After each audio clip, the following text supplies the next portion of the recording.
Magandang araw mga katribo! Narito na ang mga makakasama nyo tuwing umaga sa programang Gising Na. Roy Pelovelo, Atty. Lia Badillo Crisostomo, Vernon Velasco, Kim Sancha at Chirk Balagtas. Abangan ang programang Gising Na sa Facebook page ng Daily Tribune. Ilabas na ang mainit na kape at samahan kami sa inyong pag-almusal, mga katribo.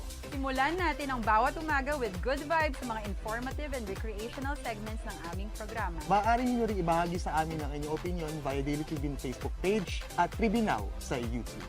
Makichika na rin sa latest showbiz happenings, mga katribo. Kaya naman, magsama-sama po tayo sa Gising Na! Be updated sa news and happenings katribo. Hatid ng Daily Tribune sa inyo ang mga balitang napapanahon sa loob at labas ng bansa. Kami na ang bahala sa paghahatid sa inyo ng mga latest and reliable news. We got you covered sa programang Tribune News on Q. Mapapanood mula umaga hanggang gabi, Lunes hanggang Biyernes sa Daily Tribune Facebook page at Tribune Now on YouTube. Mapalutong bahay man o sumptuous meal for special occasions, sagot na kayo ng Tropang Kalanpag. Dahil atid sa inyo ng Daily Tribune ang fun and exciting cooking show na Kalanpag, manood at matuto kung paano lutuin ang mga favorite nyong recipes. Sabayan pa ng fun and inspiring na kwentuhan sa kusina. I-upgrade na rin natin ang mga nakasanayang traditional dish ng pamilya. Plus, healthy tipid tips na ibabahagi ng Tropang Kalanpag. Matuto, mabusog at good vibes dito lang sa Kalanpag tuwing Lunes, 10:30 AM sa Daily Tribune Facebook page at Tribune Now on YouTube.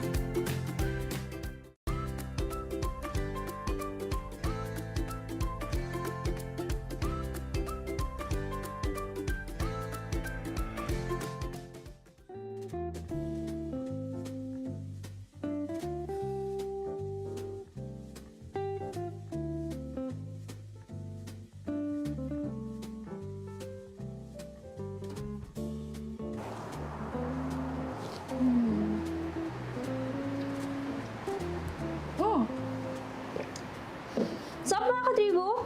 I'm Venice Bautista, makakasama niyo ako ulit ngayon sa Kalanpag Kitchen. And alam niyo guys, na-discover ko this weekend dahil nga nagkasimula na tayo go outside, dine out, explore new foodie hangouts sa mga nakikita sa social media. So I discovered this calamansi muffins. And nakita ko kasi, nag-trend siya ngayon sa social media. So napatry ako and masarap nga siya. So ngayon, dahil hindi pa ako over sa cravings ko dito, I wanna try creating yung own version natin. Alam mo naman sa Kalanpag, di ba? We like doing our own version. We like making everything from scratch. So, why don't we try it? Tsaka alam niyo yun, malay mo, ma-discover nyo, may talent pala kayo dito. Pwede nyo gawing business, pwede nyo gawing pang-gifts, di ba? Anything can happen here in Kalanpag Kitchen. So, why don't we start now? Okay, so ito yung mga ingredients na makakasama natin today. Ayan, makikita nyo to sa screen natin ngayon. So, I'd like to call this episode Calamansi Muffin Challenge. And here is what we need. We need the egg, syempre. Meron tayong sugar, meron tayong flour, softened butter. We also have the powdered sugar for toppings later. We have milk, calamansi juice, baking soda, and also the salt. And as you can see here, meron tayong mga calamansi peel, so pang-toppings din natin yan for later. Okay, let's start cooking. Okay, so the first thing that we need to do is to mix some of our dry ingredients. Okay, so as you can see, ang daming bowls dito and they all have uses. So first muna, ang ating dry ingredients. So we have the flour, and then the baking soda, at ang ating salt. Okay, so let's just mix it right now. Ganyan lang. Make sure even ang ating pagmimix, lahat may incorporate. Actually, nakita ko tong recipe na to. It's not that hard. Even me, na hindi naman sobrang mahilig mag-bake, no? Like, from time to time, parang feeling ko kaya ko. So, that's what we're doing right now. We're trying it, diba? And I'm sure that my fellow, amateurs out there can relate. And I'm confident that you can too try this. Okay, so next naman ang ating wet ingredients. So we just need this small one. So we will mix the milk and the calamansi juice. Ayan. Okay, so mix lang a bit. Ayan. As you can see naman, di ba, calamansi ang ating main ingredient today. And what I like about calamansi is that it's, healthy. Tapos, rich in vitamin C pa. And yun nga, sabi nila, drinking warm calamansi after a meal or any food talaga will help you with your digestive system. Ang dami niyang uses. So, ayan, we're doing this right now. And now for our third bowl, we will now put our sugar and then the butter. So yan, i-electric whisk natin ito in a bit. Yan.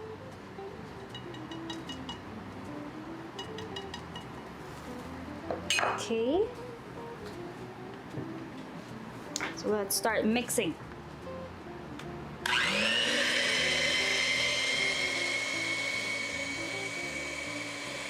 There. So as you can see, na-mix na natin na maayos yung butter and sugar. So after this, let's add the eggs one by one. Okay. So, why am I doing this? Why am I putting it in a separate bowl? To check if the eggs are okay.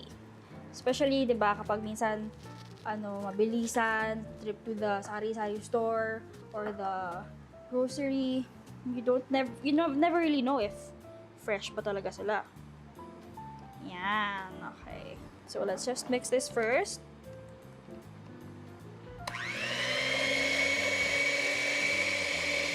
Yan.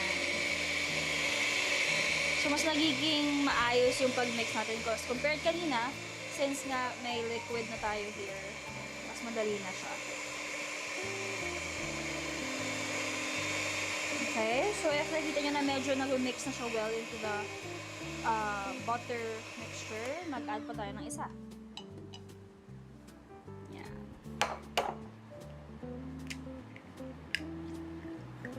Okay, nice. Pwede i-add.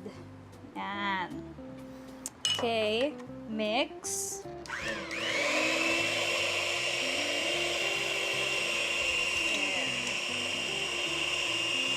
So as you can see, nag-smoothen out na lahat ng mixture natin dito. So once nakita nyo na perfectly mixed na siya, we can add in the two other mixtures that we did kanina. So yung dry and wet. Okay. So first, let's add the dry muna. There. Okay, siguro let's mix it a bit. Yan.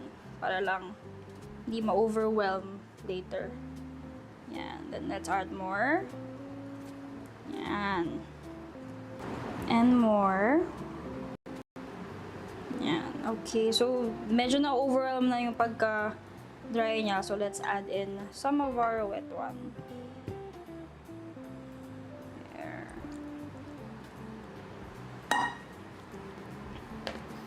Yan.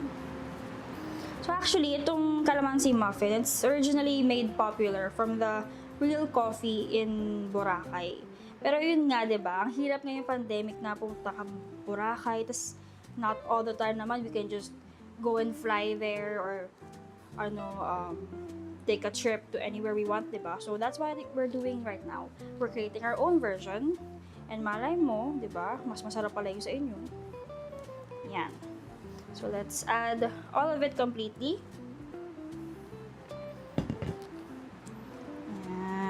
Okay. So what we're gonna do now is we're just gonna mix it all until na lumabas yung konting bubbles. So pag may nakita na kayo medyo nag-bubbles na siya, that is the sign to stop. Kasi we don't wanna overmix it kasi baka masyado namang maging fluffy yung ating muffins. We just want the right amount of fluffiness. So there, as you can see, na-mix na ng maayos. May konting bubbles na. And like I said, that's the sign to stop. So there. Okay. Diyan na magtatapos ang ating mixing process. At ngayon, pwede natin siya i-transfer sa ating lalagyan for baking. Okay, so now we have our muffin plant here. So, lagyan natin siya ng butter. Just, to help na hindi siya mag-stick to the pan. And also, it adds flavor, di ba? Butter is always a good choice. There, okay. Pwede nyo rin actually, gumamit kayo ng paper cups. But, for now, we'll settle with butter. Yeah. Okay, so now that we're done lining our pan with butter, pwede natin ilagay yung ating cupcake mixture or muffin mixture. There. So, let's use a spoon to transfer it. Tapos, just remind yourselves na not to fill the whole space kasi aangat pa siya, di ba? While we're baking it. So, siguro mga 3/4 of the space. Actually, amoy na siya yung calamansi niya. So, mas lalo tuloy ako na-excite to try it. Since this is actually my first time trying to create this recipe. Ako pa naman, mahilig ako sa mga zesty na desserts. Parang kasi may balance siya between sweetness and sourness. So, nakaka-addict siya for me. So, trying it on my own is something very fun, new, and exciting.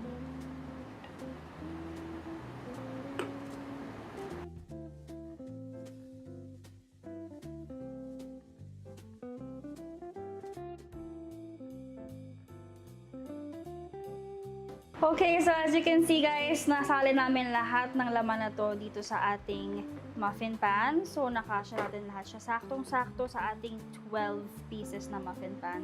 So now that we're done, we can now bake it. So nag-preheat na kami kanina ng ating oven ng 350 Fahrenheit. So mga 10 minutes namin preheat siya. So okay, let's just transfer this there.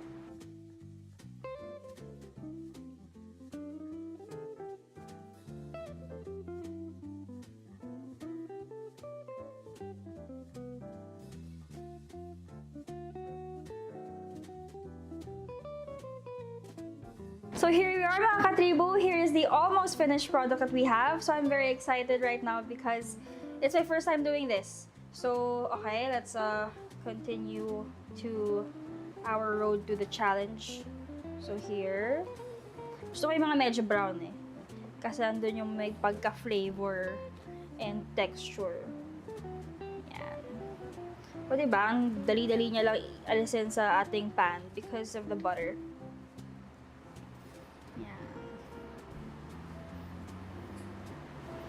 Ang bango-bango niya, guys. May sweetness there. May tinge of sourness na amoy nyo na agad yung calamansi. Ayan. So, yan na muna tayo for now. And now, let's add the garnishing, the toppings. First, the powdered sugar. Okay.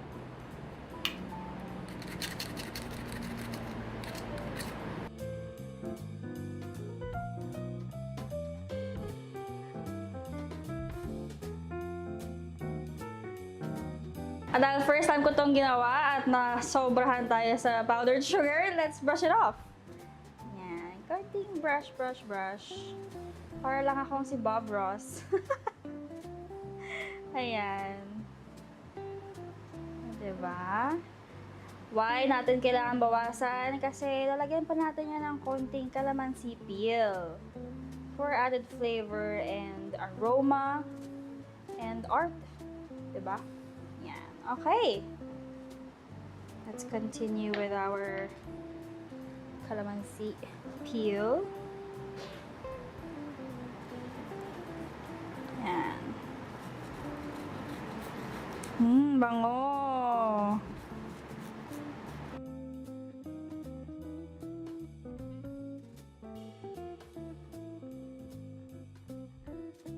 So there you go mga katribu, this is the final product of our calamansi muffin challenge.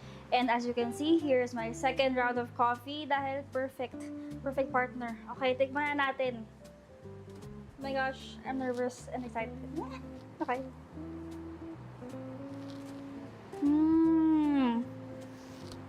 I'm so proud of myself. Okay, perfect yung pagka-crisp nung outer layer, and then very chewy siya inside. Tapos yung pagka, I don't know how you say it, intersect ba ng flavors of the sourness and yung sweetness. And all of them are so parang gentle lang din. Parang ako parang, oh my gosh, I feel so warm right now. Samahan ko ng kape. Guys, oh my gosh, you have to try this challenge. Calamansi Muffin Challenge, I challenge you.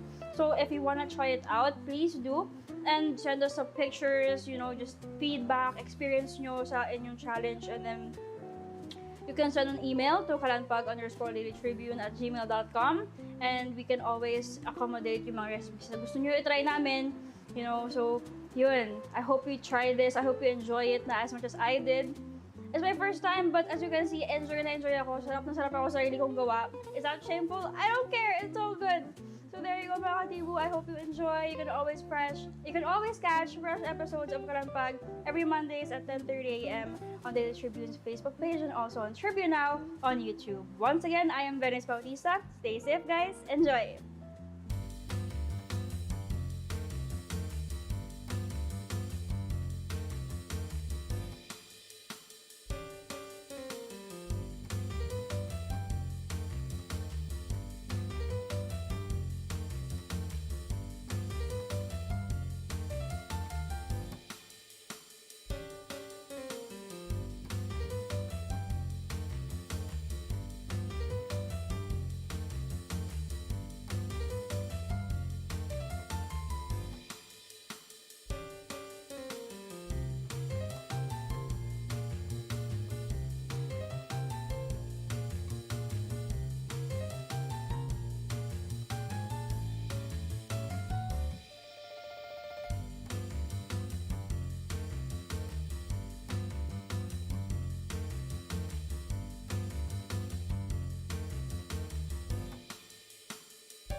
Ang Daily Tribune may digital shows na din. Dahil sa mas lumalaki at mas lumalakas nating tribu, handog sa inyo ng Daily Tribune ang mga programang magbibigay buhay araw-araw. Be informed at mag-good vibes tuwing umaga sa programang Gising Na. Be updated sa news and happenings sa Tribune News on Cue. Mas kilalanin pa natin ang mga paborito nyong atleta sa programang The Athletes Tribune. Alamin ang latest entertainment sa programang What's Up. Ma-inspire sa mga kwentong hatid ng Perfect. Search lang ang Daily Tribune sa inyong Facebook at Tribune Now on YouTube. See you there, mga katribu!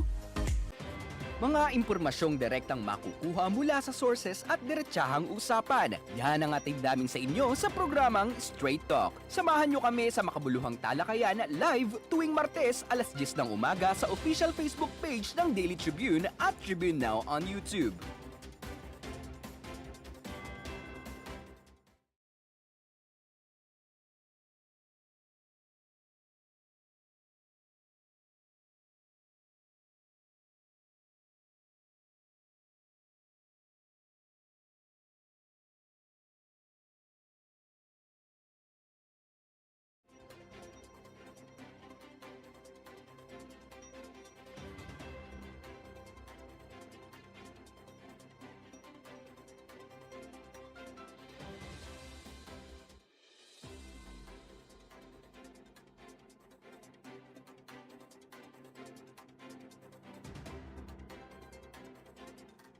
Good morning, mga katribo, and welcome to another episode of Straight Talk. I'm Roy Pilovelio. And I am Goddess Hope Libiran. Joining us today is the President of the Philippine Chamber of Commerce and Industry, Mr. George Barcelon. Welcome to Straight Talk, Mr. George Barcelon. Good morning. Good morning, Roy and Goddess. Thank you for inviting me. It's a privilege to have you with us today, sir. Let me fire off the first question. For the first time after our adoption of the 1987 Constitution, we have a majority president and a majority vice president, and best of all, they are from the same ticket. How does it augur for our country in general, our economy, and the business community? Well, I think the UNI team, headed by BBM, and of course, presumptive Vice President Sara, were able to get a mandate, overwhelming mandate of 31.5 million votes. That is something that Joe Saldarriaga po. At Maita Basa David. Ngayong Abril, 10 pesos and 18 centavos ang overall electricity rate. Bunga ng 54 centavos na increase. Dala ito ng dagdag singil sa WESM, pagtaas ng fuel prices at peso depreciation. Tumaas man ang mga bilihin kahit papano. Mas mura ang kuryente ngayon kaysa mga Abril bago mag-pandemic. Para makagaan sa ating consumers, patuloy ang koordinasyon ng Meralco sa ERC at generation companies. Kaya mabuti maging energy efficient. Malaki ang matitipid kung uugaliing mag-unplug. Up to 194 pesos per month ang savings. Safer pa! At para safe ang power sa halalan, tinuturuan natin ng electrical safety ang mga nasa polling and canvassing centers. Handa rin ang ating linemen at engineers in case may electrical emergencies. Para you have the power ngayong eleksyon at buong summer.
few points, no?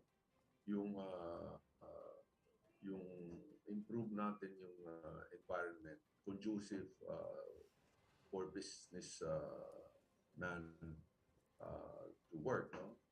Bawasan yung mga compliance, yung mga bureaucracy. Yan kaya nila gawing dagat. The aspect of more long-term need such as power. That is one of the issues that many foreign investors talked about. Sana ang wishes nila kung pwede ibaba natin yung presyo ng kuryente. Okay? And then the imbalance of the base load power producer and the areas where they need power, but they're short of it. The Department of Energy, of which we're still waiting who's going to be designated the secretary, plays a key role in that aspect, energy factors. So, just to really, in a way, stimulate again or bounce back our economy is kailangan ibalik natin yung mga estudyante sa eskwela. I think it's about time that they have to be allowed to study on premise. I mentioned this in another interview. I hope the presumptive Vice President, Sarah, would being the presumptive Secretary of Education, would look into this, the resumption of face-to-face studying. Okay, Sir George. Of course, taking all the precaution. Yes. Ibig sabihin, alam natin na itong virus is still around. But in the last couple of months, first we had December. Nakita natin wala na yung distance protocol, siksikan sa mga malls. And then after that, meron tayong election. Yung meeting day advance, katakot-takot yung mga siksikan ng mga tao. And if moving forward in June, na wala na yung masyadong mga infection, then we should really move into a normalization. Yes, sir. I agree, no? Kasi, sir, alam mo, iba talaga yung Sir Roy and Sir George, iba talaga yung kapag sa klase o sa school talaga mismo nag-aaral yung mga estudyante rather than sa bahay. No? Kapag sa bahay kasi sila nag-aaral, pati yung mga magulang nag-aaral din eh. And we also have seen the sad spectacle na meron pang mga binibentang mga sagot sa module. So we wonder how really is the quality of learning in that kind of environment. Pero Sir George, nabanggit nyo kanina, very important factor, yung energy. Reliable, adequate, and cheaper energy. So, there are suggestions to tap or utilize nuclear energy in our energy mix. Would you support that to cover the projected demand as our economy grows? Yes, I'm personally, I'm in favor of that. And I think I've heard also that the new administration is also contemplating, of course, with due diligence on the safety issue and the likes. What about yung renewables, sir? Kasi there are also those saying kailangan din natin ng renewables. We are for renewable. Ang ano lang yung cost ng renewable, no? Medyo mahal yung mga solar energy na naka-install ngayon. Meron silang subsidy. May FIT 1, FIT 2, no? Pinatanggal na yun kasi ang consumer ang sumasalo ng additional cost. So, but I'm sure there are other ways to mitigate. Okay. It has been a very, very... Good. I have to go. Okay. Yes, very nice interview. Yes. Thank you for joining us today, Mr. George Barcelon. You're welcome. Thank you very much, Sir George. And mga katribo, that's Sir George, the president of PCCI, sharing with us his insights and thoughts on the coming administration. Watch Straight Talk live every Tuesday at 10 a.m. on Daily Tribune's official Facebook page and on Tribune Now on YouTube. I'm Roy Pelovelio. And I am Goddess Hope Libiran. And this has been Straight Talk.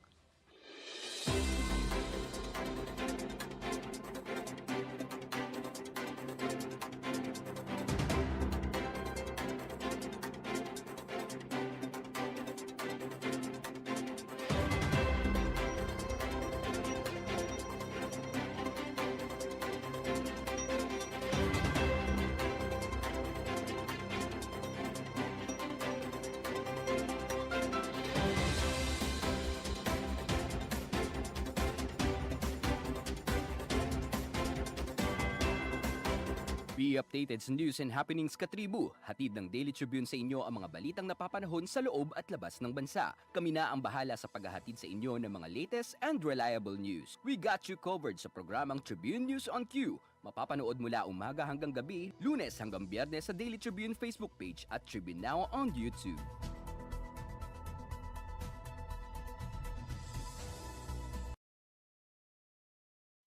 Makinig at makisali sa usapan every Friday night at 6 p.m. sa iSpeak Katribu Podcast. Samahan sina Daniel at Alvin na pag-usapan ang mga relevant topic na tiyak kakarelatean nyo mga katribu. At pagdating ng Sunday at 7 p.m., Speak Your Mind with our iSpeak program na sasagot sa mga tanong regarding the latest and relevant issues sa paligid natin. I-like at i-follow nyo ang Daily Tribune Facebook page at Tribune Now on YouTube para updated ka sa mga latest episode namin mga katribu. Alamin ang latest entertainment at sa mga paborito nyong celebrities kasama si Pocholo Concepcion sa programang WhatsApp. Makibanding at kwentuhan kasama ang mga kilalang personalidad sa entertainment industry. Sama-sama natin silang kilalanin at silipin ang makulay nilang mundo every Tuesday at 2 p.m. Kaya sit back and relax lang kayo mga katribu. Hanapin at i-like ang Daily Tribune Facebook page at Tribune Now on YouTube. Dahil sagot na namin ang masayang kwentuhan dito lang sa WhatsApp.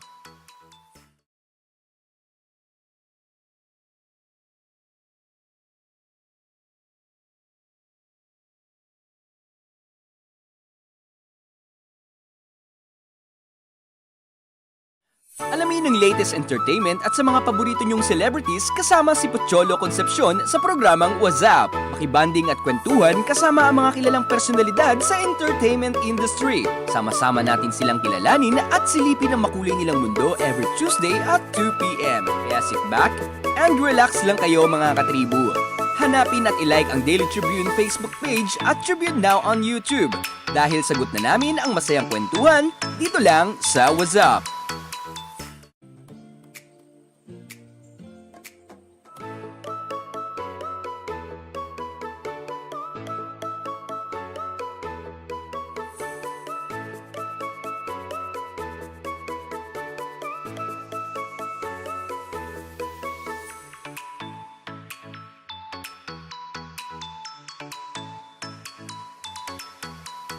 Hello, I'm Poch Concepcion. Welcome to What's Up, live on Facebook and YouTube.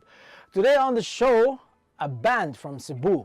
Let's find out more. What's up with The Sundown? Hey! Alright! Mukhang masaya to ah. The Sundown. First, let's introduce the members of the band. From left, the guy with the glasses is Vincent James Echo, right? Vincent, anong instrument na hawak mo? I play guitar for the Sundown. You're a guitarist. Okay. And then, beside you is Alden, is that right? I'm Alden po, and I play drums. Next is Aaron Domingo, Yes, I'm Aaron. I sing for the band. the vocalist, the lead singer. And then, the guy with the blonde, long hair. Platinum blonde. Yeah, I'm Luigi, but people call me Luigi. I play bass. Luigi Balaso. All right. And then last but not least is Gino. I'm Gino. Okay. I play guitar for the band. Okay. Sige. When I ask a question, sige, if you wanna talk, sige lang. Kasi nasa isang screen lang naman tayo. Tell me about the Sundown. How was it formed? When?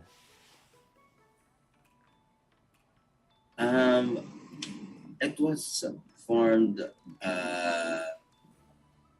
when I tweeted about wanting to form a band to cover the Cure songs, and The Cure. Gino replied to my tweet, and then we formed a group chat. And then soon after, Sir Alden and Sir Aaron joined the band, and then that's how it came about. Mm-hmm. Yeah, so it kind of started out as a joke because, you know, joke lang yung tweet ni Echo. But we all sort of, the joke became a reality and we actually became a band. We started writing music and songs. So engaged. Yeah, interesting. Ganun ba? It was an accident. Is that true, Vincent? That was just a joke? Yes. A joke. We are still a joke. Very long running joke. Yes, a very long running joke. Okay. I'm very curious. Why the Cure, Vincent? Because I've been Sige. listening to a lot of the Cure songs when I tweeted that. So, and I kind of wanna try a new sound because I played before, like by myself, and I wanted to try being in a band. So I try. I'm a fan of The Cure, so I wanted to play. But funny enough, we formed the band, but we never really got to play or cover The Cure song. So Ay, ganun? Oo. The whole point of being in the band was that. yeah, we missed that. Okay. Anong mga music ang when you first got together? Tell us about how it went. What was the first song you jammed on? First, when we first saw each other, That was my first time meeting Gino.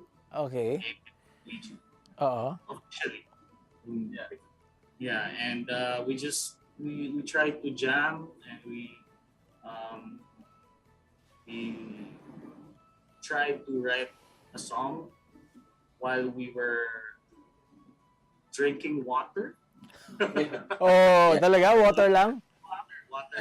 Drinking water session. Session. Tapos, and the first song that we The first song that we wrote together. was, and the first song that we released. is Ooh. Is Ooh. That song. Ooh. That song. That's our first song. U-W-U. Kaso, yung first meet namin, nasa Starstruck talaga ako kasi may ibang banda din sila. Sino? Then was a solo artist, and then was a drummer for Another band. Gigi has another band, and Sir Gino has another band. I was just a fan of their work, and it's been an honor to be part of this band. Okay. Yeah, I was reading that. The band information that was given to me, and sabi, may mga, yun na nga yung sinabi mo, may mga banda pala sila, yung mga members. Okay. Hanggang ngayon, may mga side projects pa on. Okay. Active pa rin. Okay. Tapos we go back to the joke that became a reality. Yeah. Because he liked what you were doing, ganun ba yan? Okay. It's fun. It's Okay. fun. It's really fun. So, yeah. Somehow we got signed. Wala bang conflict sa ibang banda? Wala naman. Wala naman. Sa bagay, Lang din kami ng ibang bands. And we asked permission also. Okay. Okay. Yung mga iba-ibang banda nyo, iba naman yung sound, I suppose. Yes. Yes. Slightly different from the bands that they played and the songs that I played also. Okay. The first single that you recorded, Uhu, paano nyo na-record dyan? Paano nyo sinulat?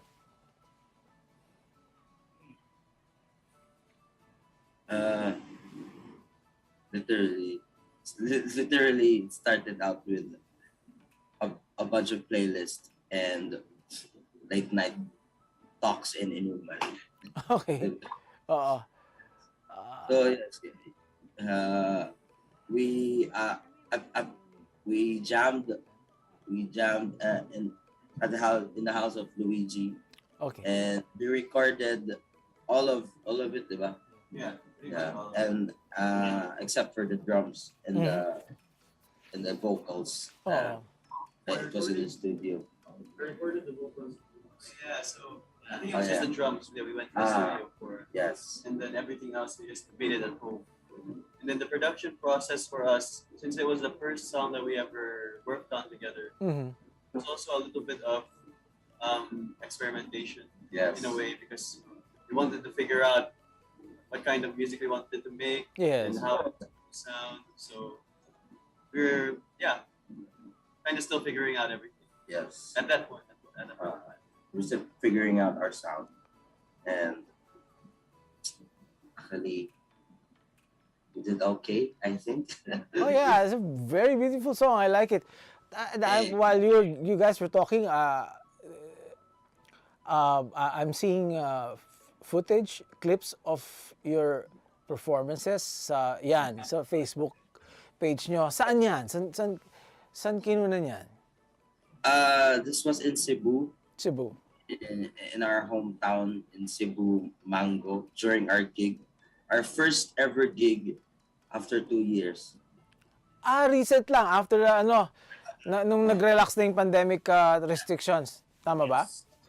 In Nice. May. Oo. I'm very curious also. I've been to Cebu a few times lang, pero ang music scene ng Cebu ngayon, can you describe it? Well, I think, because of the pandemic, and I think this goes for a lot of places, we're still trying to, back in Cebu, we're still trying to adjust back to living life as normally as we can. So live shows are slowly coming back. We're starting to see that. We played one last month. Okay. That was quite a big show, I would say. A lot of people came, and it's really nice to see things coming back to life again. The bands are also great in Cebu. A lot of them are our close friends also. Okay. Because of how close we are physically close we are with everyone. It's not uncommon to go to a bar and see some people playing a show. So it feels homey that way. What do you guys have to say? Totally agree. Yeah. The place that you performed in, is that a big club or bar? Bar yan? Club. It's like a club. It's a club bar. It's a club. Okay. Mukhang daming tao eh. Yeah. Okay. You mentioned about being close to musicians. Meron bang music community ang Cebu o iba-ibang genres? How do you describe it? Kasama ba dyan ng urban dub, mga Franco, o mga elder generation sila?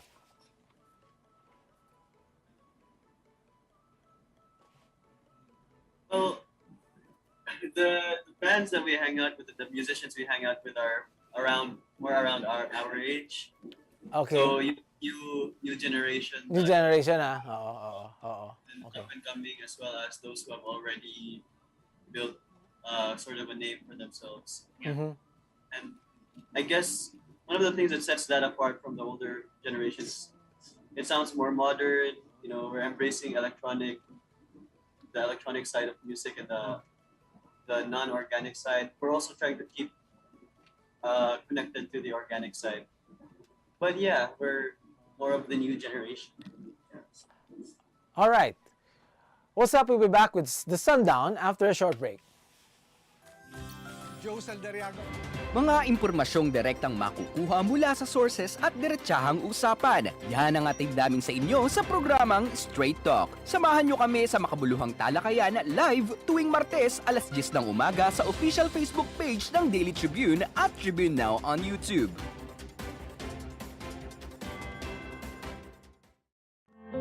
Fun and inspiring na kwentuhan? Sagot na yan ang programang Spotlight ng Daily Tribune. Makipagkwentuhan at kilalanin ng iba't ibang personalidad na kilala sa kani-kanilang larangan. Manood at makinig sa mga inspiring stories na kanilang ibabahagi kasama si Nina Ventura at Jojo Silvestre. Be ready ng mamangha at matuwa every Thursday alas 2 ng hapon dito lang sa Daily Tribune Facebook page at Tribune Now on YouTube.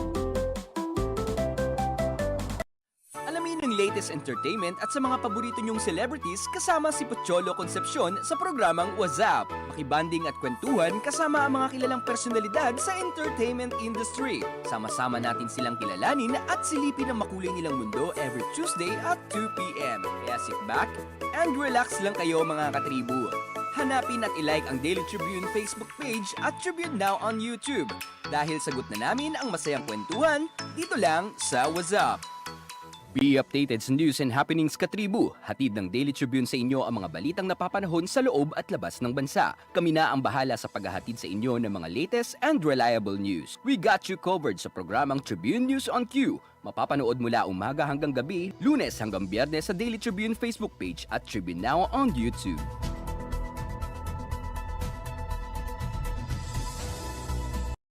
Ang Daily Tribune may digital shows na din. Dahil sa mas lumalaki at mas lumalakas nating tribu, handog sa inyo ng Daily Tribune ang mga programang magbibigay buhay araw-araw.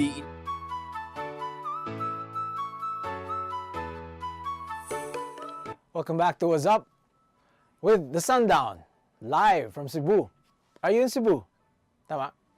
No, we're still in Manila. You're in Manila. Okay, sorry. Before we talk about the latest, your latest single, for the benefit of our viewers, first time to see you guys, can you describe yourselves individually? Si una muna from left, Vincent. Tell us a bit about yourself and how you got into music. Like for how do I describe myself? Describe myself. Taga Cebu ka ba talaga? Yes, Okay. I'm from Cebu. All right. I'm from Lapu-Lapu. Lapu-Lapu. And you know, I played guitar, but before I played guitar, I am a solo artist. Solo artist, ha? Yeah, I'm a solo artist, and yeah, I write songs. Like, Okay. Folk indie songs, and then yeah, I wanted to try to be in a band, so I joined the Sundown, and luckily, I'm still with them, and we're still making music together, and I love being with the band, and I enjoy being playing with them. So yes. All right. Alden. So I'm Alden, and I play drums for the Sundown. I'm just happy with these guys. I'm the Cebu guy. Ano ba? Ano sabi? He's the funny guy. He's the funny guy right here. Okay. Okay. All right. Something's fun, something's cool. Okay. Sige. Si Aaron. Aaron. Yeah, I'm Aaron. I sing for the band. I'm from Cebu as well. I'm from Luan, Cebu, the northern part. And I was and still is a solo artist. Yeah, but I'm dedicated for these guys right here. Okay. Yeah, I once played for grunge band. I play bass, solo artist as well. And these guys. And also, I love donuts. Donuts. My go-to food. I also love donuts. Yes, yes. How about Love chimken? donuts. Oh, chimken as well? Yeah, I love chimken. Yes. Okay. Luigi. Yeah. Cool So, guy. you call me VG. I don't know how to describe myself. It's really hard. Like, it's hard to describe yourself. Yes. It would be better if other people describe you. But I guess I'm VG. I'm from Cebu as well. Mm-hmm. Same as everyone here.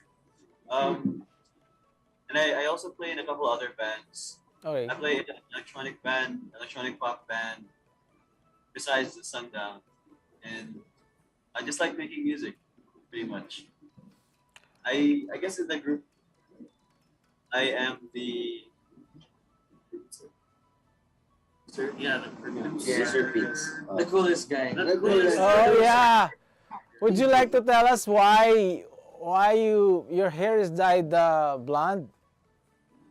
This is actually pink. Pink ba yan? Tell through the camera, but it's actually pink. Oh, it's actually pink. All right. Sorry. I just liked it. I mean, me and my friends and I, we like to get our hair dyed. So Okay. Actually, I wanted to get my hair pink for a long time. It was like even years ago, I wanted to try pink, but it was just really hard to get it pink because you have to bleach it so many times before getting into this color.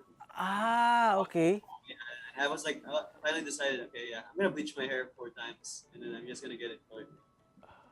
So yeah, I mean, I used to have blonde hair Mhm. a couple of years back. Then it went back to my natural color. Yeah. How long does it take? If you dye your hair now, how long does it take before it fades away? Before you need to color it again? Probably a couple of weeks or maybe 1 to 2 months. It's gonna turn back to a blonde, like bleach color. Oh, okay. We're up back to blonde. Uh-huh. Yeah. Okay. Gino. Hello, I'm Gino. I am just happy to be here to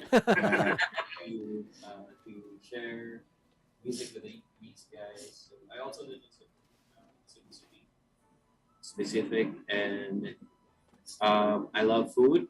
I love Cebuano food. Okay. I love and I love like watching series and movies. Yeah, other than doing music and true crime documentaries. Do you guys know, since you mentioned food, do you guys know the secret? Bakit masarap ang Cebu lechon? Bakit? Ba't di na kailangan ng sauce? Hindi ko alam. Tuturuan ng Bisaya. Yung mga baboy. Yung mga Bisaya, yung mga baboy. Okay. Okay. Ayun, malapang talaga. Iba no? May mga nilalagay yata ng lemongrass or sa loob. Mm. Okay, guys. Are you all full-time musicians? Like, you don't have day jobs, or are you rich kids? What a question. What a question. You must be rich kids, huh? It's a pretty balanced life. Mhm. We love doing other things other than music. Like what? Like your hobbies. What are your hobbies, guys? Ako, I still have a job. You have a day job. Oh, anong day job mo, Vincent? I'm a graphic designer for a company. Mhm. Okay. That's medyo, aligned. Kasi artist, no? Graphic arts and music go hand in hand. Si Alden, may day job ka? Like, inline pa rin sa like creatives and stuff. Animator. Oh, okay. Now I'm now it's getting more interesting. And Aaron. For a long time, I've been a full-time musician. Mm-hmm. The freelancing pero yeah, for gigs, for weddings and such. Oh, okay. Si si Luigi. Model. Model. I wish, man. Talaga? Okay. Yeah. You want to be a model? Okay. I'm a voiceover artist. Oh. Malaki bayad dyan Well, it depends on your clients. I work for clients in the States, so. Okay. Remote, you do the voice here, and then you send the clip? I work from home. Galing. Okay, si Gino. Marketing for a company and also like a business. Okay. Full-time din siya. Those things. And passion yung pagbubuan. Okay. You formed the band, you formed the Sundown 2018, right? 2019. Okay, before the pandemic. When the pandemic struck, ano nangyari? Is you kept in touch? Yes. Yeah, it was really hard for us when the pandemic happened because we just started out as a band and we only played a couple of gigs and then lockdown happened, so we couldn't perform. So basically, our band is like a pandemic band. Okay. Did everything during the quarantine, but we what kept us from being with each other, like just being in a band, even during the pandemic, because most of the bands were either broken up or like didn't continue being in a band. Yes. Luckily, we are still here. We are still in a band. I think because we just had this perseverance to keep on going, and the passion.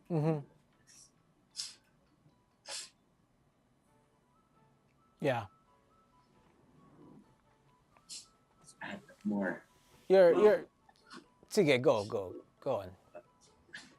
It's really like, if you love music, if you love making music, then you're gonna find a way to make it.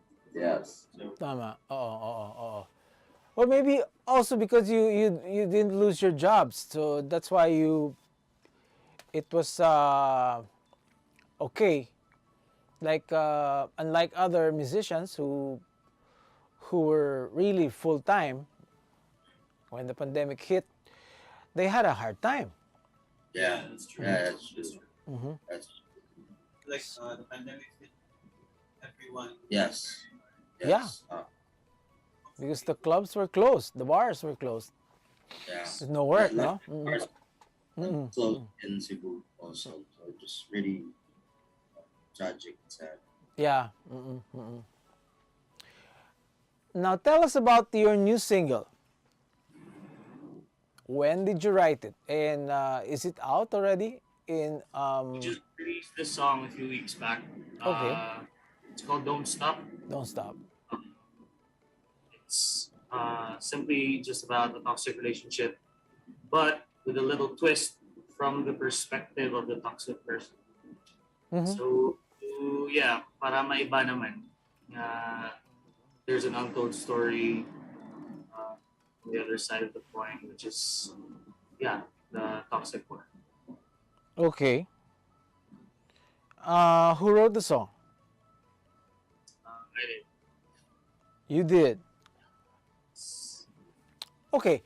Tell us about the songwriting process. Nung yung ginawa niyo yung Uwu at itong Don't Stop, may difference ba? Because, di ba the first time you got together, is it like the music comes first, like you jam on the music before the lyrics come, or tell us? Most of the time we were just jamming and looking for hooks Yes. and maybe just throw some words out there until we can form like a full verse, or we can finalize the final hook for the song, and then everything just goes from there. Okay. And what about Don't Stop? You wrote both the lyrics and the music? In that case, Don't Stop already existed way, I don't know, when the Sundown was still a baby. Mm-hmm. And okay. the song, it's just an acoustic song. And I played the song at this gig where Vincent was also playing. And after that night, he approached me and said, and asked if I want Don't Stop to be a Sundown song. Mm-hmm. And I just said, why not? It could work. And it did work. These amazing guys created something very cool, nice, Mm-hmm. wonderful, because I never envisioned this song to be a full band song. Oh, okay. It was really nice. Yes. Mm-hmm. Mm-hmm. Okay, Don't Stop is available on digital platforms. Is that right? Yes, all digital Spotify. streaming Oh. platforms. Yeah. Okay. Have you released an album? Wala pa. Oh. But I saw something. Were you signed? Are you signed under on the Universal Records label? Tama? UMG. Universal Music Yeah, Group. we're signed under Universal. Universal Music Group. Okay. Oh. Okay. That's different from Universal Records. Tama? UMG. Yeah. UMG. Oh, UMG. Okay. Why are you in Manila? Are you? Is there something coming up? We were just chilling here. Okay. Having lunch. Having lunch. Taste of Manila foods. We just played. We just had a gig. Yes. On our first day here. Okay. Saan? Tapos na? Yes. Yeah. Social House. It was last Thursday at the Social House. Social House. Okay. We also Sayang. That's very near our office. Okay naman. Also for the Wish Bus. And also we played last night lang sa 70s Bistro. Uy, sayang talaga. Oh, okay. Why is it not announced? Why didn't you hear about it? Sa Facebook nyo lang naka-announce? It was all around social media and also on our page as well. Okay. Facebook page, there. Okay. When are you coming back? To Manila? Sa Manila. Okay. Hopefully soon if they invite us back. Oh yeah, sige. I'll tell friends baka pwede kayong tumugtog sa sa ibang. Have you played at 19 East? We haven't been before. We want to play there. Yeah, you should play there one of these days, ha? When are you flying back to Cebu? Actually tonight. Tonight's your flight. Okay. Tell us more about Cebu. Sabi mo, Vincent, you're a folky, di ba? Nag-acoustic guitar ka. Yeah. What is it about the Cebuano, Cebu-made guitars? Maganda pa talaga yung acoustic nyo dyan. Acoustic.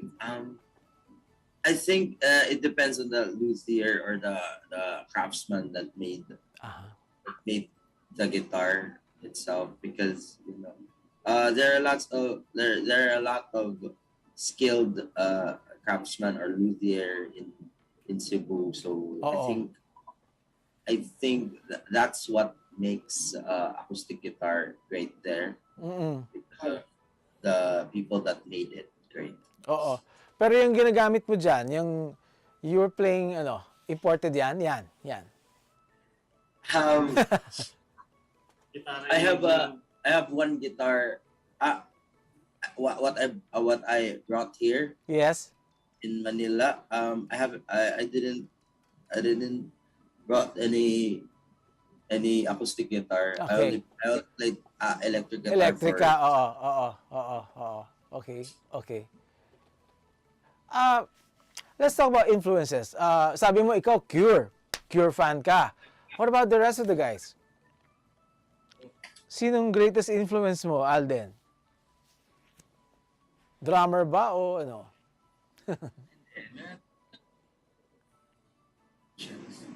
Recently na, nakita ko sila Hannah Mori. Yes, Anna Mori.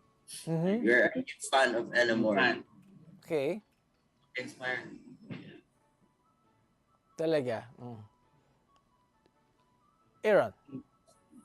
Ano ba?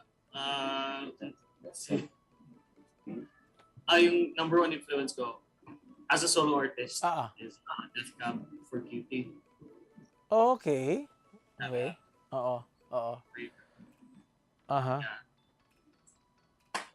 I don't know, man. For me, as a musician personally, honestly, recently I haven't been able to listen to music, which is kind of weird. But I guess Anna Mori is so good. I was a fan of her even before we came here sa Manila. Okay. But that reminds me of a funny story because Vincent said he was inspired by The Cure, right? Mm-hmm.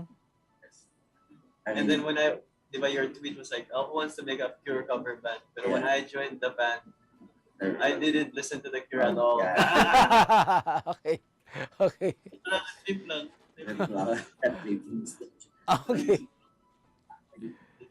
Gino. I think for the band, siguro, the influence that I have is to emulate is the Killers. Yes. So I think we wanted that like anthemic or stadium rock kind of vibe for the Sundown. Okay.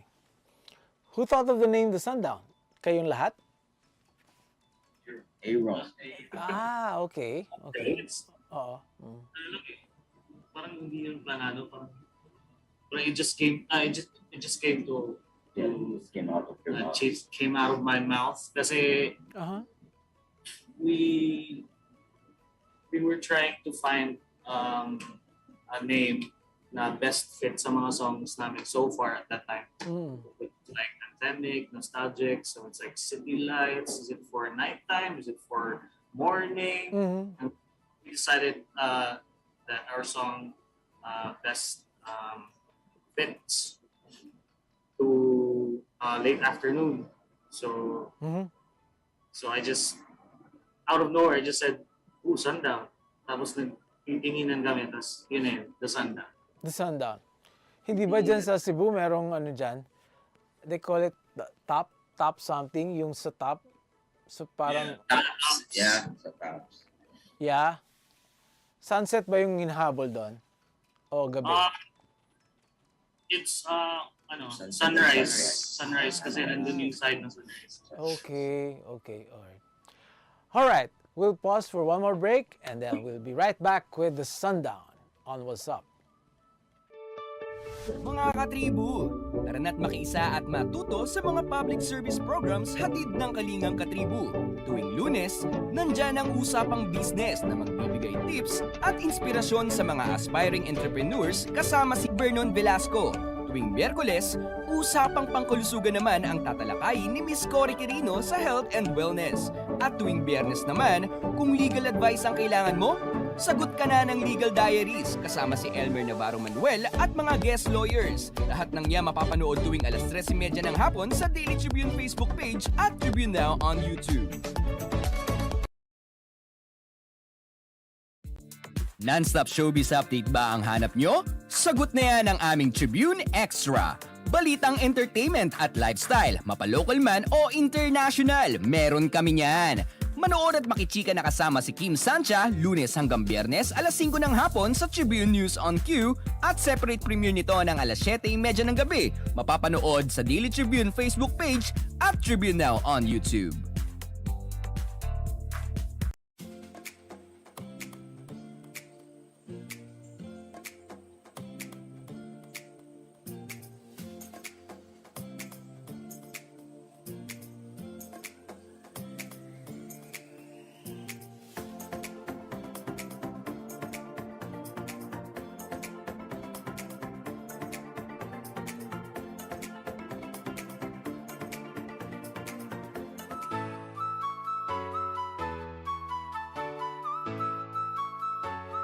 All right, welcome back to What's Up with the Sundown.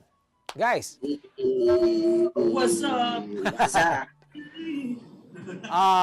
what's up in the coming months? What's gonna be, what can your followers look forward to? For sure, there's gonna be a lot of song releases throughout the year, even next year, and even the year after that. Yeah, that's for sure. And also, maybe there is a music video, but we can't confirm or something. Maybe. Also, yeah, and a lot of content, and a lot of fun times with us, and also live music, live gigs. Yun, oo. Yeah, baka dun sa Cebu, dito sa Manila ulit. Oo, yeah. We will look forward to that. Oo. Because Manila is just, 1 hour away? Yes. Are there many clubs and bars in Cebu? Like, for bands na Yes, meron naman. marami na. Yeah, there are a lot of venues that play in Cebu, but unfortunately, because of what happened, The pandemic and also about the typhoon Odette. the typhoon and the pandemic, a lot of them have had difficulty staying active, and staying open. But there are still quite a few to play in. Okay. Are you in touch with your fans and followers on social media? Yeah, I think so. we tried our best. We tried our best to reply each messages and add stories Yeah. and say thank you to them, because this wouldn't be possible if it wasn't for them. Yes, oo. And, yeah, and we were so thankful for them. I'm the number of streams of on Spotify, medyo marami 700,000 plus. 'Di ba? Yeah. Very great. We just blew our minds. I mean, 10-20 years ago hindi ganyan 'di ba? Parang although iba yung quality ng music sa cellphone and sa yung number of listeners ang dami, 'di ba?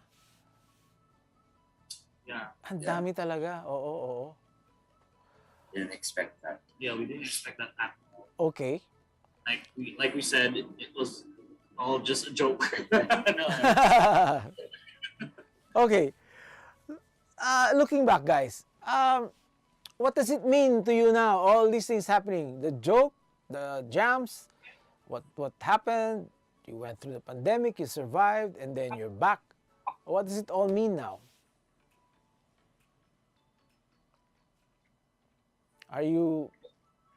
Does it mean that, is it a sign that, hey guys, we gotta do this seriously, and I mean, like, you have day jobs naman, so you can, kahit walang gigs, you can still write songs and, do more music videos. Joke, but it's still a joke. Joke. We take it a little more seriously. Yeah. Yeah. Take it a little more seriously now. Oo. We're trying to be, as much as we can, we're trying to be consistent with the music and everything. But we're just doing the best we can with the present. Tama. Present. Yeah, that's good. Oo.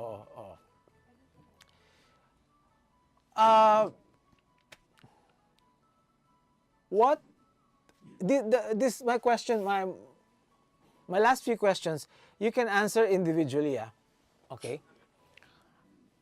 First, what does music mean to you? Vincent. Ganun talaga. Deep questions. Box. Vincent Gino. Music to me is an escape. We're just gonna add layers. So you first. Yes, music to me is an escape. from reality. Mhm. Is with everything that's going on, I think music and arts is a way that we escape what's going on. We have a good time, and just and it's also an emotional experience when you listen to music or whatever art form. So yes. Okay. Yes, I agree to that. Yes. Yeah, because especially when we play live, Uh-huh. I'm more stressed na, like everything that, and then when you go up to the stage with your band, Oo. tumugtog, like if you feel ko lang na kami na lang yun, it just feels amazing. Mhm. Okay. Yeah, it's for me. I think music is like an organism. Wow. Mhm.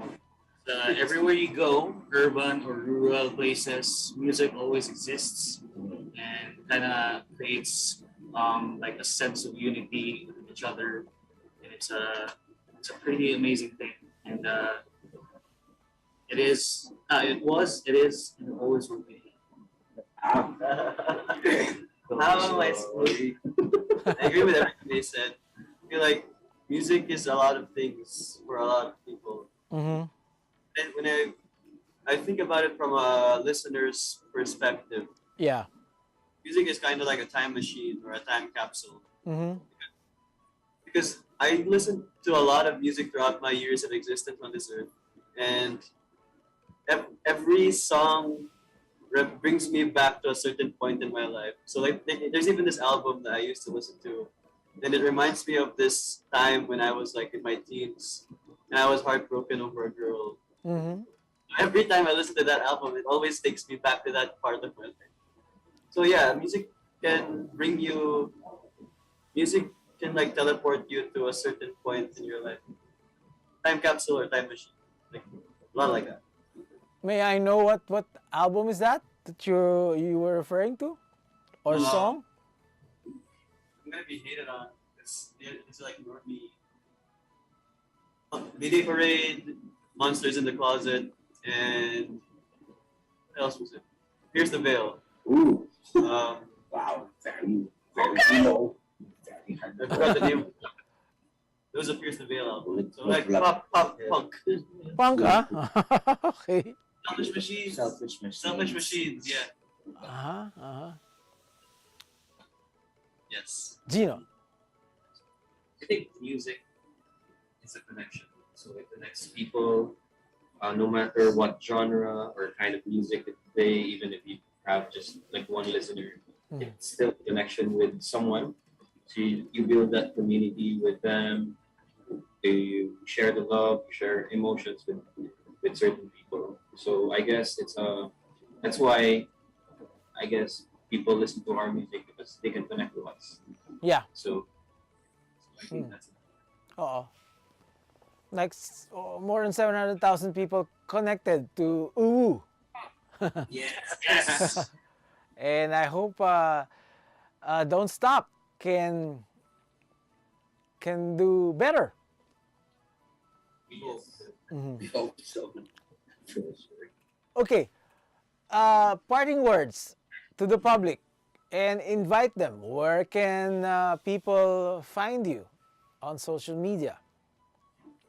Yeah, first off, you can find us at all social media platforms like Facebook, Twitter, Instagram, YouTube, at the Sundown PH, and also you can listen our songs and stream our songs, save it on playlists at all streaming platforms, Spotify, Apple Music, Deezer, anywhere else.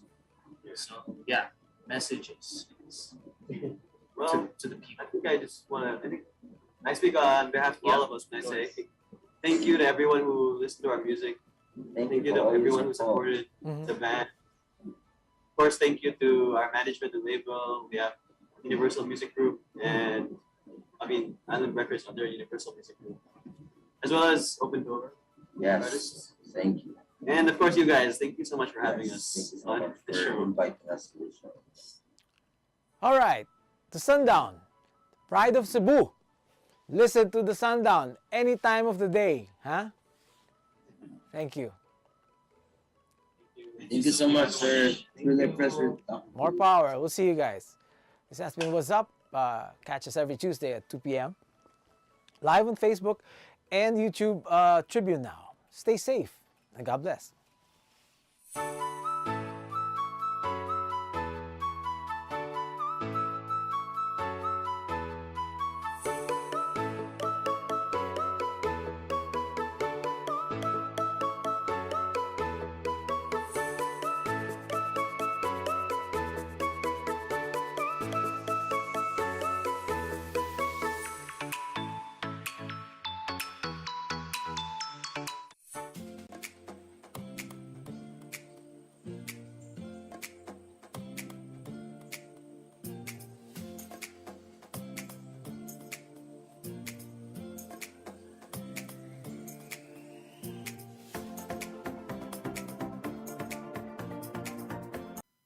Makinig at makisali sa usapan every Friday night at 6 p.m. sa iSpeak Katribo Podcast. Samahan sina Daniel at Alvin na pag-usapan ang mga relevant topic na tiyak kakarelatean nyo mga katribo. At pagdating ng Sunday at 7 p.m., Speak Your Mind with our iSpeak program na sasagot sa mga tanong regarding the latest and relevant issues sa paligid natin.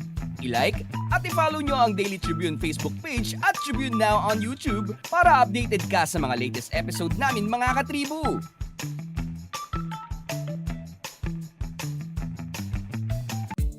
Non-stop showbiz update ba ang hanap nyo? Sagot na yan ang aming Tribune Extra. Balitang entertainment at lifestyle, mapalocal man o international, meron kami niyan. Manood at makichika na kasama si Kim Sancha Lunes hanggang Biyernes alas 5 ng hapon sa Tribune News on Q at separate premiere nito ng alas 7:30 ng gabi. Mapapanood sa Daily Tribune Facebook page at Tribune Now on YouTube.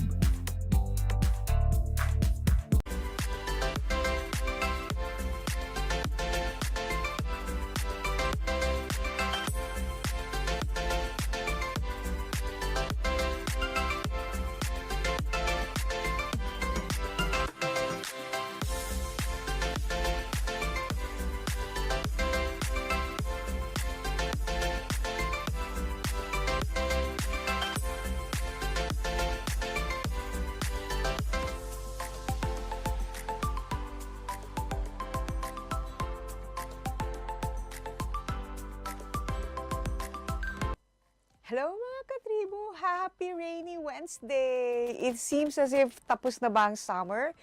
And of course, you know the saying na always save for a rainy day. And that is exactly what we're going to talk about today. It's all about personal finance, savings, banking. And in this episode, we'll be joined by an executive from the First Bank of Southeast Asia. They've been establishing trust, financial strength, and innovation since 1851. And of course, it's proudly Filipino. And now that we're still in the middle of a pandemic with continuous rising of inflation, we have to challenge ourselves to be wiser financially, diba? Let's find out from our guest how we can help ourselves. Please welcome the Executive Vice President of Bank of the Philippine Islands, or BPI, Ms. Jean Bigo. Magandang hapon, Francine. Oh, how are you? I'm very good. Nice to be here, and thank you for having me. Yes. Maulan talaga, so but I hope that maulan means also more blessings. Yes, dapat, diba? Yes. And of course, BPI can help us. That's why we're here to ask you today. Pero first, so shoot na tayo ng first question kasi all our katribos are raring to find out more. How did the digital world shape banking today? Nako, that's a very interesting question with a lot of possible answers, Francine. But let me respond to that from the point of view of our customers, because I'm sure that ang mga katribo natin, yan ang talagang interest nila. Now, I see that there are at least 3 things about digitalization and banking today that is being shaped by really first the way people bank. You know, with digitalization, the way people bank have changed. Today, over 90% of our bank's transactions are already conducted outside of the branches, Francine. Close to 60% of our clients are already enrolled in our digital platform. So we see a lot of the transactions migrating into the online and mobile platforms, less in the branches and more of the transactions going online. Second, digitalization is really making banking more accessible and affordable. So it really supports our financial inclusion aspiration for the entire country. Filipinos now no longer have to travel to a branch to open a deposit account. They can start saving by opening a digital account. Straight through na yan. Today, actually, Francine, I'm proud to and happy to share that BPI has 3 digital deposit products already in the market. The first one is #SaveUp, which is available through our BPI mobile app. So just download the BPI mobile app and open na kagad ng BPI #SaveUp, and it's so easy. The BPI mobile app is available in the App Store or Play Store. Second digital deposit product, #MySaveUp, is actually available through GSave in the GCash app. So just click on that. Dami ng may GCash ngayon. I believe our GCash friends have already said that there are 60 million GCash users. And now available to them would be our #MySaveUp from BPI, available in the GSave app. Now, third is the most recent addition, which we call Todo Savings. And that's available through our wholly owned subsidiary, Banco, through their Banco mobile app. And it offers a high rate of 4%. So if you think about it, accessible siya. Very easy because you can do it wherever you are. And what's great is that you only need one government ID, driver's license or passport, and you can already open SSS, and as fast as 5 minutes, you can have your own digital deposit account through BPI or through our Banco. And it is very affordable because the maintaining balance is very low. And then third, Francine, on your question, is that really digitalization has lowered the barriers to entry and therefore opened up the field to new players. So that's why we now have a number of fintechs and a number of neobanks as they are called. And they offer also fully digital products to consumers. And these are available to consumers who do not mind conducting business totally virtually with no physical branches. Now, what does this mean? It gives consumers a lot of choices. So although digitalization is good from these 3 perspectives, for the benefit of our customers. So ang mga katribo natin, talagang maraming benefits ang digitalization. Wow. So talagang there's no excuse not to save, ano? Yes. I think it's easier kasi you don't see the actual physical bill. So psychologically, you don't have the urge to spend, but rather more of inspiring you to save through those 3 products that you just mentioned. But how do you think has this affected the brick and mortar banks? Are they still going to be relevant? What's the future of these physical banks that we've grown accustomed to going to? Isang magandang tanong din yan. Because as you know, Francine, we all started as brick and mortar, that what we now call the traditional banks are actually the brick and mortar. And the reason why we call it brick and mortar is really because we have physical branches, no? Now, globally and locally, our our Katribo brick and mortar banks are already undergoing digital transformation. I think for BPI, you know, we've always been very consistent in our aspiration and desire to transform ourselves digitally. And we've been saying this for the past 5 years. And ang ating mga BPI customers are already very well adept in the digital channels of BPI. Now, there is if you're familiar with Charles Darwin, I'm sure you are, the father of evolution, he once said, the ones who survive are not the strongest, but the ones most adaptable to change. So this future is extremely exciting for us in BPI, who are called brick and mortar banks, because we have the power to shape it. To shape it and focus on how we think we can better serve the needs of our customers, not just today, but also tomorrow. So my personal views on this would be 3 things again, Francine. One is physical presence remains to be a formidable advantage for the following reasons. Number 1, to see is to believe. We are in the business of trust. And there is stronger trust for banks with pervasive physical presence. Kasi nakikita mo pwede mong puntahan di ba? Second, the breadth of products and services. There are more products and services that are available at the branch because we're still building out the digital platform capability. So, hindi pa lahat ng products natin at services na available sa branches, available na kagad sa mobile or sa online. So, kailangan pa rin nilang magpunta sa branches and to get that full spectrum of products and services. But of course, over time, this will change. But as of now, that's still the case. Number 3, iba pa rin ang may warmth and interaction with fellow mortals, diba? More than being able to transact. Many customers, actually our customers in particular, BPI customers, view our branches as community centers where they enjoy interacting with our branch personnel. They can ask questions and they can get advice on financial matters face-to-face. Kasi pag nagdi-discuss ka ng when it comes to money matters, gusto mo medyo private, diba? And so, iba pa rin yung face-to-face interaction. And many of our customers, particularly in the provincial areas, they really go to the branches and they enjoy doing that because our branch personnel have become their friends. So that's one.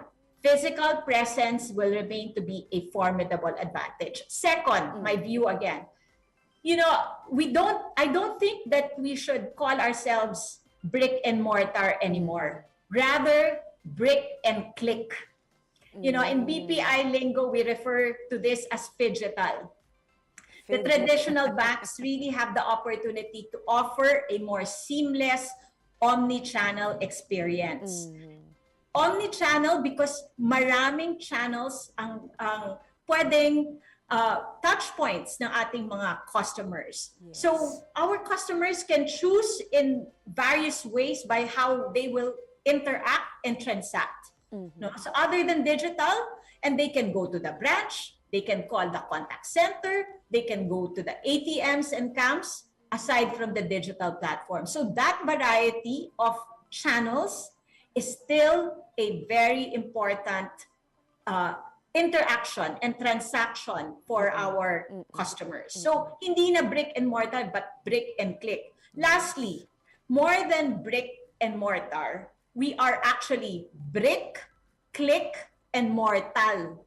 Our biggest advantage is our highly experienced cadre of branch personnel, relationship managers, account officers, and phone bankers.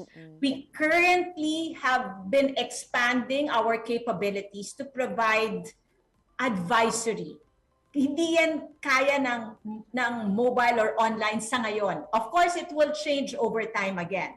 But right now, that advisory, the ability to provide, to educate our clients, help them navigate and manage their finances, particularly in the digital environment, will require the engagement of our own branch personnel. So bottom line, Francine, we will be constantly fine-tuning and optimizing our different touch points. We may be dialing up or dialing down on brick, click, and mortal in response to the changing preferences of our customers. Yan.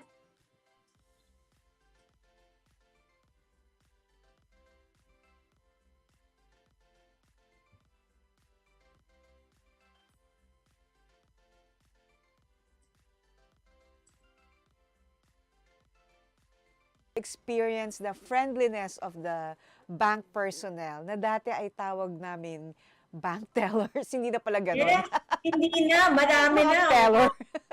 Oo, ano na, hindi na lang tellers ang nasa branches, Yeah. no? Really, it's advisors, our financial advisors. That's good to know. A lot of things are happening and thriving in the banks that we love.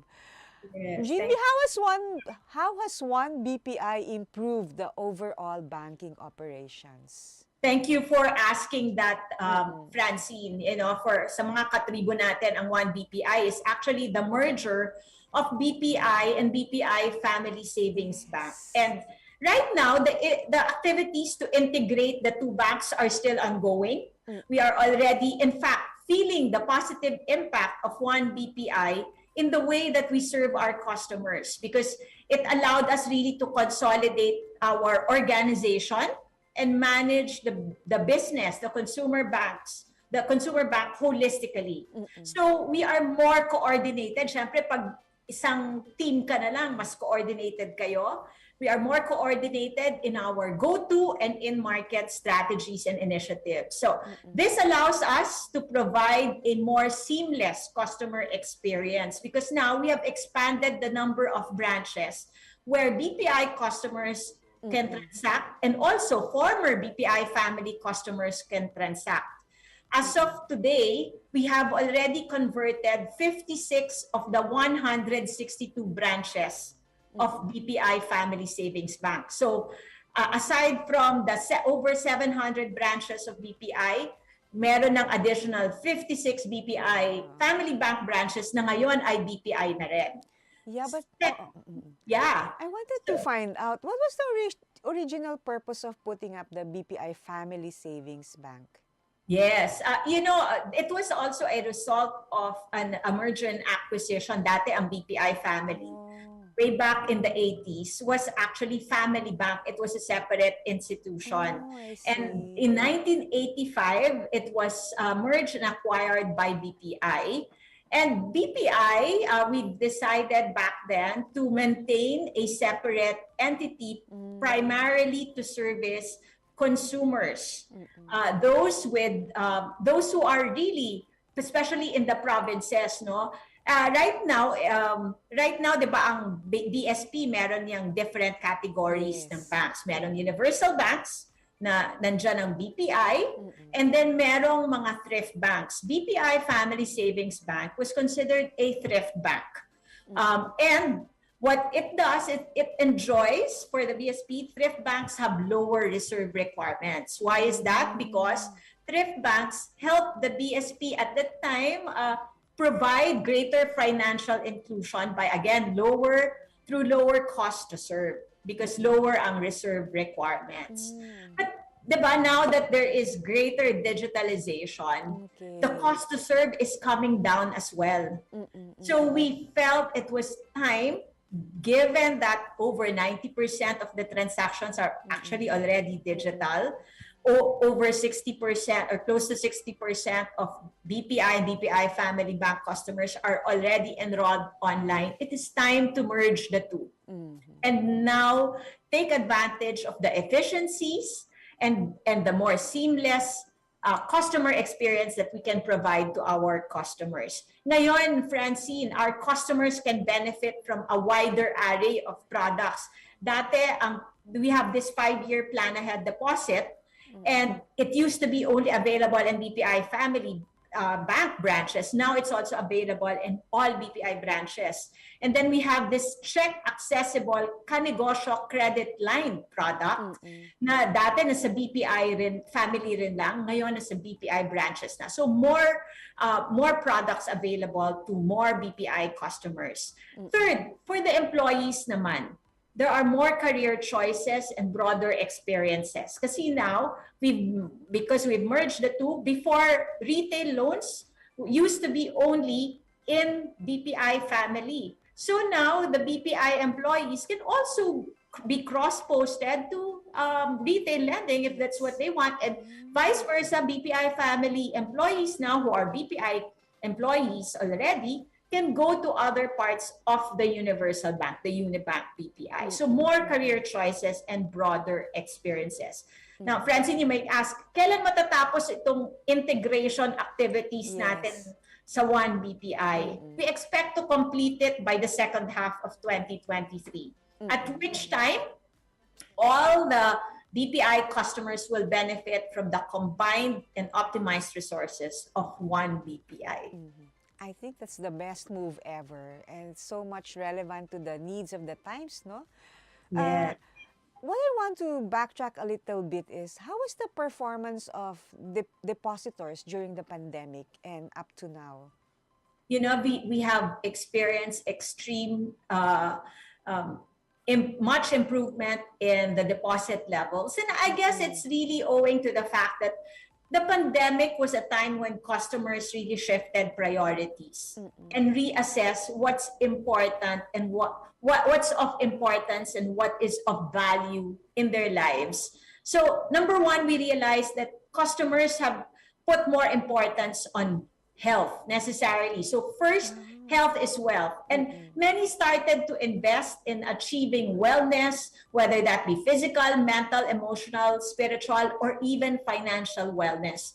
So some people really looked at how they are managing their money. They've started to save more and also invest more. So less spending time. And maybe because also during the pandemic, hindi ka naman talaga makalabas because there's lockdown, there's less mobility. So people really saved money, and because they know that it is important, ngayong rainy days during the pandemic, consider the rainy day and anything can happen, saving and investing is very important. Second, na-realize din namin and what we've observed among our depositors during the pandemic is they focused on the here and now. So they postpone first the long-term view kasi hindi nila alam ano mangyayari, di ba? So because they don't know what will happen in the future, our customers then focused on the present, and they preferred products wherein they are more liquid, and therefore they put their money on savings and shorter term deposits. And they postponed making those big ticket purchases and investments.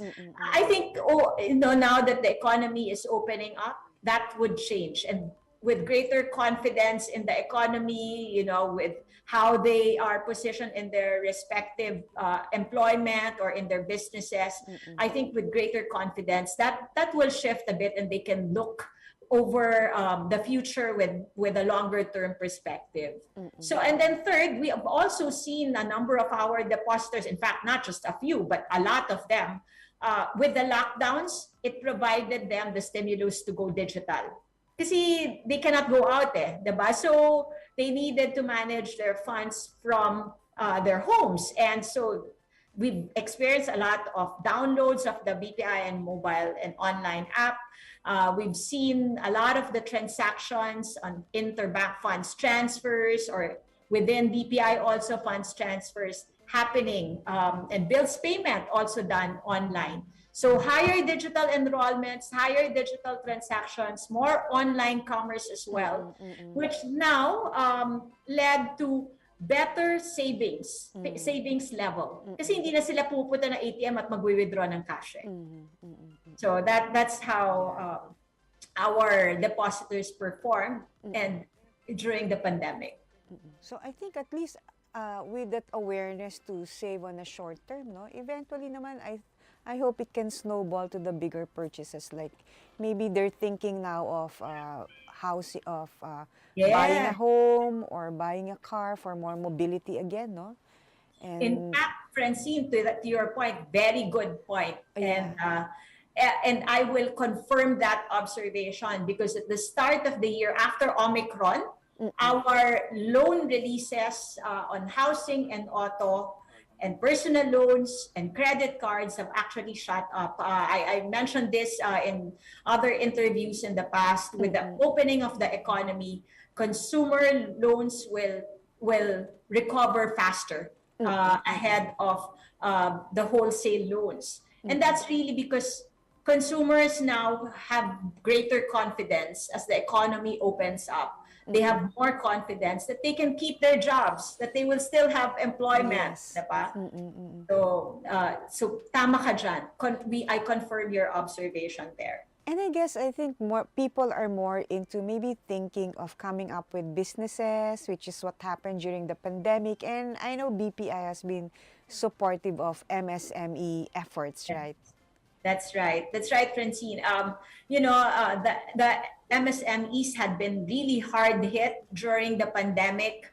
I recall, during the toughest lockdowns, about 50% of the MSMEs have actually closed. And then as the economy opened up, I think there were still about 25% that were closed. But we've seen very good recovery even on our MSME loans and also our microfinance loans. So only good things.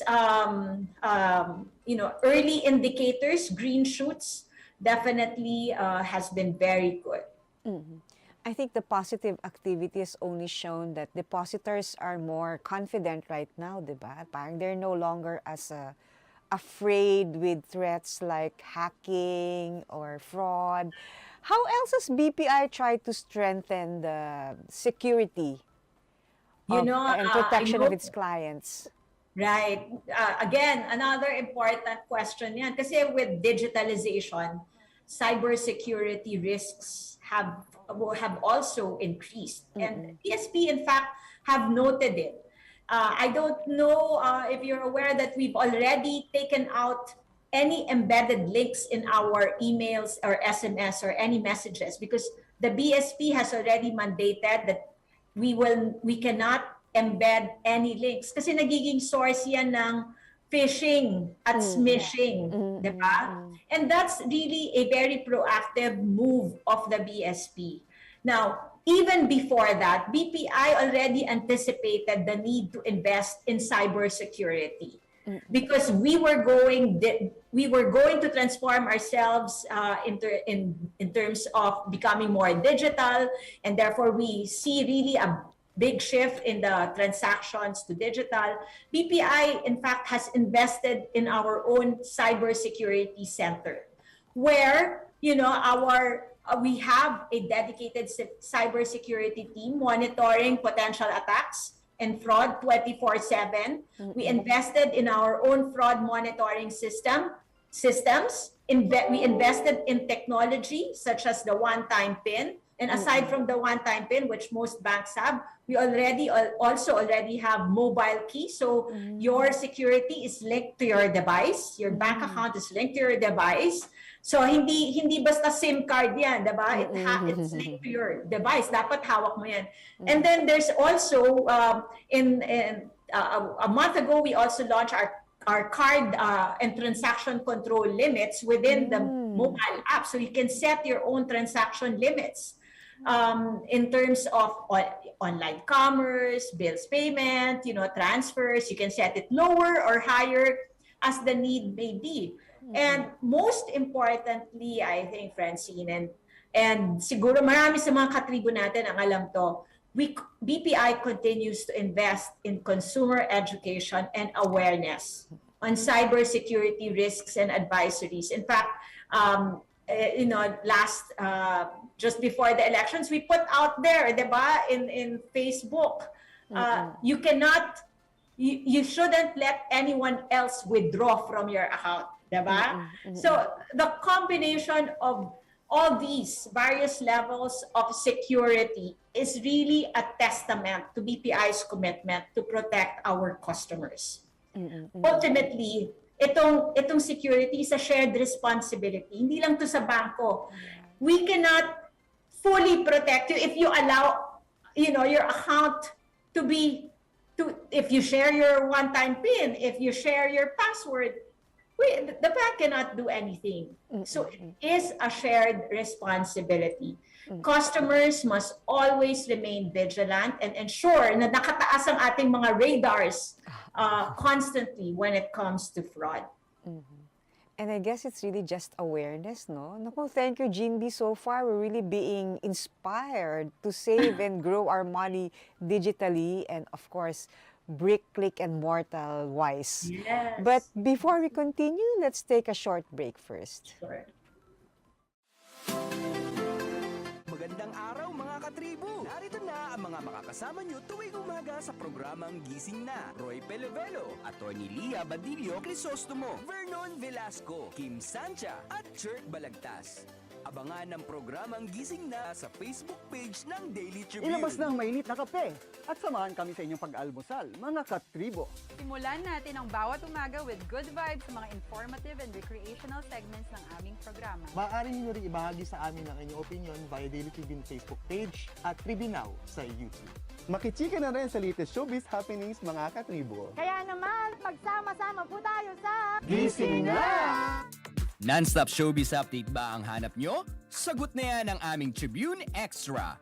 Balitang entertainment at lifestyle, mapa-local man o international, meron kami niyan. Manood at makichika na kasama si Kim Sancha, Lunes hanggang Biyernes, alas 5 ng hapon sa Tribune News on Q at separate premiere nito ng alas 7:30 ng gabi. Mapapanood sa Daily Tribune Facebook page at Tribune Now on YouTube.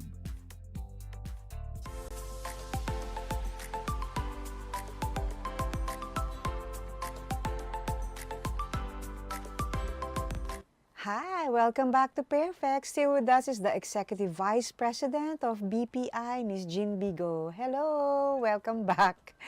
Hello again, Francine, and hello again sa mga katribo natin. Speaking of the pandemic, I think nobody was prepared for it. Of course, wala talaga.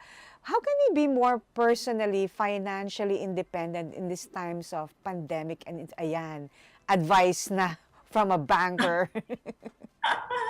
I'm happy to provide some advice, Francine, because that's really what we are here for in BPI. We are your financial advisors to promote financial wellness.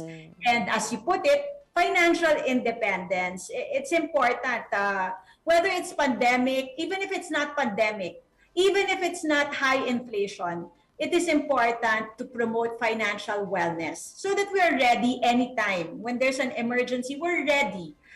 So to me, and sharing with you what we advocate in BPI, preparation and discipline are key.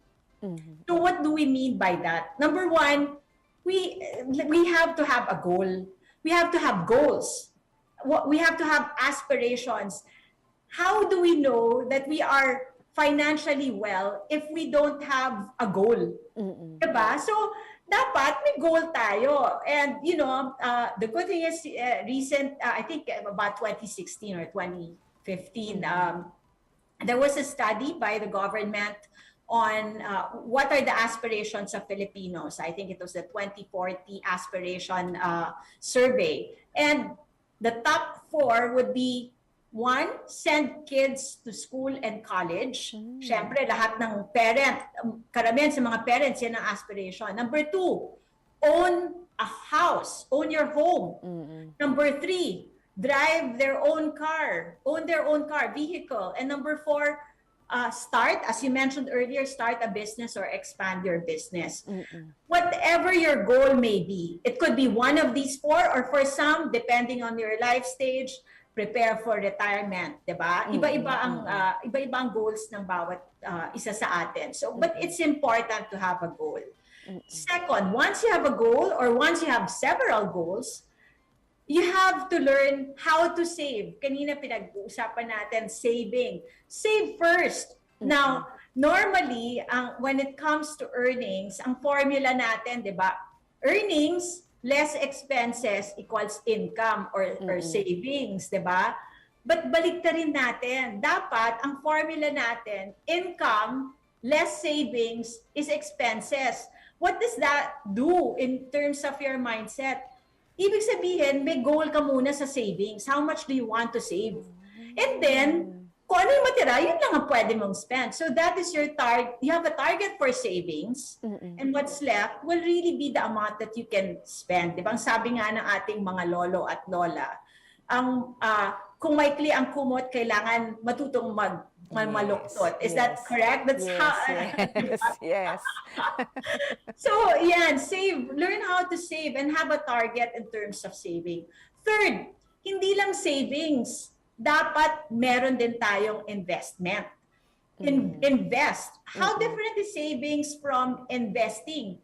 Kasi ang saving, it's the here and now, right? We save. We save our money. Ang investing is we use our money to build our future. So, savings is not enough. We need to achieve our dreams, our aspirations by investing. Kasi ang savings is really transactional. Ang investing is allowing us to achieve our dream for the future. How do we do that? Normally, we think about investments in terms of mutual funds, bonds, diba? Equities, stocks, trade. Those are real forms of investment, and these are the typical and traditional forms of investment. Ask your financial advisors in the bank, what are these investment instruments? Kasi depende sa, are you a risk taker? Are you a conservative depositor? Merong iba't ibang type of funds or investments ang pwede sa inyo depende sa inyong risk profile. But ito pa, hindi lang investment funds, bonds, or equities ang investment. Did you know that getting a loan can be a form of an investment? Getting a loan is not bad if it is meant to finance an investment for a long-term asset, such as a home, a car, or a business. Yang top dreams or aspirations ng Filipinos of owning their home, driving their own car, starting their business, or expanding their business. Those are very good reasons. Those are very good investments. And to do that, you may need to get a loan. Don't wait to have enough cash to start on your dream. We can help you by starting now through a loan. Diba? So, and then, fourth, track and review your spending and see where you can cut. Find cheaper alternatives, diba? And you know, sometimes you have to Parang mahirap yan. Diba mahirap yan eh. Pero tama ka dyan. Diba? There are cheaper alternatives. You don't have to coffee, for example. Diba? Exactly. Yes. You know, over the pandemic, maybe, Francine, maybe because many of the stores have closed, I've started to brew my own coffee, bring it in the office, and it tastes better because now I can choose my beans. So, I cheaper alternatives. Diba? And I think, thank you for that, for those advices, mapaka golden nuggets of wisdom. And I think it's perfect timing kasi syempre kakatapos lang ng sweldo and we're almost done with the 6 months. We're on to the next 6 months. So those are good things to reflect on regarding our future, how we'll deal with our personal finance, no? Jamie, what I want to ask now is, what about women, yung mga mothers, homemakers? Kasi they're the CEOs of the house, sabi nga nila. They decide most of the purchases and all. Do you have any specific advice like family budgets or how can they grow that? Or family bills? Paano ba? How does making it become more efficient? CEOs ba ang mga women or CFOs or all yes, around? Lahat na all president. But yes, you know, Francine, the women, are really, really, parang ano ba tawag dyan, ilaw ng tahanan, di ba? Yes, yes. We spend so much on, we spend so much time taking care of our family, making sure that we are able to attend to their needs, di ba? So, sabi mo nga, CEO and to some CFO at all around na. Yes. So, for women, my advice is number one, don't be afraid to get help. Hindi mo kailangan pasanin ang buong mundo. Yes. So to speak.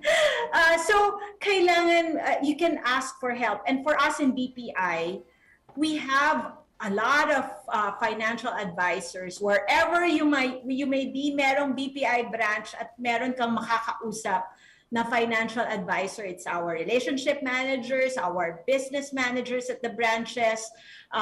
Pumunta ka ng branch, pwede mo silang tanungin because they're very properly trained in terms of giving financial advice depending on your current personal circumstances. So hindi mo kailangan pasanin ang mundo. Get help. Second, take care of yourself because if you don't, you cannot take care of your family. Right? So make sure that you also have me time and that you are able to make yourself healthy overall, holistically. Me, I always tell my friends and my family and my colleagues, it's important to, number one, exercise regularly, eat healthy, get enough rest, sleep well, and of course, pray. Always find time for prayer and reflection because that really brings about overall equilibrium and wellness in us.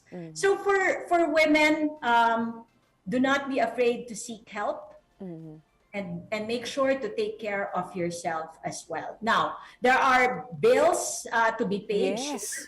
Diba? There are bills to be Nagpapaasan. paid. Oo, may budget. Minsan talagang hirap i-budget lahat yan. Yes. Or scheduling how to pay the bills. Yeah, so we have the BPI mobile app.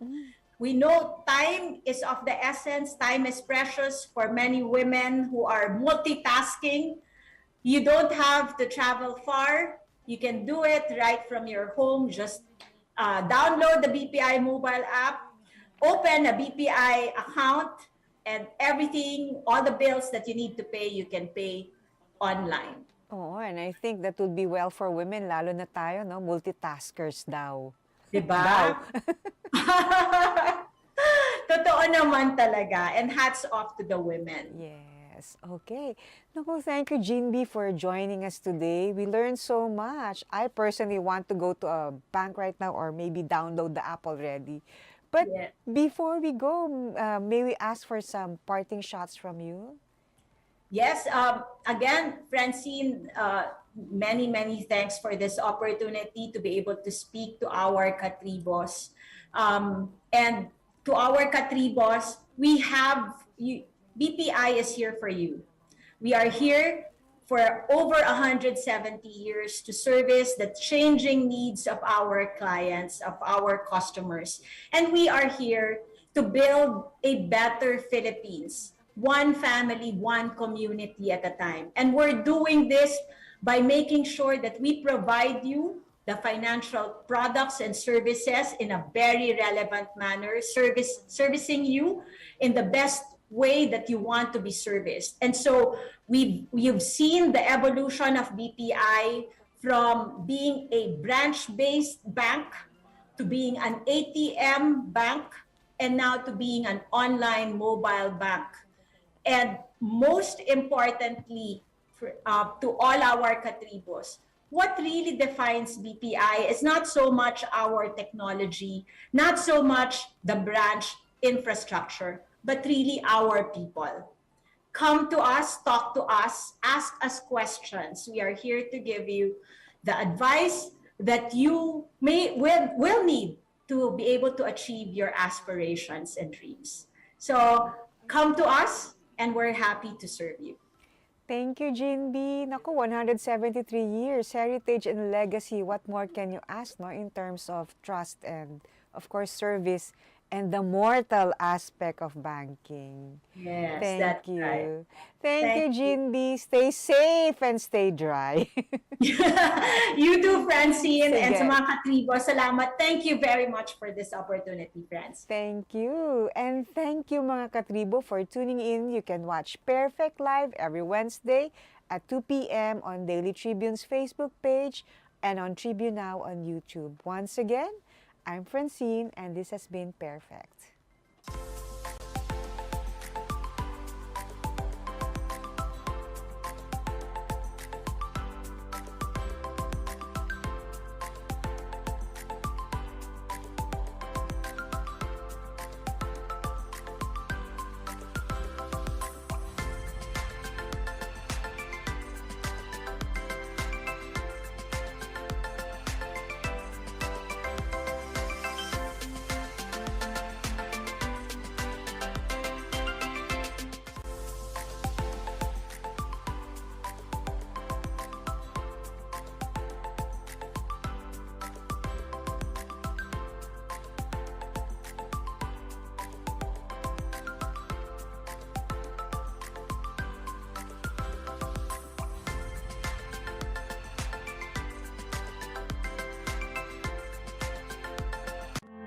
Fun and inspiring na kwentuhan? Sagot na yan ng programang Spotlight ng Daily Tribune. Makipagkwentuhan at kilalanin ng iba't ibang personalidad na kilala sa kani-kanilang larangan. Manood at makinig sa mga inspiring stories na kanilang ibabahagi kasama si Nina Ventura at Jojo Silvestre. Be ready ng mamangha at matuwa every Thursday alas 2 ng hapon dito lang sa Daily Tribune Facebook page at Tribune Now on YouTube.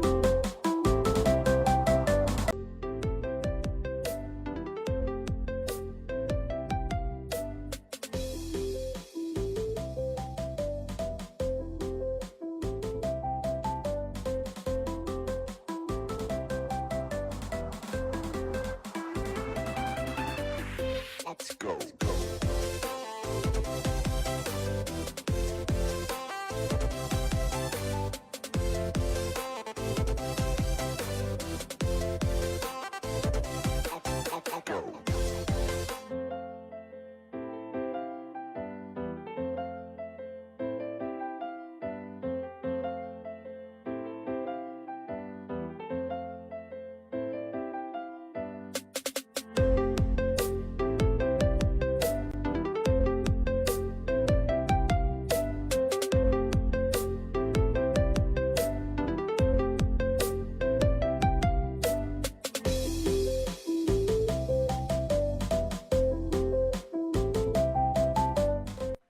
Good afternoon and welcome to another episode of Spotlight. I'm Dina Ventura. Time flies by so fast because, as you can see, it's already June and we're already halfway through the year. But June is also Pride Month, and that's why we are joined by these gentlemen today. Hello, good afternoon. Thank you so much for having us here. Thank you, Ms. Dina, for having us. Because there will be a runway show called Pride, a decade of fashion of Don Cristobal, that's you, and other 12 designers that next week, it's already next week. So why is this fashion event significant? What can we expect from it? Let's learn directly from the renowned fashion designer himself, Don Cristobal, and Miguel de la Rosa, the president and CEO of Amplify Marketing Corporation. Welcome to Spotlight, Don and Migs. How are you today? We're good. And thank you for having us, Ms. Dina, and congratulations to your digital TV show. Oh. So, of course, as mentioned, we have a lot to celebrate this month. So the event is not only a celebration of Pride, but of course, a celebration of the decade of excellence and talent of Don. I know. I'm so curious about his work. So we'll talk Yes, about that sure, later. sure. But first, let's talk about the show this coming June 11. It's called Pride. So please tell us more about Actually, the show. Pride, it's because I'm celebrating my 10th year in the industry. Plus, it's also a celebration for the upcoming Independence Day So that's why it's Yeah. June. Oo. June 11. Correct, June correct. 12 would be our celebration of the independence. Plus the LGBTQ plus Pride community. Okay. So, you and 12 other designers, right? Can you tell us more about that? 12 designers that 12 you designers, invited. we have actually Cathy Capistrano. We have Patty Balye, Okay. who's a good friend of mine. She's a wedding Designer. designer. Okay. We have Michael Castillo from Batangas. Then we have 2 other designers from the Cordillera, Okay. which is Christopher Tabili and Ma'am Julie Dan. Okay. Then we have also from Rizal, which is actually Where you're from? I'm from Mandaluyong. Ah, I'm okay. from Mandaluyong. All right. Then we have from Antipolo, which is Robert Gallardo. Then we have another designer from Laguna and Cavite. So, mukhang nakalimutan ko na yung names. So, we're actually 12. Yeah, so 12. How did you come up with this 12? I mean, anong reason that they became part of your lineup?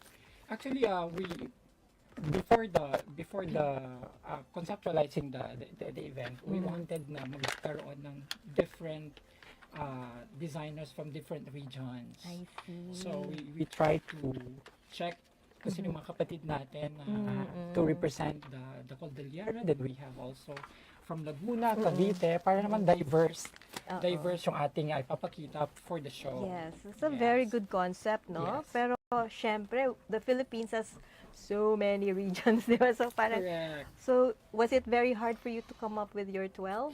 Medyo mahirap-hirap ng konti, but yung naman mga designers natin very cooperative, so iyan. So nakumpleto kami. Okay. So, how was the preparation for the show?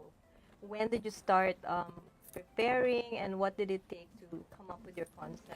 Actually, itong show na to supposedly noong 2020 pa. It's because of the pandemic, medyo na-delay ito ng gusto. So, hanggang napalitan yung concept, yung designers na magre-represent ng every region. So, medyo mahirap yung preparation. But it took me around like 6 months to finally makumpleto yung buong concept ng show. But we're still in a pandemic, di ba? Yes. How did you decide na, eto na, this is the time for Pride again? Yes, medyo natulog na tayo ng 2 taon.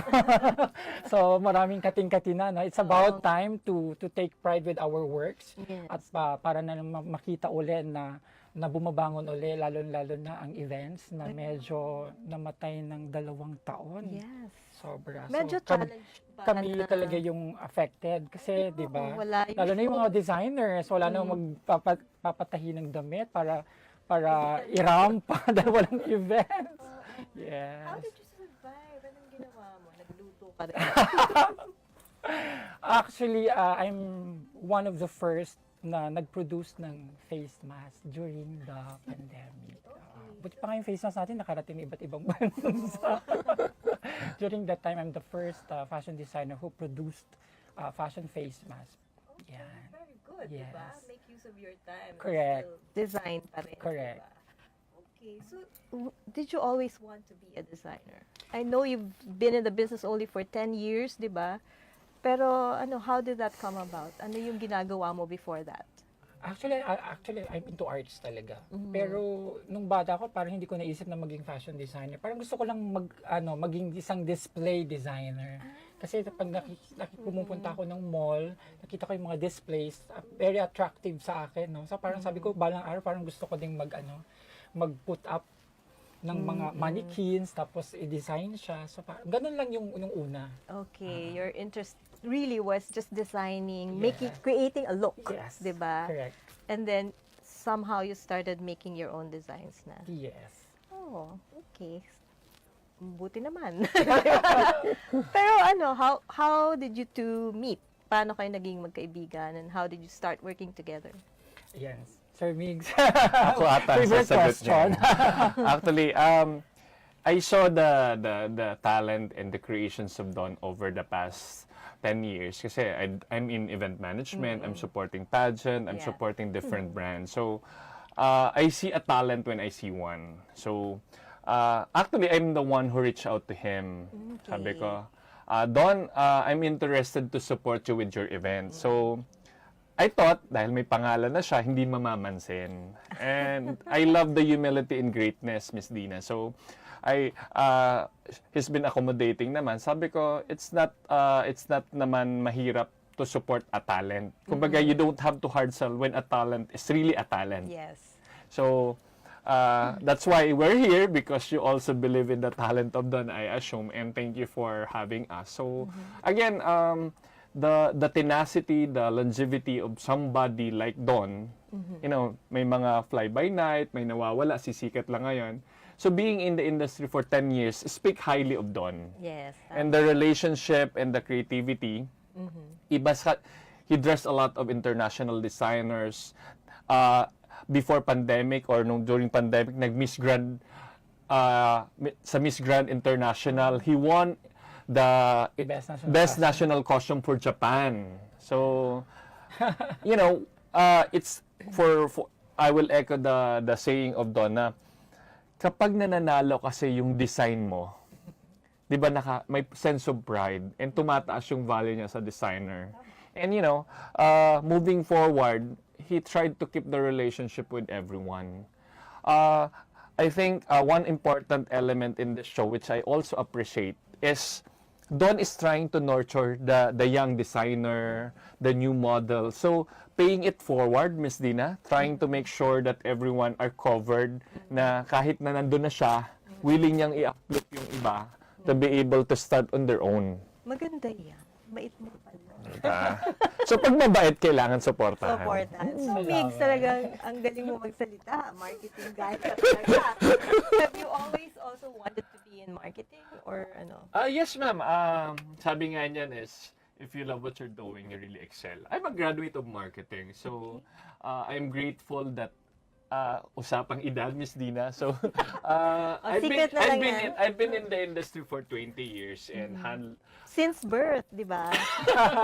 I handled a lot of number of brands over the years. So, mahal ko yung trabaho ko. And if I'm always advocate of kapag minahal mo yung ginagawa mo, it's not work at all.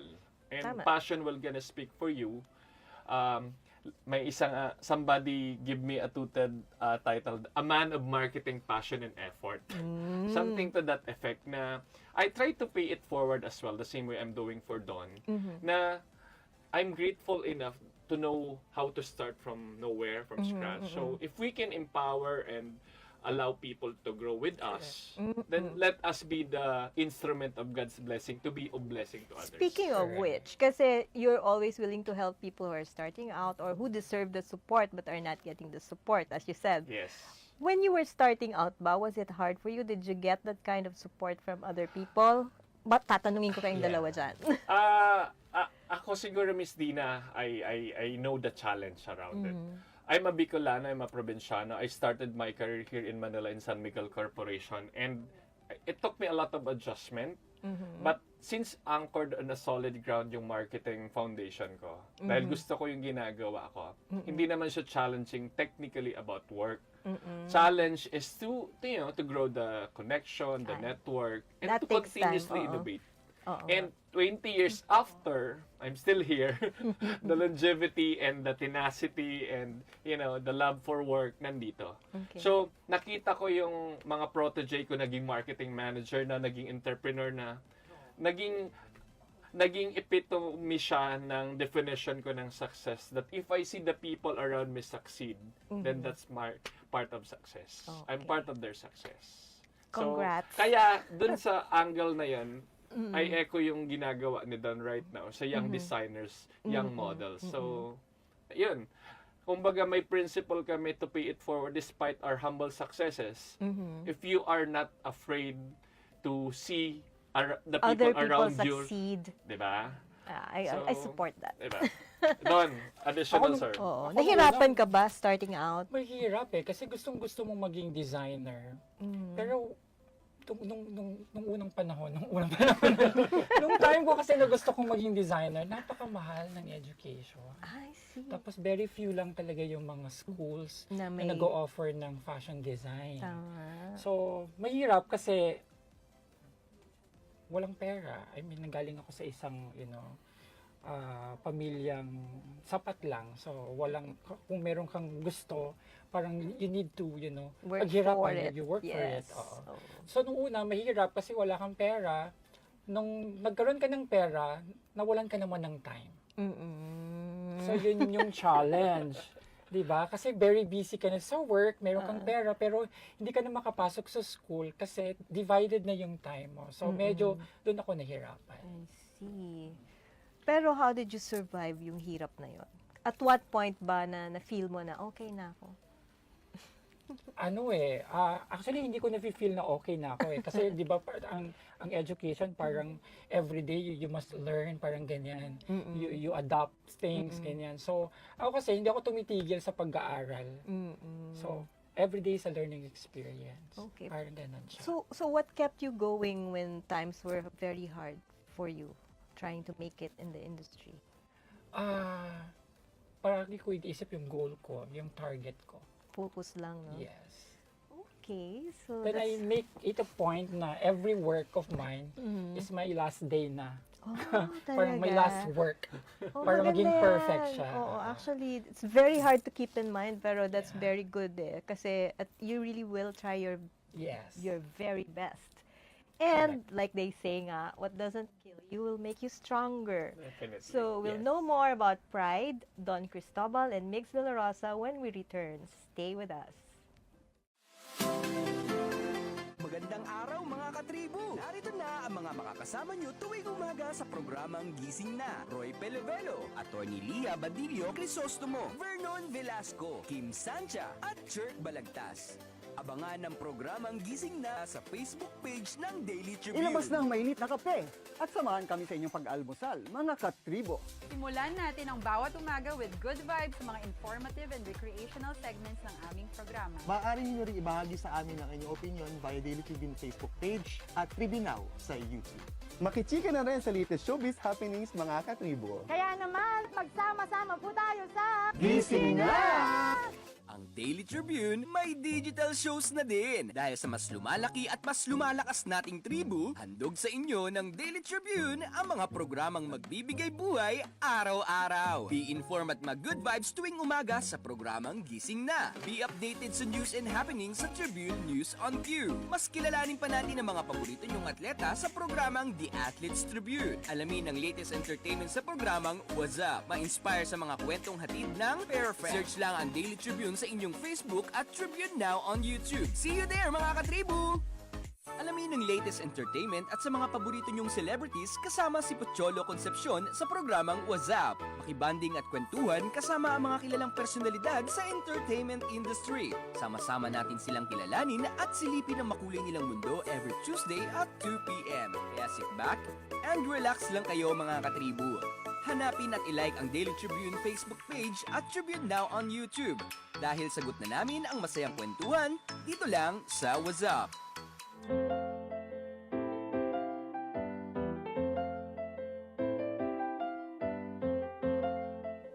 Welcome back to Spotlight.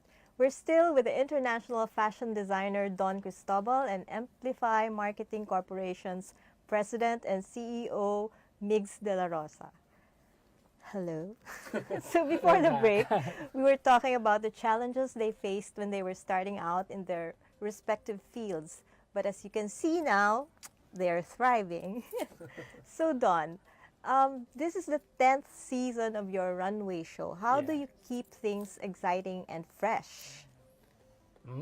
That's a good question. Actually, every year naman talaga pinag-iisipan ng prod kung ano yung gusto naming ibigay sa audience namin. So we see to it every year may mga pasabog talaga. May mga something new. Yes, exactly. So for this year, ano yun?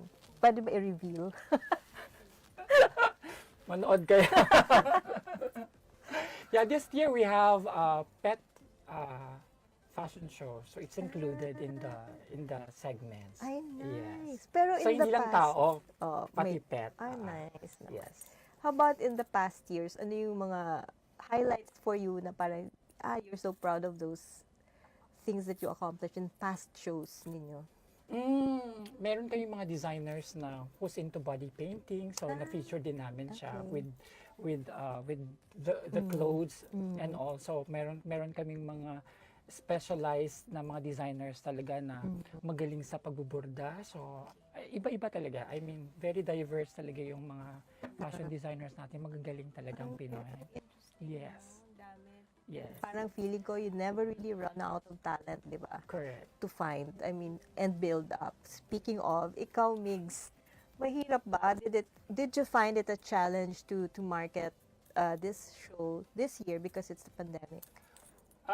Both grateful and challenge kasi siyempre it's a trust to return everyone to a face-to-face event.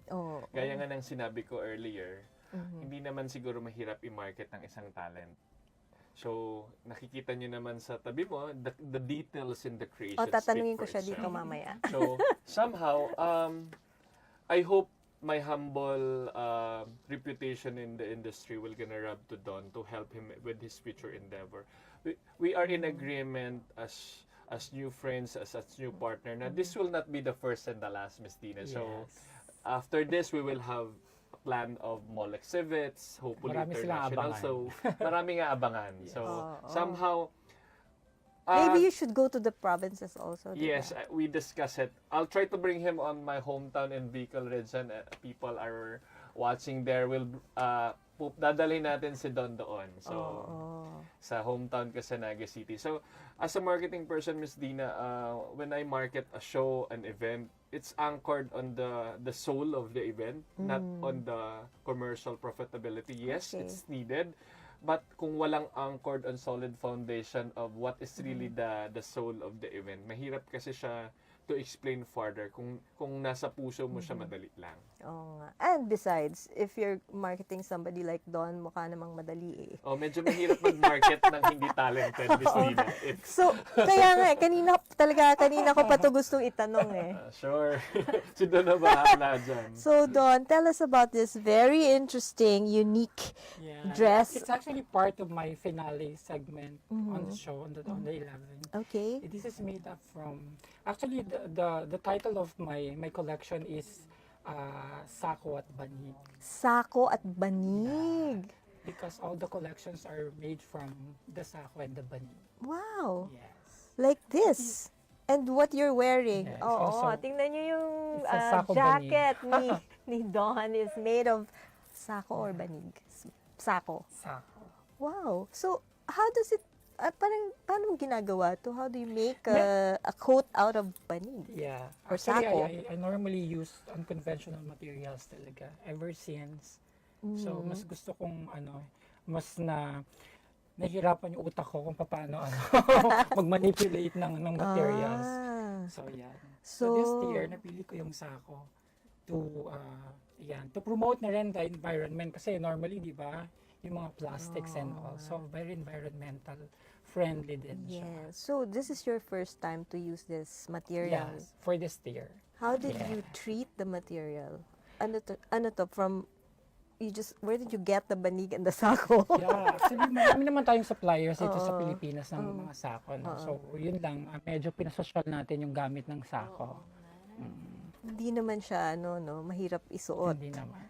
Actually, yung first ko talaga, nung nagsimula ako sa career na to, I made a wedding gown out of rice sack.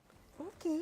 So, yun yung furniture ko kay Sir Manny Librodo. So, yun yung time na nakilala ako. Okay. Because of, I'm using, unusual, unconventional choice of material. Correct. Okay, so how many pieces will you be showing for the show? Naku, marami. My finale would be around like 20 pieces. Yes. Then I have other pieces for other brands naman din.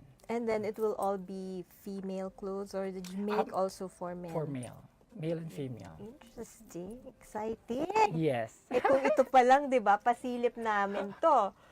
may mga sako at banig na, diba? Kaya, High fashion. Yes, Galing. correct. Anyway, ang galing ah. So, was this something that kept you busy during the pandemic? Ano ba yung nagpaikot ng utak mo? Actually, supposedly dapat nga noong 2020 pa to since, nagka-pandemic, medyo naantala lahat ng mga bagay-bagay. So, na-focus tayo sa mga maliliit na bagay na para, mabuhay ang lahat. I started actually doing also a banig face mask. So, I have a collection of the banig face mask. Okay yan, breathable yan. Yes. And you, Migs, what kept you busy? Ako, ma'am, lagi naman akong busy but on a productive side, of course. Miss Tina, during the pandemic, I saw the gap to give job and opportunity to people. So, during the pandemic, I created Amplified Career, wherein my clients, my entrepreneur friends are giving me job vacancies which are shared to everyone. Mix and match of people. Parang it's like a community wherein you can look for FB and IG Amplified Career. You can check out job vacancies. Then I connect you to the right employer. And of course, it's pandemic. Di naman anchored sa yaman ang pag-pay it forward. Nag-establish Amplified Care, my charity foundation. Like, I value education. So, I tried to donate desktop and books to Farplang area wherein they can continuously learn despite the pandemic. So, yun. Ang babait ninyo pala. Anyway, so, but, I mean, because of what you went through this pandemic, I'm sure, of course, you have an opinion or a view about how the pandemic changed your respective industries. In your case, sa fashion industry, sa tingin mo, how did the pandemic transform it or change it? Naku, medyo mahirap, no? To us designers kasi nung pandemic talagang zero. Yeah. 'Di ba? Walang kliyente, walang nagpapagawa, walang fashion kasi face mask yung uso at saka PPEs, no? Pero since, ang Pinoy magagaling talaga. So very talented ang mga designers. So yun yung naging platform namin to create, unconventional na mga face mask. So imagine mo, nakakreate tayo ng face mask out of banig. So even the PPEs, mga fashionable PPEs as well. Parang basically what you're saying is parang designers learn to be more sustainable and environment friendly in their choices. Ganyan. Okay. So, siguro mauuso din yung pag-recycle or rehash ng mga old designs ninyo, no? Correct. para mabago ulit. Pero I think you should be happy because the events are coming back. Correct. Thanks to people like me. So, marketing. So how do you see Philippine fashion in the international setting in the future? Kahit naman in the future, ngayon pa lang naman talagang ang mga Filipino designers ay umaariba na yung international scene, right? Siguro ngayon, medyo naantala ng 2 years, pero ngayon nagbabalik na yung events natin. And eventually, lahat ng lupalop ng mundo, may representative na ang Philippines. Imagine mo, na international beauty pageants, ang gumagawa ng mga gowns ng mga different candidates is Pinoy. I know. Yeah. And you've also done that, diba? Yes. For Japan. Yes, I won the Best in National Costume for Miss Grand International 2021. So, you think that's going to continue in the coming years, no? May plano ka rin ba to go international? Or do you plan on helping talaga the local? Yeah, marami tayong mga invitation internationally pero nakafocus talaga tayo dito sa Philippines, no? Helping also other co-designers natin na to build their portfolios here para naman mas maging established sila and somehow makatulong tayo papuntang ibang bansa kapag gusto na talaga nilang mag-promote ng kanilang mga work. Yes. Okay, but what else do you want to accomplish for yourself? Meron pa ba?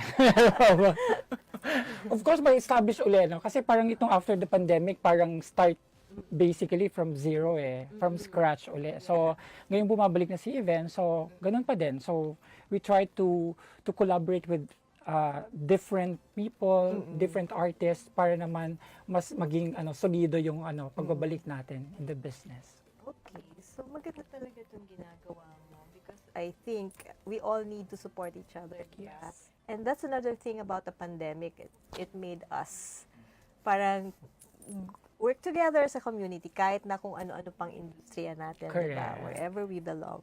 So, iba talaga ang Pinoy. Diba? It's important that we continue paving the way for our local artisans because we can really compare internationally with them. Correct. So, we'll take a short break for now.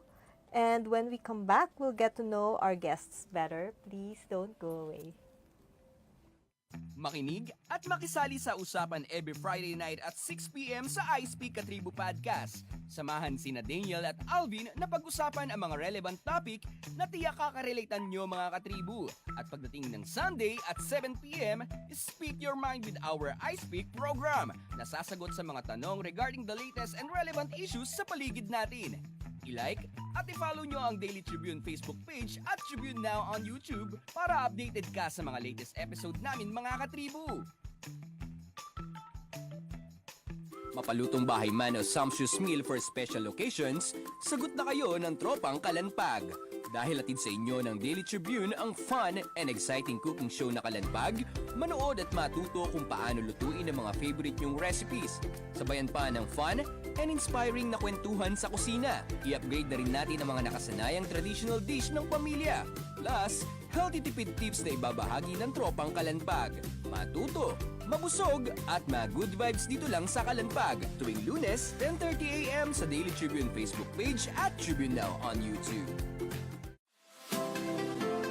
Magandang araw mga katribo! Narito na ang mga makakasama nyo tuwing umaga sa programang Gising Na. Roy Pelovelo, Atty. Lia Badillo Crisostomo, Vernon Velasco, Kim Sancha at Chert Balagtas.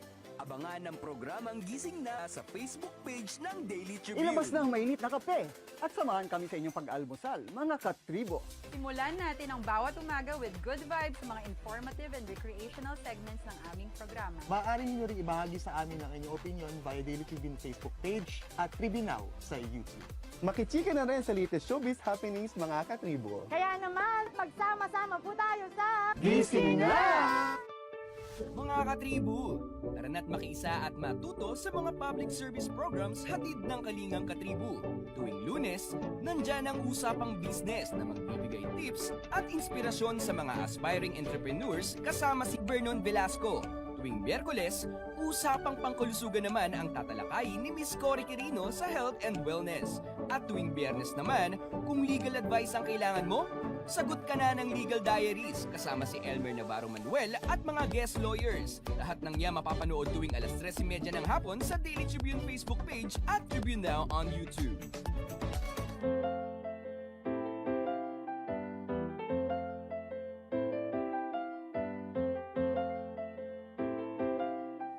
You're still watching Spotlight. So now for this segment, we'll play a quick game of fast talk with fashion designer Don Cristobal and Amplify Marketing Corporation President and CEO Mix De La Rosa. So, these are just some fun personal questions to get to know them as individuals. Okay, first question. Huwag kayong titingin dyan. Hindi ko sabihin. The first thing you do when you wake up. Ako, ma'am, I pray.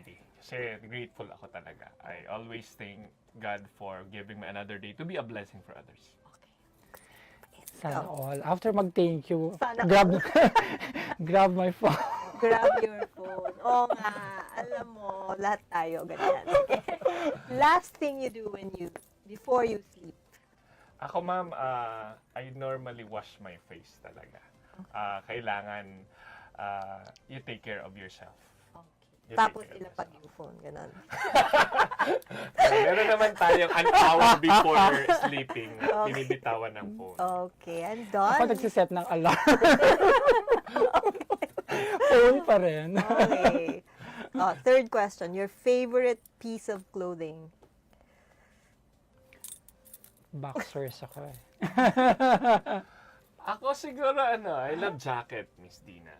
It works for me for casual and work kasi I'm in a corporate work naman. So, pag nasa office ka, I wear jacket. So, yun. So, yung closet mo puro jacket? At least I have all the colors. Sige. So Ako boxers pajamas kasi kulang ako sa tulog palagi. Ayun, Parang sarap yun na. yung palagi kong ano, Suot. look forward. Okay. Speaking of, what's a day in a life for you guys? Ano ba yung nangyayari sa buhay niyo? Sige, ako Siya muna. sa buhay. Ako talaga, the whole morning I communicate and coordinate all my work-related stuff, email, talks, follow-ups, and normally my meetings after lunch and up to the late nights because I was able to find time meeting clients and friends after office. So I try to engage a lot because I love working with people face to face. So pandemic really is a hindrance for me because I'm more effective. My charm is effective in face to face rather than online. In a marketing work, ang hirap gawin online. Correct. So sales and marketing work are better and effectively implemented when face to Face to Correct. face. So, masaya ka na ngayon. Ganon. Masaya because especially seeing everyone jumping and bumping up again, you know, seeing businesses opening again, Yes. revitalize yung media industry, everybody getting work again. It's inspiring me to be able to, ang dami na naman. You know, seeing everyone going back to their feet again. It's really inspiring and I cannot say anything but gratefulness to everyone. You know, the tenacity and the faith. Nga, You know. nag-hang-on lang mga tao talaga. Laban. Laban lang. Ngayon, mahirap na mag-schedule kasi everywhere may events, no? Oo. Every day. It's a good it's a good problem. And, hindi naman siya hahanapan mo lang talaga ng time. Kasi pag gusto mo naman yung ginagawa mo, Miss Tina, I think the bottom line is if you love what you're doing naman, you will find time. Busy is just an alibi and excuse. Oo nga. Kasi, di ba? Tama naman. And you, what's a day like for Nag-start ang day ko lunch time. Because I normally sleep around like 5 or 6 in the morning. Not unless that I have a special meeting sa morning, so babangon ako ng maaga. Pero normally, like after lunch na. So, same with Sir Migs, checking out emails, mag-respond ka sa lahat ng mga clients mo, lahat ng mga inquiries mo, may magpapagawa ba ng bagong damit sa'yo and all. Plus the existing work na meron kami. So, ginaguide yung tao and all. So, busy. yun. So, what do you do on your rest days? Ano yung rest? What's that? Nakakain ba yung rest day? Parang I would like to echo that. But kidding aside, my rest day is normally weekend. When I turned 40 last year, I make sure to really try to find a work-life balance, Miss Dina. Because I think everyone acknowledged that the pandemic taught us the value of taking care of ourselves. Love ourselves, take care of our health. So, nagbawas ako ng kaunti ng trabaho, Miss Dina. I try to give time to myself other than mag-exercise, cardio at least, you know, magsimba. And I am a fan of having massage kasi talagang my line of work is really stressful. So I try to take care of myself with all the personal hygiene in the regimen because pag marketing ka kasi sabi lagi ng client, how can you sell us if you cannot sell yourself? You know, you have to embody and you have to epitomize what you're selling. So, trying to be presentable as much as possible is a good part of what I do, not only for myself but for them. That's why I'm very careful, including my integrity, reputation, and the things that I do because what I do affects them. Correct. Oo. Tama. Ayan. Diba? Ako Rest day, New Year's papakilala resolution kita. ko. Papakilala New Year's kita sa resolution rest day ko, mo. magre-rest na ako eh. Pero until now, parang... Wala pa rin rest. Kahit pandemic, hindi ka pa rin But I nakabawi. normally rest naman during Sundays. Okay, you sleep Make talaga sure in na your I have time for pajamas.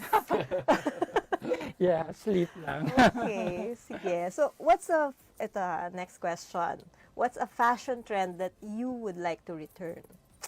Come back. Done. I think the question is yours. Ang fashion naman talaga bumabalik at bumabalik yan. Eh. So, Bumalik na ba yung favorite mo or gusto mo pang may babalik pa dyan? Sa cuts, siguro colors lang. So, I'm more into earth tones, yan. Black, kasi classic. So, okay. normally, yun lang naman yung ano eh. But yung cuts, normally bumabalik. Bumabalik nga eh. Bumabalik. Iba ang uso ngayon, ano, mga... Ako kasi volume. naman, ma'am, yung fashion, kumbaga, kaya ko na, alam ko kasi, ma'am, yung bagay sa akin, the way I went, kung ano yung kaya kong dalhin. So, from a professional perspective, kung ano man ang fashion dyan, hahanapan ko pa rin kung ano lang yung bagay sa akin. Hindi ko Tama. i-fit yung ano. Because one thing that I've learned and naririnig ko at nababasa ko from designers, hindi naman lahat kaya mong suotin. It's the comfort that gives you the lifestyle, and kung komportable ka, kahit mura yan, kaya mong dalhin.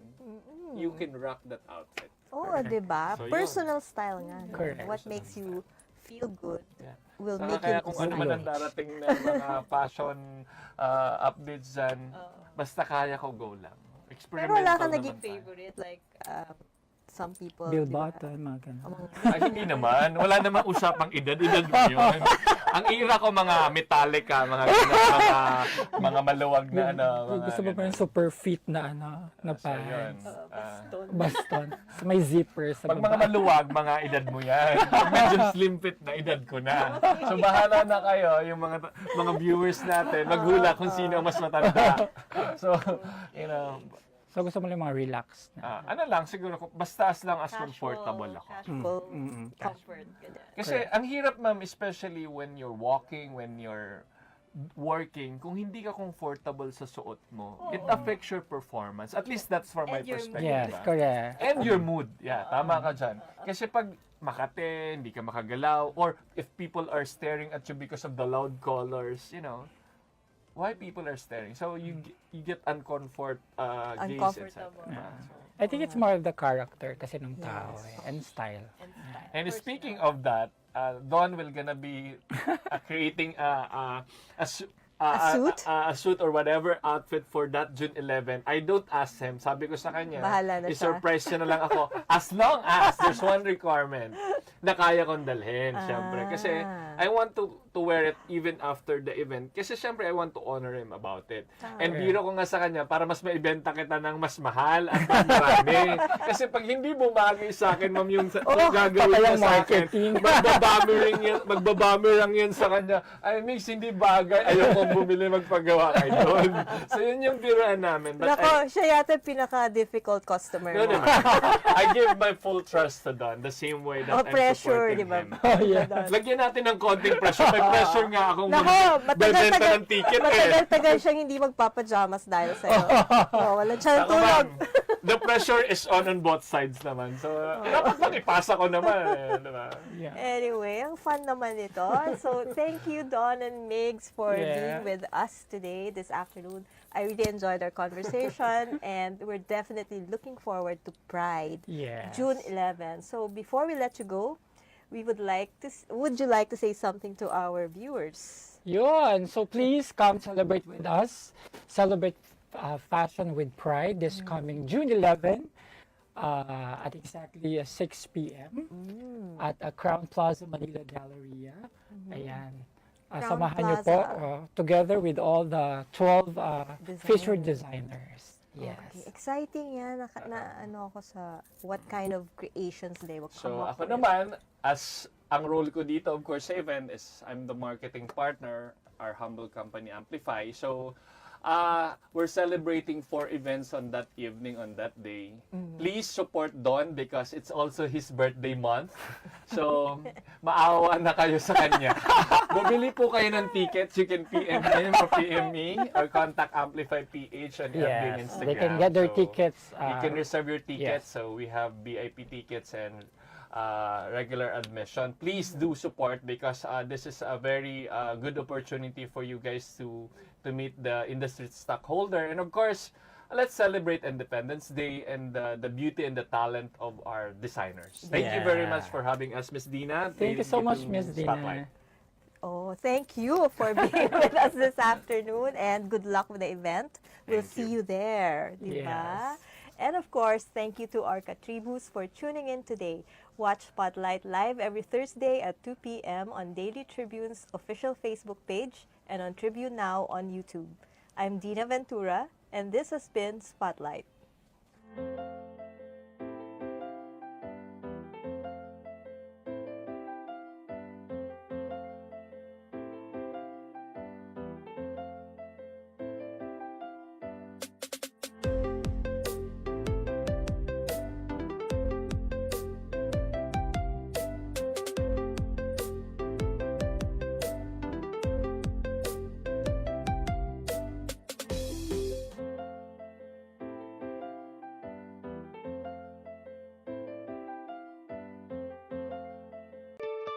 Mga katribu, tara na't makiisa at matuto sa mga public service programs hatid ng Kalingang Katribu. Tuwing Lunes, nandyan ang usapang business na magbibigay tips at inspirasyon sa mga aspiring entrepreneurs kasama si Vernon Velasco. Tuwing Miyerkules, usapang pangkalusugan naman ang tatalakayin ni Miss Cory Quirino sa Health and Wellness. At tuwing Biyernes naman, kung legal advice ang kailangan mo, sagot ka na ng Legal Diaries kasama si Elmer Navarro Manuel at mga guest lawyers. Lahat ng yan mapapanood tuwing alas 3:30 ng hapon sa Daily Tribune Facebook page at Tribune Now on YouTube.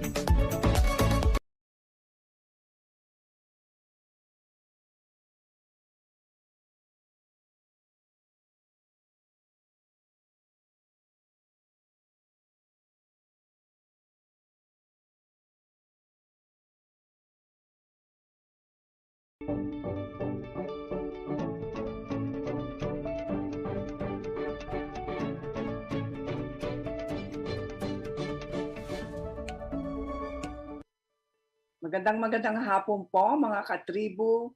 Isa na namang magandang episode tungkol sa kalusugan. Ngayon naman po, pag-uusapan po natin ang ano kaya ang healthy?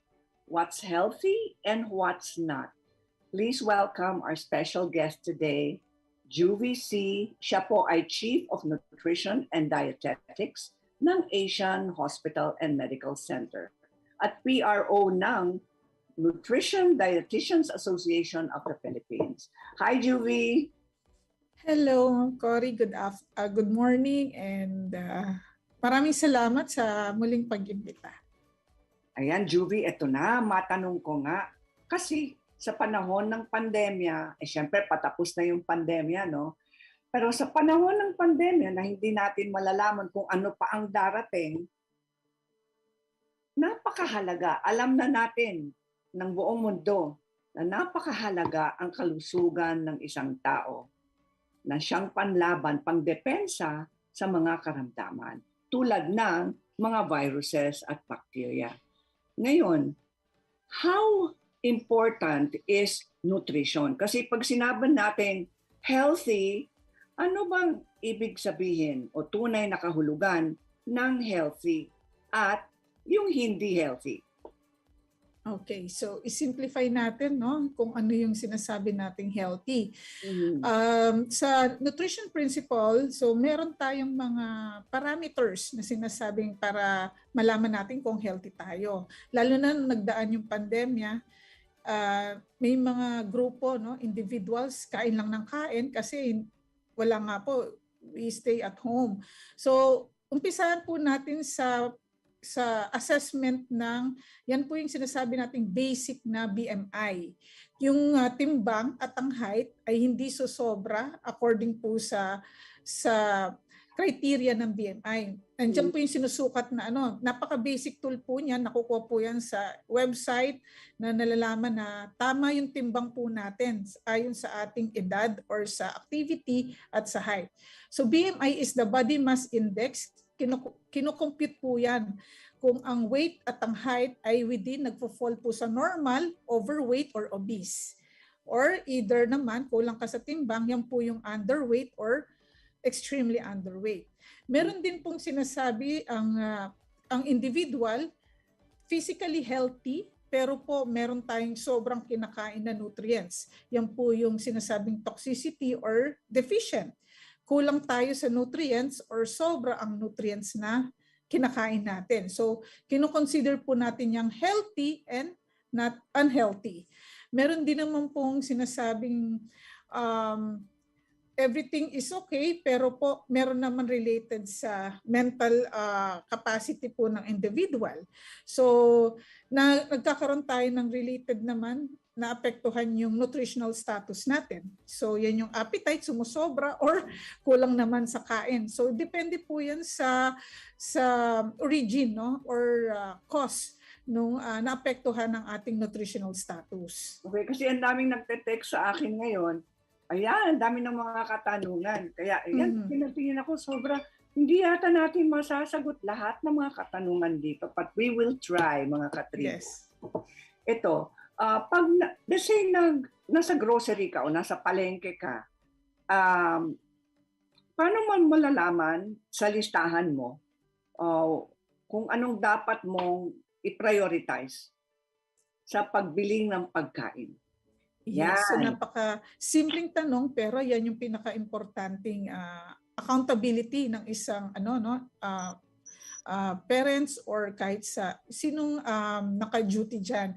So ang una nating titingnan, Cory, no, it's a part of our education, nutrition education, is to learn how to read labels, yung nutrition facts po ng i-grocery natin. So lahat po tayo conscious ngayon, yung sobrang asukal o sugar content, cholesterol content ng binibili natin sa mga groceries. So titingnan natin yung degree po ng dami. Kaya po ang pinaka-basic sa individual, titingnan agad kung mataas ang blood sugar ng individual, titingnan agad kung unsweetened or yung sugar content ng grocery. Kapag yan po yung grupo ng mga non-perishables na sinasabi natin na binibili sa grocery. Pag sa perishables naman po, tinitingnan natin yung freshness. Tulad ng? Freshness po ng gulay, yan, yung nasa natin, no, nasa video. Titingnan po natin yung saan natin binibili yung source po ng ating bibilhin. So maganda po siya accredited. Halimbawa po yung mga meat. Maganda po ba yung supply ng ating meat na tinitingnan na bibilhin? And of course, titingnan po talaga yung freshness ng meat. Ang sinasabi nating meat, nandiyan po yung chicken, freshness po ng mga isda, and also yung mga poultry products natin. And lalo na po pag sinabing poultry products, yan po yung napaka-basic na eggs. Okay, so may mga degree po yan ng klase ng itlog kung ano yung dapat natin. Usually po, ang nire-recommend natin dyan yung class or grade A. Nandiyan po yung, yes, yung namimit po yung maganda yung shell ng egg, wala pong mga cracks, and also yung proper storage po yan, no, nasusundan. So, halimbawa po, going back, no, bago ko makalimutan, yung expiry date po ng item na bibilhin natin. Hindi po yan yung kuha lang tayo ng kuha, no, sa grocery. Titingnan po natin yung expiration date, and also meron dyang naka-label na best before. So we have to be cautious kung ano yung mga nakukuha natin sa grocery agad. Hindi lang po, no, nakatingin tayo, kuha lang tayo ng kuha. So you have to read on the parts of the packaging. Yeah. Kung sa freshness, makikita naman po natin yan physically kung fresh po talaga yung sa part ng fruits, vegetables, and also with the meat section. Okay. When you make a grocery, let's say nasa palengke ka, saan ka ba pupunta muna? Sa priority list according to healthy. So when we say healthy, ma'am, no, priority list, titingnan natin yung, as mentioned, perishable. Pupunta tayo sa meat section, sa fish section. Pero kung ano yung priority natin, titingnan natin yung mga specification ng freshness. At hindi po yung, syempre po, Ma'am Cory, titingnan natin yung facility ng pupuntahan natin kung free from, they maintain yung sanitation, yung hygiene sa palengke, no? Kasi ordinary palengke, kailangan they have to maintain yung proper hygiene and handling po nung raw food items na tinitinda nila or bibilhin natin. And then yung pagkain, let's say isda o karne, wala bang maximum exposure time to the heat and to the air? Yes. Yan po yung sinasabing food safety. So pag galing po sa palengke, no, nabili po natin yan, And then once we reach home po, no, when we get home, kailangan po i-maintain natin yung cleanliness. So isi-separate po natin yung kailangan i-double check kung may mga wilted or what or presence of mga dirt. Kailangan po tanggalin po natin yan. And when we say po yung importante po ng exposure, no, sinasabi natin, yan po yung pinofocus natin yung pag-cook foods na po siya. No? Pag sinabi pong cook foods, yan po yung very sensitive sa mga food contamination or bacterial pagkakaroon po ng pag-multiply po ng bacteria. So for example, going to the raw food meat po, ma'am. So alimbawa po, ground meat, no? Mga ground meat, very sensitive po yan sa multiplication ng bacteria. Kailangan po yung storage natin yan maayos. May separation po yan ng mga gulay at ng mga karne. Pag cook foods na po tayo, we have to be sensitive po ng proper temperature monitoring. So halimbawa po, no, once cook po ang ating pagkain, hindi po natin dapat yan mini-maintain at room temperature.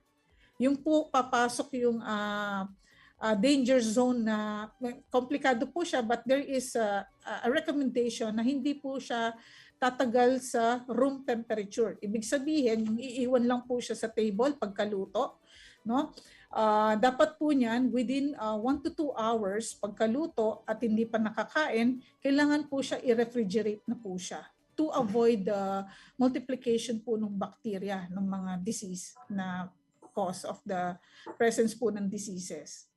Okay, let's talk about the food chart, no? The food pyramid. You have the food pyramid here. Ayan, mga katribo, pag bumibili tayo ng pagkain, kailangan alamin yung food pyramid guide. Okay? Kasi ito ang parang mga rules and regulations, mga guidelines para sa ating lahat. Nang sa ganon, meron naman tayong mga payo galing sa mga eksperto. Yan. Let's look at the food pyramid. Ma'am Cory, when we say, pag sinasabi po nating food pyramid, no, isa yan po yung magandang tool. No? Food pyramid, as we imagine yung food pyramid, sa base po ng pyramid, nandiyan po yung mga carbohydrate group. And also sa American food pyramid po, meron din pong may drawing dyan na may fluids, yung water. And also, next is the carbohydrate. And may separation po yan ng tamang amount ng protein, yung mga meat. Sige, ito. Yan let's iisahin na natin yan. Yes. Sa pinaka-ilalim ng food pyramid or ang pyramid mismo ay fluids. Pag sinabi niyong fluids, tubig ba ang number 1 sa listahan? Yes. Hindi na kasama po siya sa pagkakaroon natin ng balanced diet. Okay? If we are hindi po enough ang ating fluid intake, pag sinabi pong fluids, Ma'am Cory, hindi lang po pure water. Kung part po ng daytime nyo ay may juice or any form of liquids, is a part of our fluid requirement. Tsaa, kape, kabilang po yan sa requirement natin. Okay?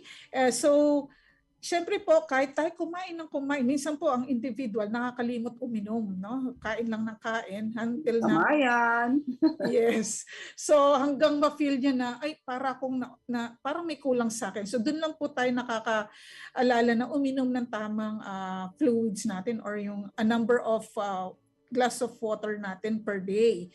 So marami tayong sources ng fluids, but we really recommend to take off more of the plain water. Kasi po yun yung nagbabalanse ng ating mga nutrients sa ating katawan. Halimbawa po, no, mahilig tayong maalat or sa matatamis. So we need na mag-intake tayo ng plain water, mas maganda, to rebalance po yung ating mga nutrients or concentration sa ating body fluids.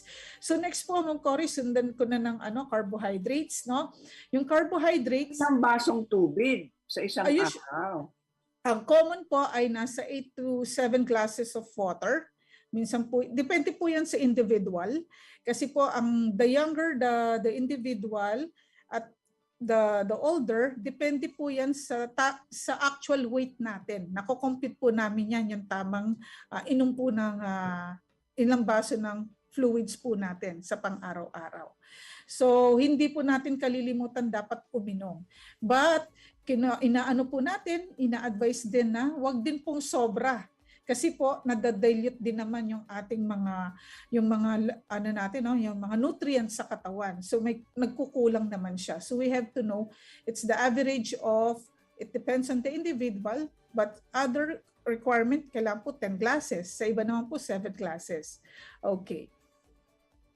Ngayon, sabi nila, pag kumakain ka o habang kumakain ka, mas mabuti wag munang uminom ng tubig habang kumakain ka. There's no specific na guidelines po, no, kung kailan. But for the technique, ina-advise po namin, example, weight loss ang goal natin. To lessen your food intake, we advise to alternate with water or more of the leafy vegetables or salad. So depende po sa goal natin. Kapag uunahin naman po natin ang water intake bago kumain, at ang status po natin ay undernourished or underweight, so na-fill in po agad yung natin, no, na hindi na kayo makakain ng maayos.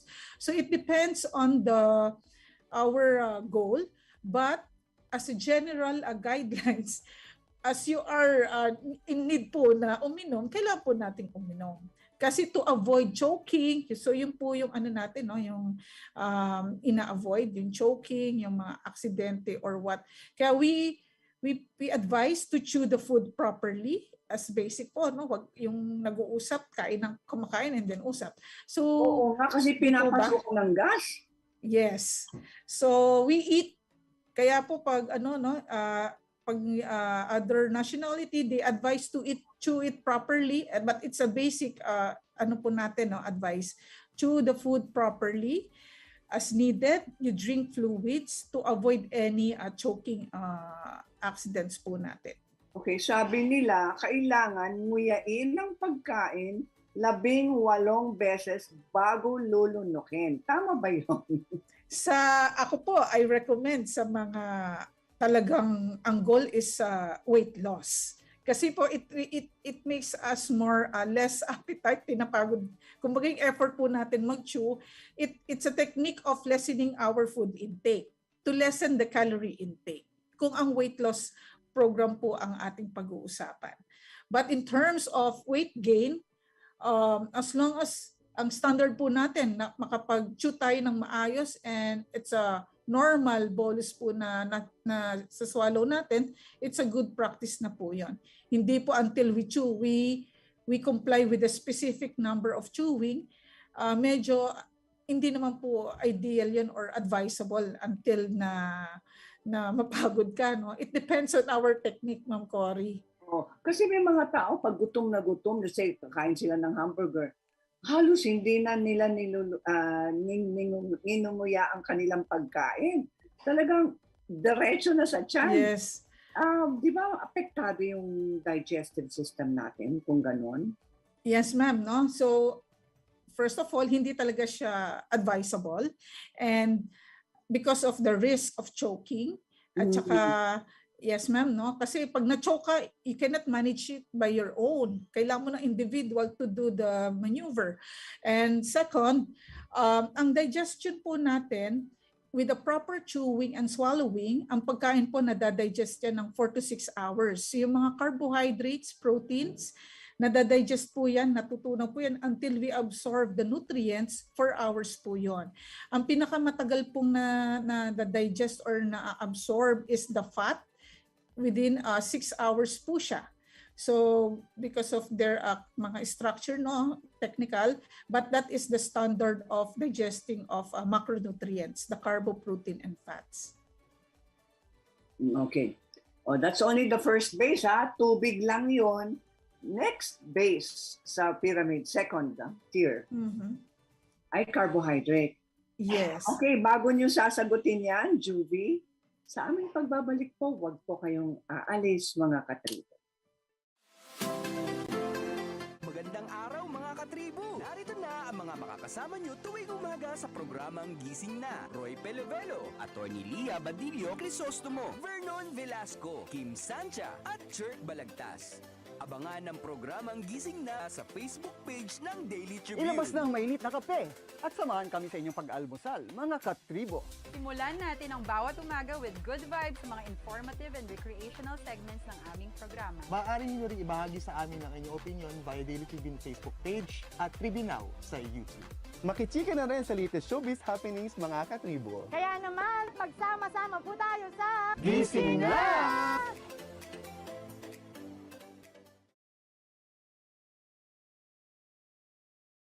Ang Daily Tribune may digital shows na din. Dahil sa mas lumalaki at mas lumalakas nating tribu, handog sa inyo ng Daily Tribune ang mga programang magbibigay buhay araw-araw. Be informed at mag-good vibes tuwing umaga sa programang Gising Na. Be updated sa news and happenings sa Tribune News on Q. Mas kilalanin pa natin ang mga paborito nyong atleta sa programang The Athletes Tribune. Alamin ang latest entertainment sa programang What's Up. Ma-inspire sa mga kwentong hatid ng Perfect. Search lang ang Daily Tribune sa inyong Facebook at Tribune Now on YouTube. See you there, mga katribu! Be updated sa news and happenings, katribu. Hatid ng Daily Tribune sa inyo ang mga balitang napapanahon sa loob at labas ng bansa. Kami na ang bahala sa paghahatid sa inyo ng mga latest and reliable news. We got you covered sa programang Tribune News on Q. Mapapanood mula umaga hanggang gabi, Lunes hanggang Biyernes sa Daily Tribune Facebook page at Tribune Now on YouTube. Makinig at makisali sa usapan every Friday night at 6 p.m. sa iSpeak Katribu Podcast. Samahan sina Daniel at Alvin na pag-usapan ang mga relevant topic na tiyak kakarelatan nyo, mga katribu. At pagdating ng Sunday at 7 p.m., Speak Your Mind with our iSpeak program na sasagot sa mga tanong regarding the latest and relevant issues sa paligid natin. I-like at i-follow nyo ang Daily Tribune Facebook.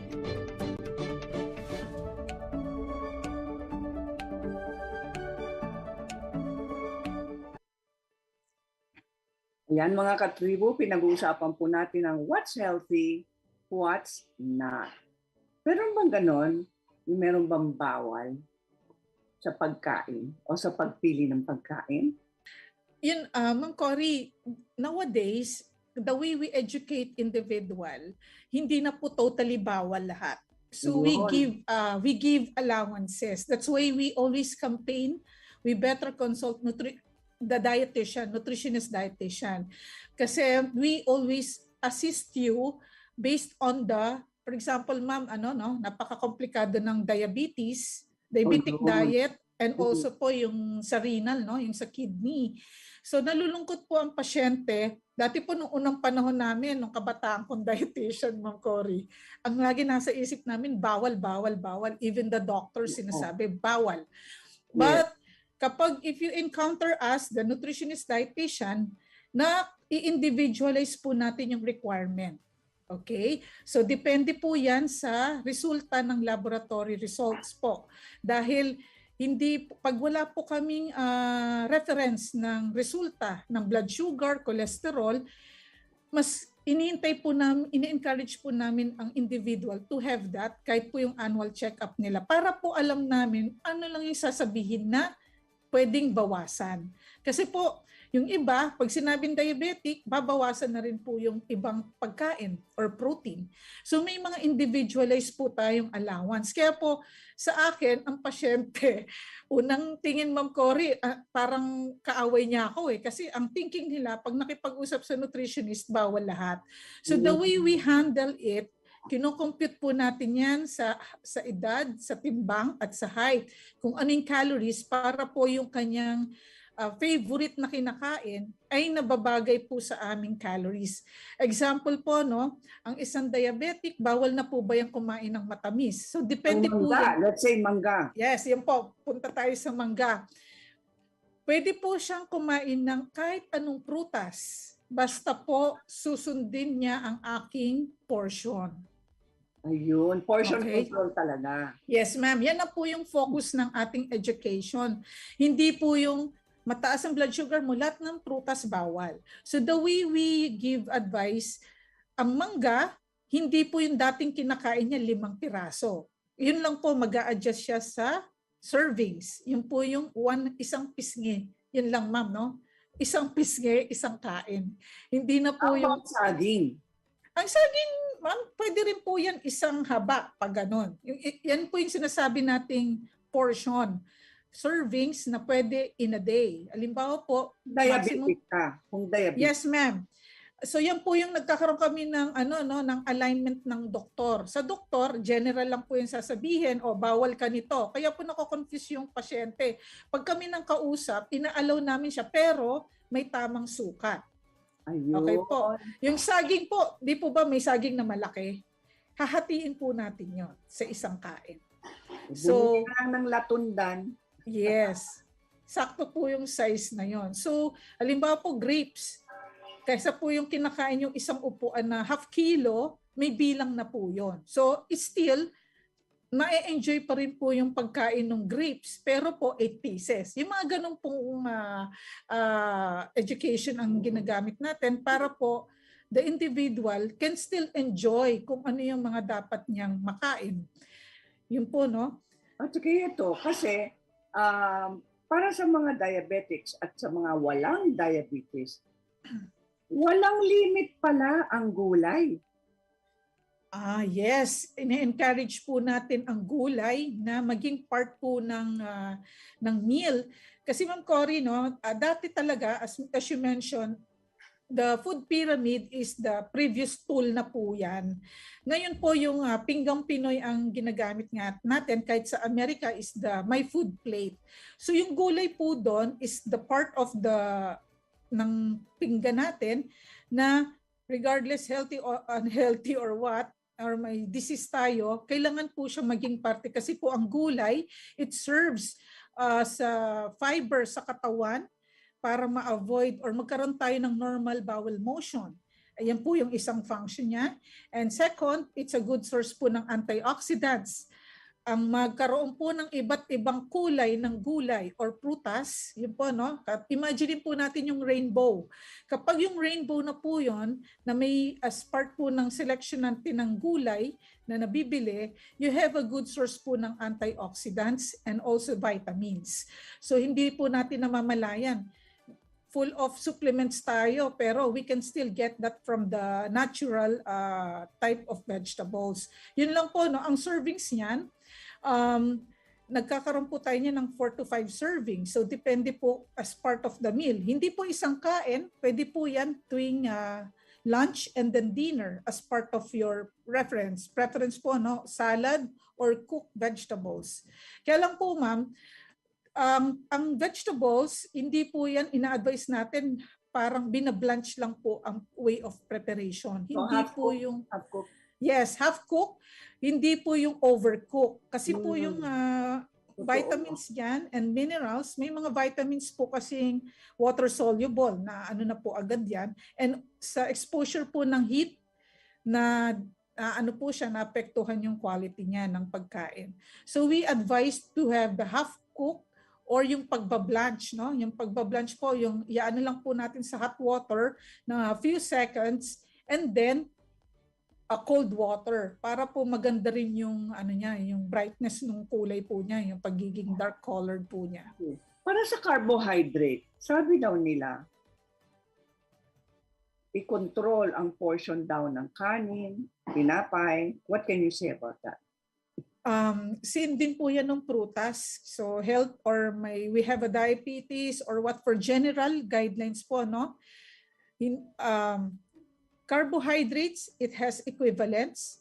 Example po, the half cup of rice, katumbas po yan ng 1.5 slices of bread. So Okay, depende so po sa 1.5 slices of bread, katumbas ng isang cup ng kanin. half cup po. Half Cup cup. lang. Ang tipid. Bawal pala, no? Ay, hindi na po siya bawal kung ano po yung preference nyo.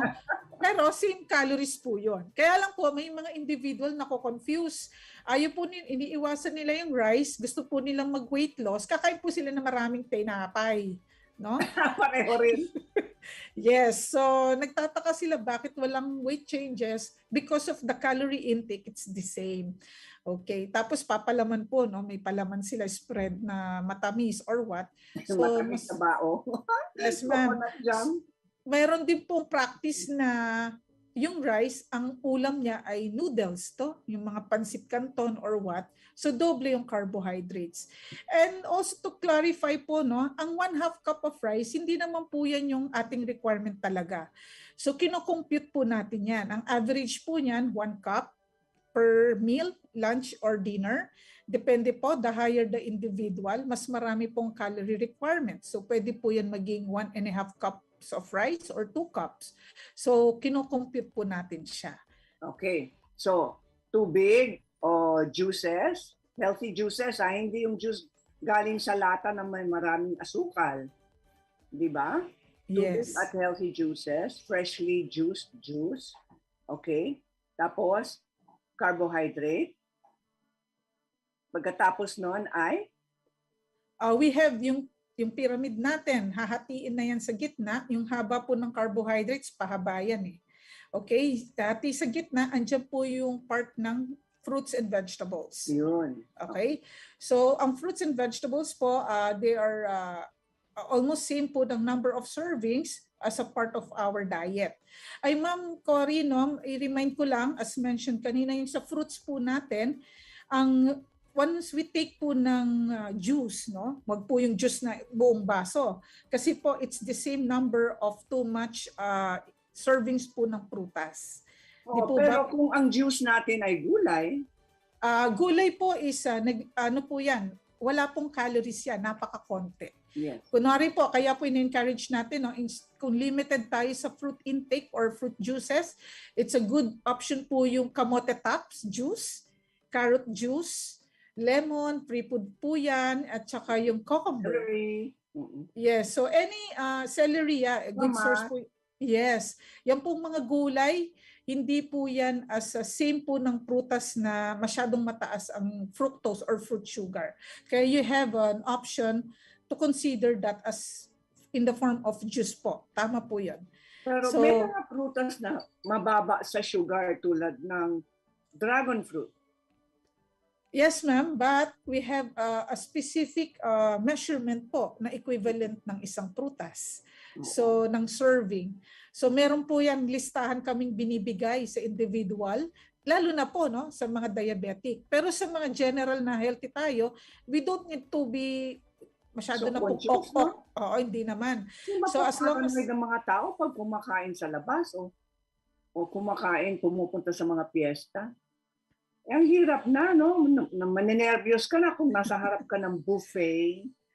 We can still attend buffet. Katulad po ng Korean, yan po uso, Ma'am Cory, yung Korea natin, no? Yung unlimited. Pero you have to be cautious po ng servings. You can attend parties, basta po alam ang tamang dami lang po ng kain. Basta wag lang only rice. Ayun, ma'am. Opo. Marami pong lettuce katabi nun sa side. Oo, yes. Vegetables. Yun ang sekreto Yes. daw. Haluin ang gulay at carbohydrate nang sa ganon, hindi masyadong tataas ang blood sugar daw. Yes. To explain po, no, related sa health natin or guidelines, the fiber po na nanggagaling sa prutas or especially vegetables, yung cholesterol po natin or carbohydrates, nagkakaroon po yan ng magandang epekto during digestion. Tumutulong po kasi yung fiber. Ang fiber po kasi may isang klase na hindi natutunaw sa katawan. Sinasama po yan pag nagpupo tayo, yung iba pong blood sugar, na naayos niya yung pag-delay ng pagtaas ng glucose sa dugo. Pero kahit po sa cholesterol po, no, pag nagpupo tayo, yung ibang percentage ng cholesterol na isasama po yan pag tayo nagkakaroon ng bowel motion. Okay, so tubig, carbohydrate, gulay at prutas. Pagkatapos, nandyan po yung portion. Ay, paliit yun, ano? Opo. Kaya po, napakaganda, kahit po matagal na siyang tool, napakaganda pong guide yan. Ibig sabihin, ng pagpaliit ng paliit, kailangan mas pakonti ng pakonti yung kain ng type ng food groups natin. Nandyan po yung fat and then sweets.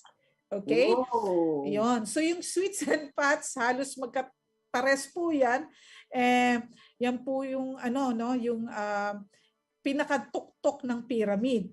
Pero po yan nakikita po natin sa video or sa ano natin, yan po yung prutas and gulay, nandiyan po yung susunod yung karne, grupo po ng protina at ng milk, dairy products. So ang protina, hindi po yan kasing dami ng gulay ang kain. Kaya po yung i-relate na po natin sa unlimited Korean meat, hindi po dapat ganon. So you have the portion po ng tama lang, halimbawa po. Kasi adobo. Kakain ka ng adobo. Ang standard protein po natin na makakain, pwede po yan ay 2 to 3 pieces na meat. Halimbawa po, no? Chicken. Yes, ma'am. Damihan po na rin na sauce. Pag normal naman tayo, we can still enjoy that type of ulam. So, ang standard serving po ng protina, nandiyan po yung ano natin, no? Yung chicken. Ang isang chicken leg po ay isang serving na po yan. Kapag nasa dieta po tayo, no, or ibig sabihin limited ang protein, ang isang serving po ng protein ng chicken ay isang chicken leg or yung 1/2 or 1/4 cut po ng chicken breast. Okay? Pag sa pork or beef naman, imagine po natin yung dating matchbox size po natin, yung posporo. Yun po yung standard serving. And then lang yun. Yes, ma'am, no? Medyo I say standard, but if everybody is having a normal of blood sugar po or protein, yung cholesterol, we can still enjoy ng mga ganyan po, mga 2 to 3 servings of meat isang kain. So depende po sa nutrition status natin. So sa milk naman, we encourage to have a part of dairy products kasi po, example pa, hindi tayo mahilig sa inuming gatas, you can have yogurt or cheese. Ang cheese po ay katumbas din po yan ng protina ng karne or ng isda. Kaya po yung sobrang kain ng protina, halimbawa po yung burger, halimbawa po Ma'am Cory, burger. Kung maka-order po ng burger, double patty, double cheese. So ibig sabihin po, sobra na tayo sa protein intake natin in a day. Okay? I see. Unless, sobra na. So kailangan bawiin yan sa darating na meal, sa susunod na meal time. Kailangan po sa susunod na meal, halimbawa po, kung cautious talaga ako, naka-double cheese patty na ako and cheeseburger, I would have dish ng less sa meat. Wala na po akong protein. It's more on magno-noodles na lang ako or based of beef soup, parang ganon.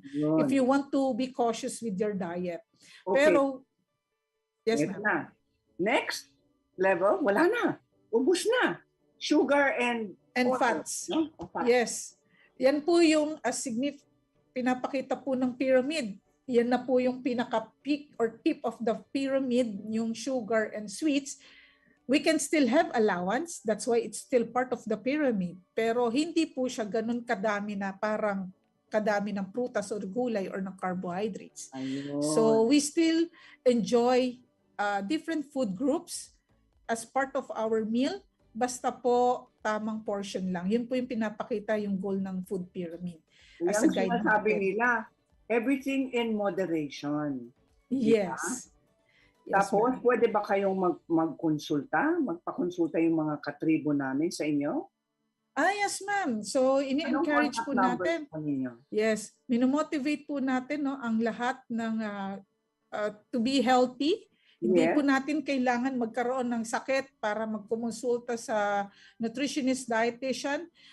Hanapin niyo po ang may credential na R&D to explain more in details para po it's individualized diet po yan. So we can contact, hindi naman po ang Asian Hospital ay ganun kamahalan sa nutrition service, but we can assist you if you need any modification po sa ating dietary lifestyle. I-assist po natin yan. So we can have our contact 771-9000, and you can reach us with the local number of 8047. Marami po tayong nutritionist dietitian to assist you here in Asian Hospital. And also ma'am, no, baka sabihin ayon na cautious silang pumunta ng Asian Hospital kasi hospital. So we have the Nutritionist Dietitian Association of the Philippines. We have our directory there, and we do home care support po sa individuals. Online service po yan. Anong contact numbers para sa online service? They can visit the website po, but they can contact us the 0917-774-6349. So they can message us that through Viber para po we can endorse it to our end up list of dietitians, depende po sa location. Okay, maraming salamat kay Juvie ng Asian Hospital para sa kanyang payo sa ating lahat, mga katribo. Para sa darating naman na episode, abangan. So stay healthy everyone and take care. Eat your veggies. Eat your veggies, mga katribo, and stay healthy. God bless. Ito po si Cory Quirino.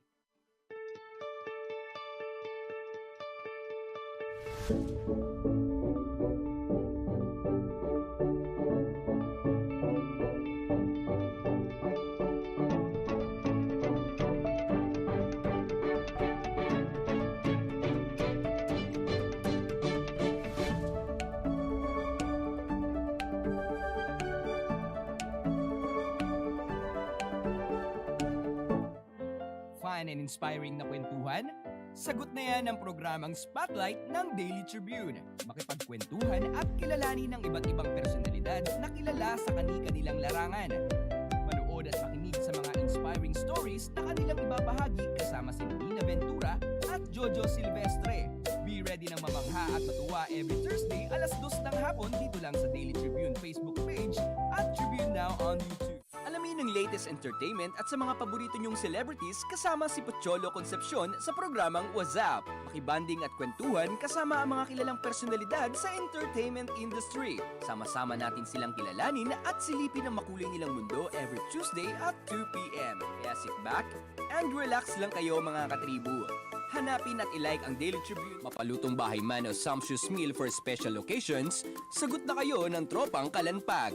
Dahil atid sa inyo ng Daily Tribune ang fun and exciting cooking show na Kalanpag, manood at matuto kung paano lutuin ang mga favorite nyong recipes. Sabayan pa ng fun and inspiring na kwentuhan sa kusina. I-upgrade na rin natin ang mga nakasanayang traditional dish ng pamilya. Plus, healthy tipid tips na ibabahagi ng tropang Kalanpag. Matuto, mabusog at good vibes dito lang sa Kalanpag. Tuwing Lunes, 10:30 a.m. sa Daily Tribune Facebook page at Tribune Now on YouTube.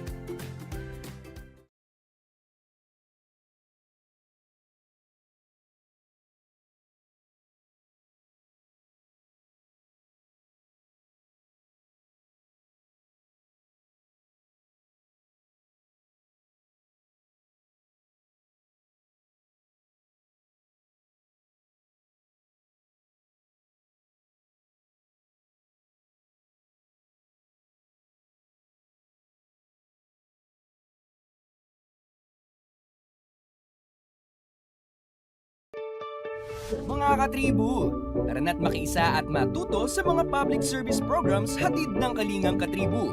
Tuwing Lunes, nandyan ang usapang business na magbibigay tips at inspirasyon sa mga aspiring entrepreneurs kasama si Vernon Velasco. Tuwing Miyerkules, usapang pangkalusugan naman ang tatalakayin ni Miss Cory Quirino sa Health and Wellness.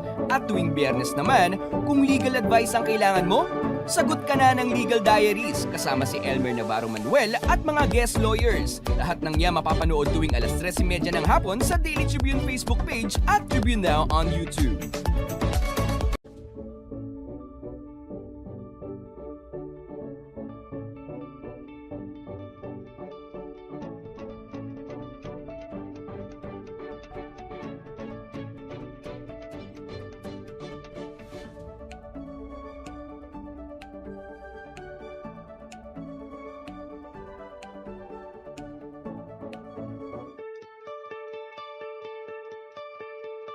Good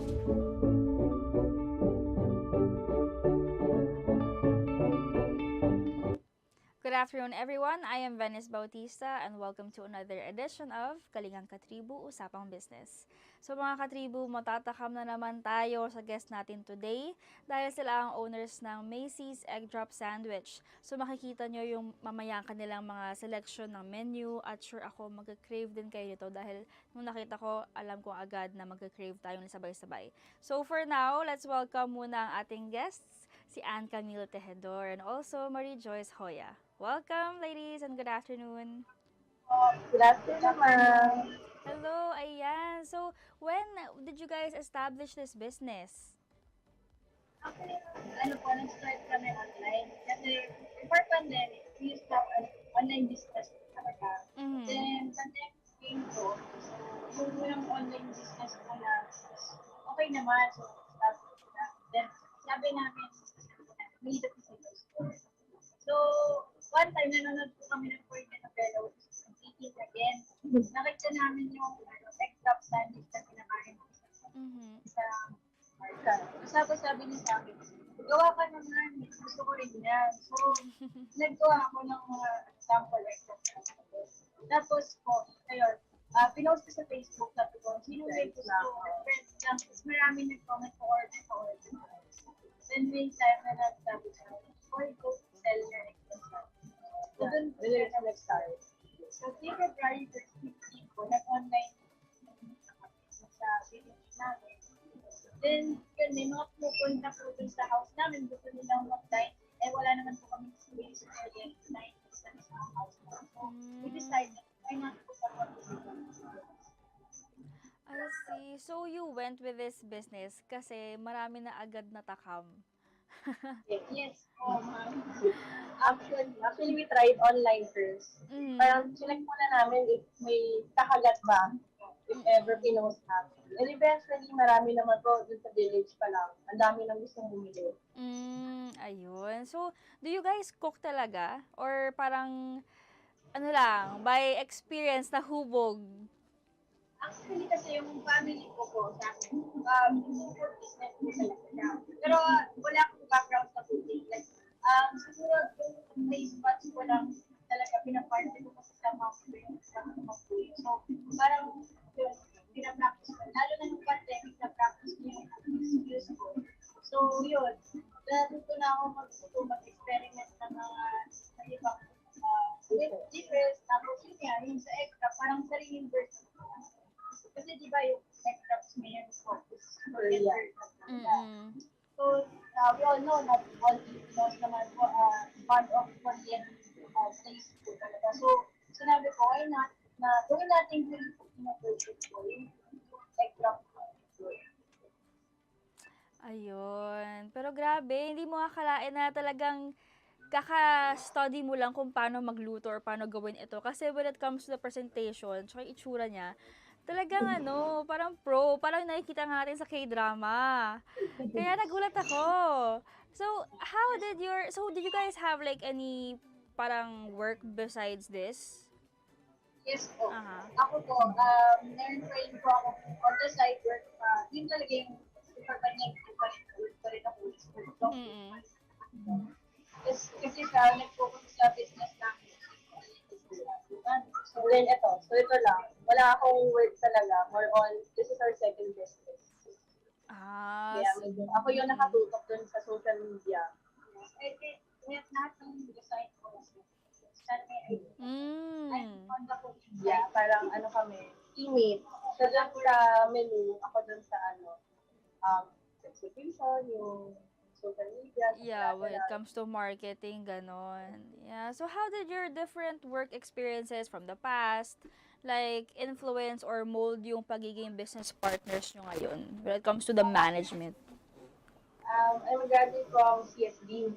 My course is related talaga sa business. So, talagang apply ko siya actually. More on the conceptualization. Lahat actually yung thesis din kami na to create your own business. So, parang dito siguro, na-apply ko siya. And then, other than that, I was also an intern in Unilever. So, I handled their social media pages before, even their comms. Kaya medyo natuto naman ako on how to brand your own business. Yun, grabe. Kaya naman pala sobrang boom siya agad. May background na. And dun sa ano ng website, since ngayon kami food business, so dati pa nag-handle din, nagpa-concessionaires din kami. Food country. So sa pag-manage naman ng business, wala namang problema. Yun. Yung collaborate talaga namin dalawa yung naging key sa success nito. Kasi more on theoretical kasi ako, and then siya yung na-experience na nila eh. So, at least, nakilala na. Yeah. So, it's a lucky draw, kumbaga, na talagang yung pagtugma ng, experiences and na relationship din, syempre. So, what were the challenges that you have encountered when you started the business nitong Feb lang? Number one siguro is suppliers. Siyempre, ano yan eh, tawag dito, food yan. So, siyempre, alam mo na natin na medyo mga yeah. Ano, yun kami nagkaroon ng talent suppliers talaga. So, talagang from scratch na naghahanap kami ng suppliers, ang paano namin incorporate lahat ng yes, sa isang exam na magiging student at the same time, mag-get mga companies yung budget na I see. Pero ang bilis nyo magkaroon ng physical store, Actually, hindi talaga namin pinlan mag-physical store. Kasi sabi ko, online lang talaga muna. Gusto muna namin mag-concentrate dun sa area namin, sa village. Kaya lang, so, ewan ko kung binigay na talaga ni Lord. Kasi bigla na lang nagkaroon ng vacant na list dun sa area namin, sa may labas. Tapos yun na, parang feeling namin, binigay niya na yun para sa amin. So, pinush na namin siya. Kasi ang dami talagang gusto mag-dining. Naawa naman kami kung yun lang sa labas ng bahay. Ayun, by God's grace, nakapagbukas kami April 28, agad-agad. Oo, Feb, March, April, no? 2 months. Okay, March. Ito at din siguro, mga showbiz namin na talagang nagustuhan naman talaga. Kasi, let's say, we have the budget to open up this sector. Pero syempre yung binibigyan sa yung laki ginapit ng sa Yeah. Oo. Kasi Instagrammable, something like that. Pero mas yung lasa. Dapat Yeah. Oo. How did you achieve this? Yung sobrang 2 months lang, di ba, yung pagitan? How did you achieve this? Talaga bang kinuha niyo yun from yung nakukuha niyo from the business or parang invest na kayo? Yun, nakapag-dipon kami from the first business. So, meron talaga kami allotted. Parang, from the 2 years na nagkaroon kami ng online business, hindi namin alam kung saan namin gagamitin na physical business na kasi gusto namin. So, sabi ko naman, ano kaya, nag-try kami as in maraming reps with nag-try ng different business. Sabi ko, parang ito talaga yung binigay sa amin is the food business. Actually, we were planning to put up a cafe. Yun yung una. But then, nung bumenta nga si Egg Drop, nag-iba siya. Hindi Egg Drop na. Yun yung focus namin. Kasi yun yung mas naging click din sa mga tao. Then even actually outside the South area, marami din nagpapadeliver. Wow! And in fairness, kahit outside South area, sa inyo pa dumadayo. Sa inyo pa papadeliver.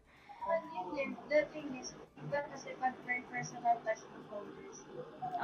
Kasi ano naman kami, hands-on kami dalawa. Like, kumari ko, outside deliveries na kami lang mismo. Oh, that's so nice. Talagang close sa mga consumers. Yan, so nagsisimula pa lang tayo mga katribo. Pag-uusapan naman natin sa susunod na pagbalik namin ang mismong products na ng Macy's Egg Drop Sandwich. Ayan, babalik kami. We'll be back. Stay with us.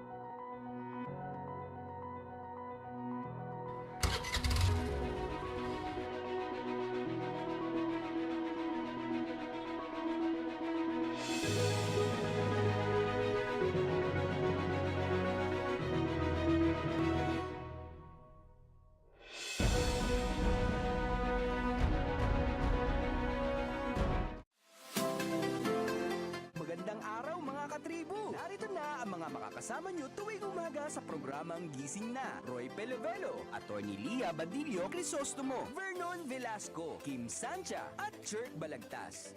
Abangan ang programang Gising Na sa Facebook page ng Daily Tribune. Ilabas na ang mainit na kape at samahan kami sa inyong pag-almusal, mga katribo. Simulan natin ang bawat umaga with good vibes sa mga informative and recreational segments ng aming programa. Maaari niyo rin ibahagi sa amin ang inyong opinion via Daily Tribune Facebook page at Tribune Now sa YouTube. Makichika na rin sa latest showbiz happenings, mga katribo. Kaya naman, magsama-sama po tayo sa Gising Na!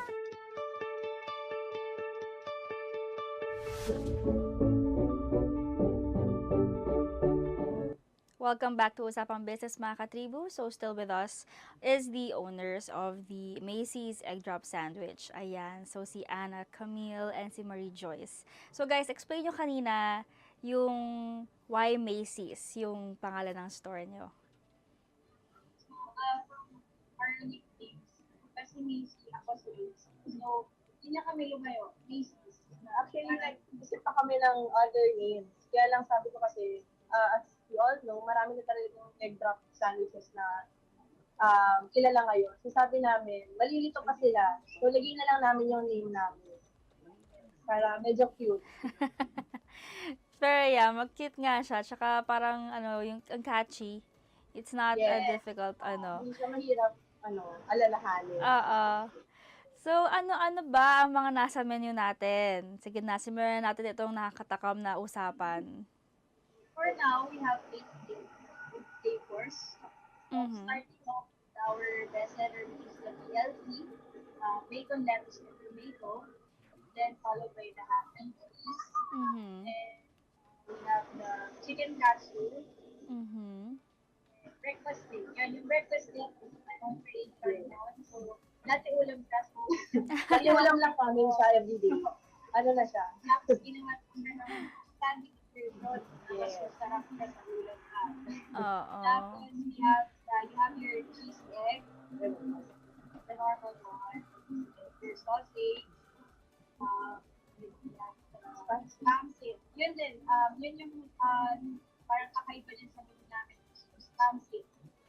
Both favorite namin. Spam with sweet and spicy pancit canton. I see. Naman diba yung mga Filipinos, gusto nila yun. Sobra. So, talagang yung menu namin is more on Filipino side. Hindi siya Korean. Oo, bare Korean inspired pero talagang Filipino dishes yung recipes nyo, no. So ano yung talagang binabalik-balikan ng mga products ng mga nyo? Bale yung parang best seller talaga. Yun na yung spam seed talaga. So, kung ako curious nila talaga. Ano po ba yung seed? Ano yung seed food? Yung spicy pancit canton po. And yung signature din namin na burger box. Yung quarter pounder patty. I see. The way the egg is cooked, creaminess at the fluffiness. Yun siguro yung pinakalit. And I think yung bread din namin talaga yung nag-stand out. Kasi more than yung mga sinabi niya, kapag sinabay mo na yun with bread, sobrang malinamnam. Pwede ko lang patikim sa inyo. Pupuntahan na lang namin kayo.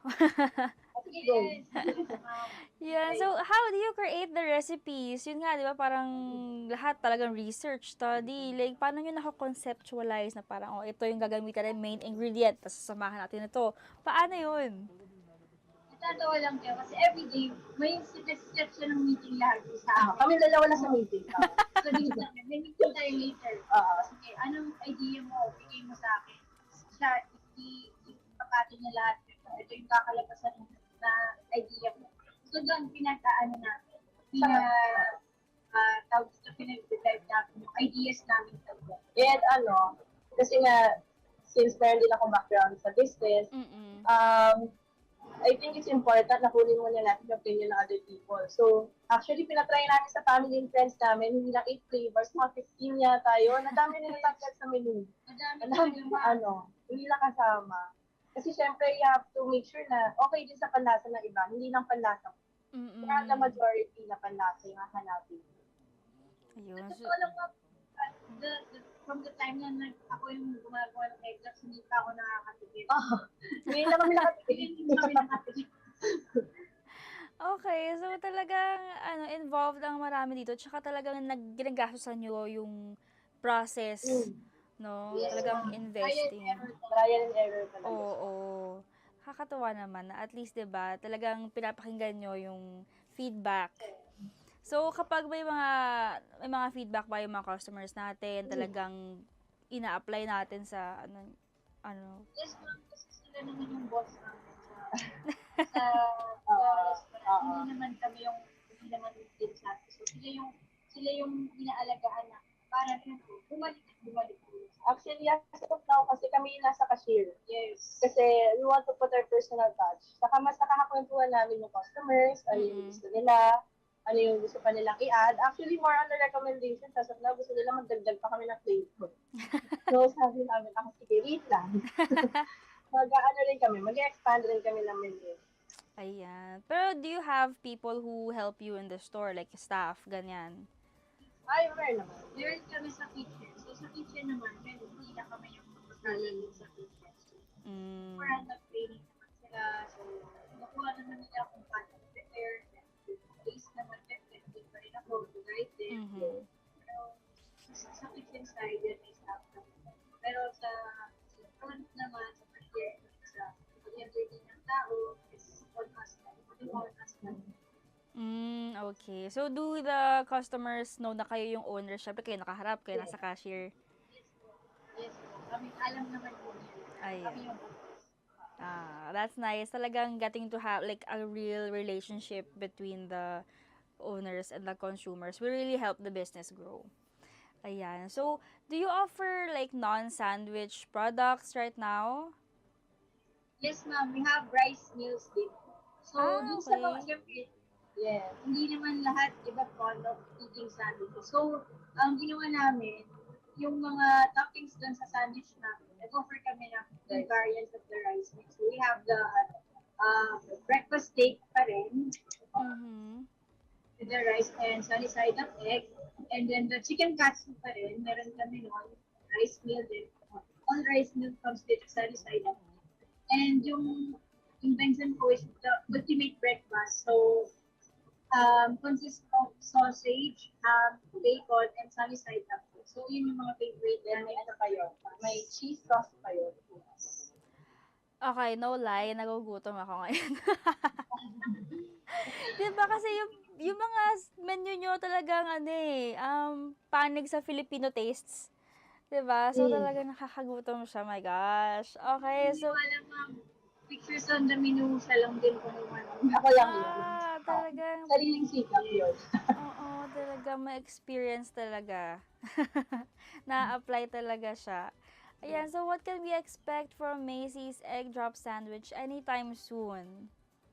Actually, we're planning to put it in GrabFood and Foodpanda by next month siguro. Kasi marami na talaga nagre-request na customers namin. Kasi besides na meron kaming own delivery, siyempre iba pa rin na nasa Grab and Foodpanda ka. Yeah. And then, since ang dami na rin nagre-request from Manila, kung magkaka-branch kami, hopefully, magka-second branch kami sa Manila area. Grabe! Makaka-build nyo lang ng first physical store nyo after 2 months of selling it online. Tapos ngayon, makakakita na agad tayo ng second branch. Ang galing! Yes, nabigla din kami. Congratulations, guys! Nakakatuwa naman. Thank you. Talaga. As in, siyempre, parang, blessing in disguise din talaga. So, enough na namin ang opportunity. Yes, there we go. So thank you so much, AC and Macy, for sharing yung journey ninyo. Nakakatuwa na talaga, ang bilis ng daloy ng blessings, 'di ba? But we'll get to know you guys naman in this next segment. But for now, we'll take a short break.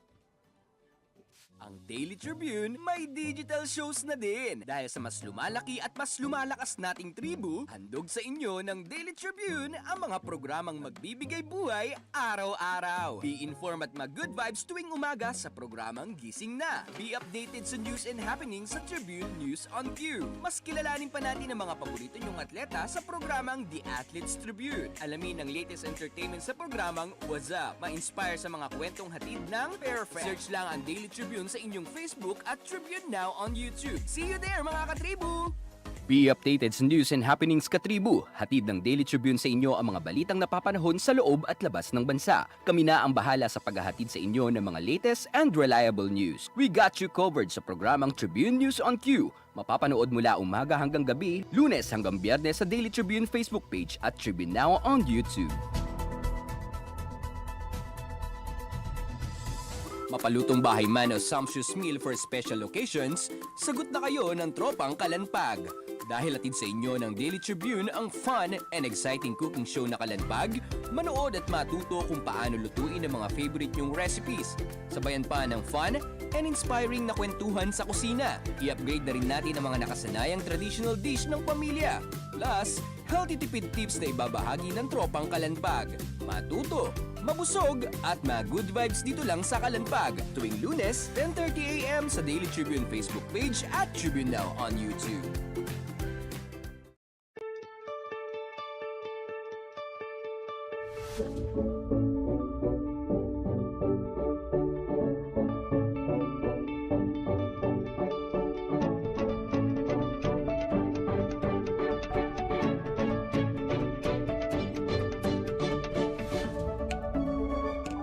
Hello, we're back sa Usapang Business. So we are still with AC and Macy, the owners of Macy's Egg Drop Sandwich. Ayan. So now that we've tackled yung business side nila, yung products nila, ngayon naman we'll get to know them as, individuals. So here we go. We'll just play a quick game of fast talk, fun, wholesome, personal questions to get to know you guys. Ayan. So first question, what's your favorite day of the week? Monday, kasi day off namin.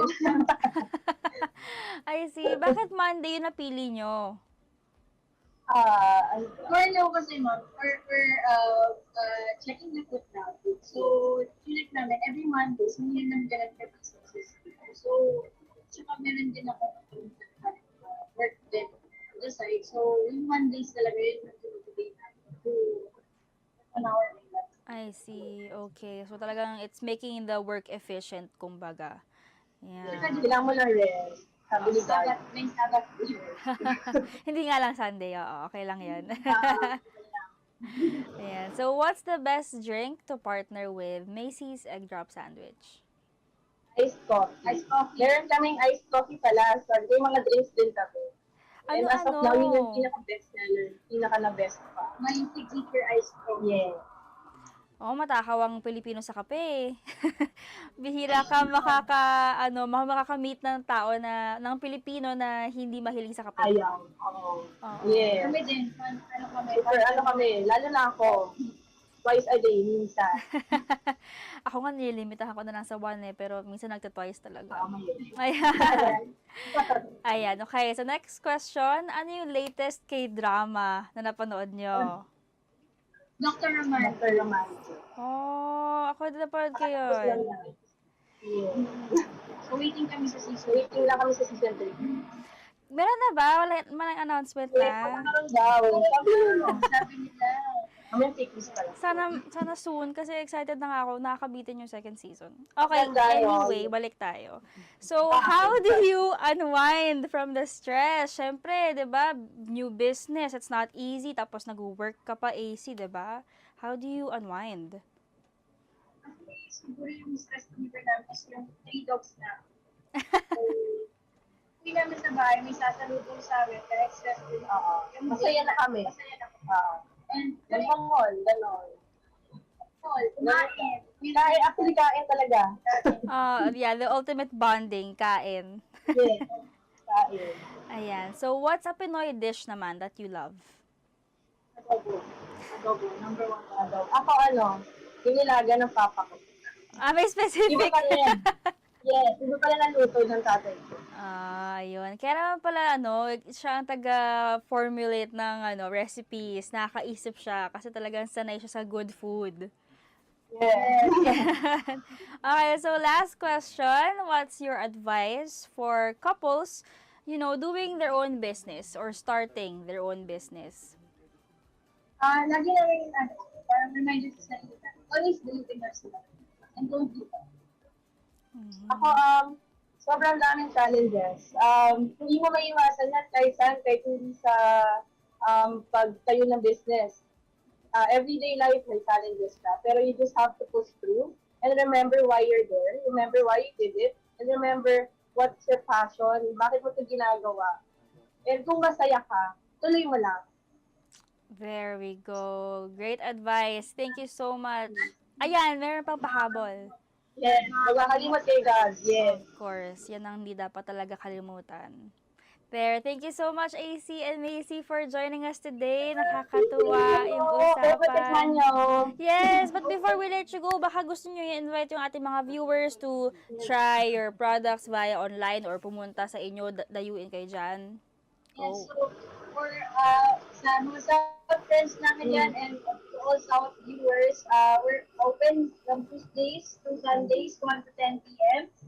Located at Soldiers Village, AFTNBKI Commercial Building po. So, Macy's Egg Drop po. Actually, you could also message us on our Facebook account, Macy's.eggdrop, and also in Instagram, Macy's_eggdrop. Message lang kayo, pwede rin namin sa ilalagay. Any career about sa inyo. Matitikman nyo ang aming egg drop. And hopefully next month, Grab and Food Panda. Pwede. There you go. Thank you so much, guys. I hope that you continue to grow and mas marami pa kayo mapasaya dito sa egg drop sandwiches ninyo. Thank you so much. Yes, ma'am. Thank you. Thank you, ma'am. Thank you po. Thank you for having us and God bless po. God bless you guys. Ayan, also thank you to our viewers right now who are tuning in. You can always watch Usapang Business live every Mondays at 3:30 p.m. on Daily Tribune's Facebook page and also on Tribune Now on YouTube. Once again, I am Venice Bautista and this has been Katiling Katribu, Usapang Business.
Daily Tribune, may digital shows na din. Dahil sa mas lumalaki at mas lumalakas nating tribu, handog sa inyo ng Daily Tribune ang mga programang magbibigay buhay araw-araw. Be informed at mag-good vibes tuwing umaga sa programang Gising Na. Be updated sa news and happenings sa Tribune News on Cue. Mas kilalanin pa natin ang mga paborito nyong atleta sa programang The Athletes Tribune. Alamin ang latest entertainment sa programang What's Up. Ma-inspire sa mga kwentong hatid ng Perfect. Search lang ang Daily Tribune sa inyong Facebook at Tribune Now on YouTube. See you there, mga katribu!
At magandang gabi mga katribon. Ako nandito na naman ang The Athletes Tribune para makapagkwentuhan at kulitan kasama ang inyong mga paboritong sports heroes and idols. Ako po ang inyong host na si Nikki Viola, and our guest for this evening, ako sobrang excited din ako na makausap siya.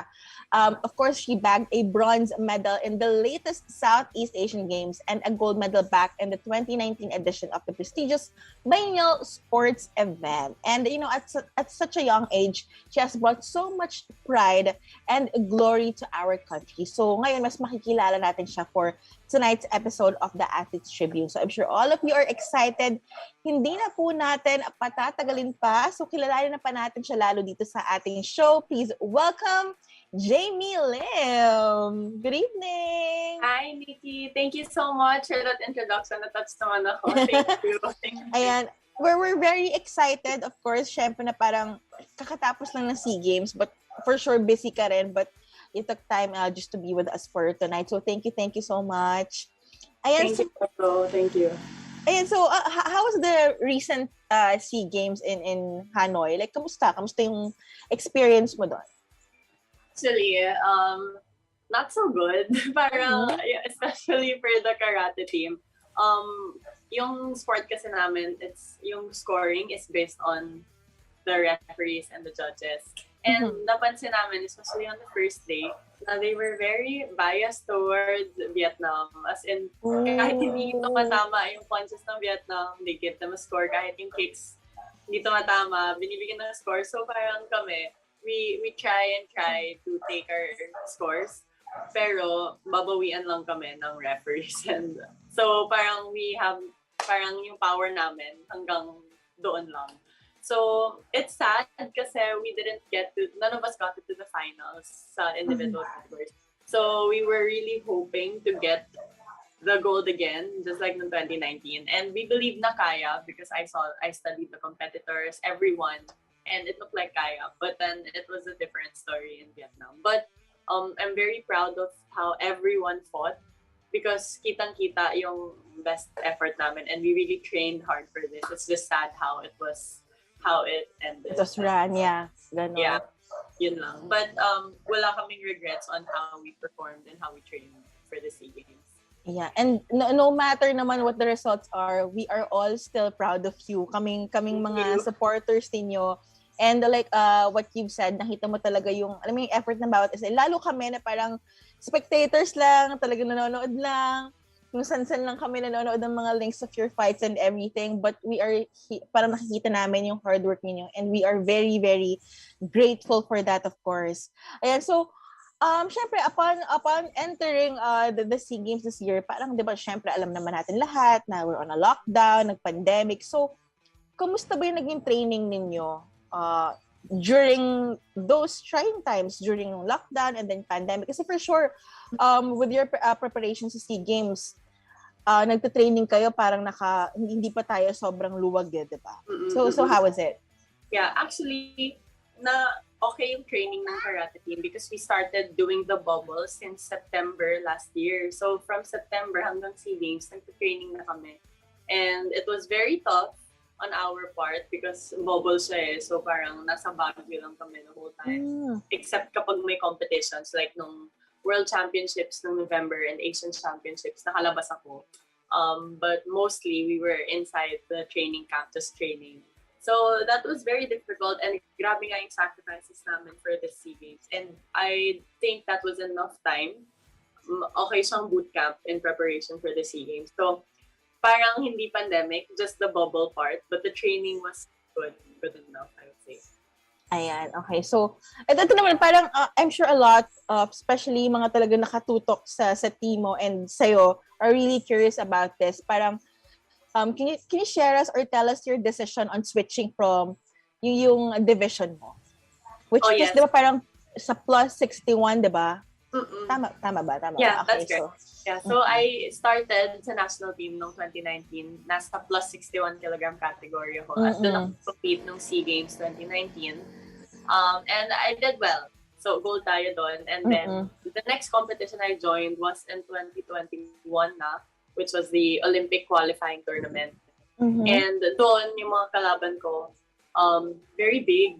big Okay. girls, and I was very big, and nag-struggle ako doon because they could take me down so easily. And my weight was only ever until 62. So nasa plus 61 ako with much heavier people. So we tried, the coaches and I decided na parang okay yung laro ko, but maybe it would fit better sa minus 61 category. I'm also much taller there and longer arms. So I tried it out. First time ko mag-compete sa minus 61 sa World Championships in November, and I ended up top 7 sa very first Worlds ko. And Asian Championships, first time ko rin, and nag-silver ako. So it looked perfect, yung minus 61. And I think sa SEA Games, mas maganda din ang matchup ko for the minus 61 category, despite the bronze. Yeah, but so parang with your answer, I can feel na parang it's a good decision, no? Parang good decision na you changed, yung nag-switch ka ng division mo. Yes. But aside from that, are there any other notable changes during the shift to a lighter level?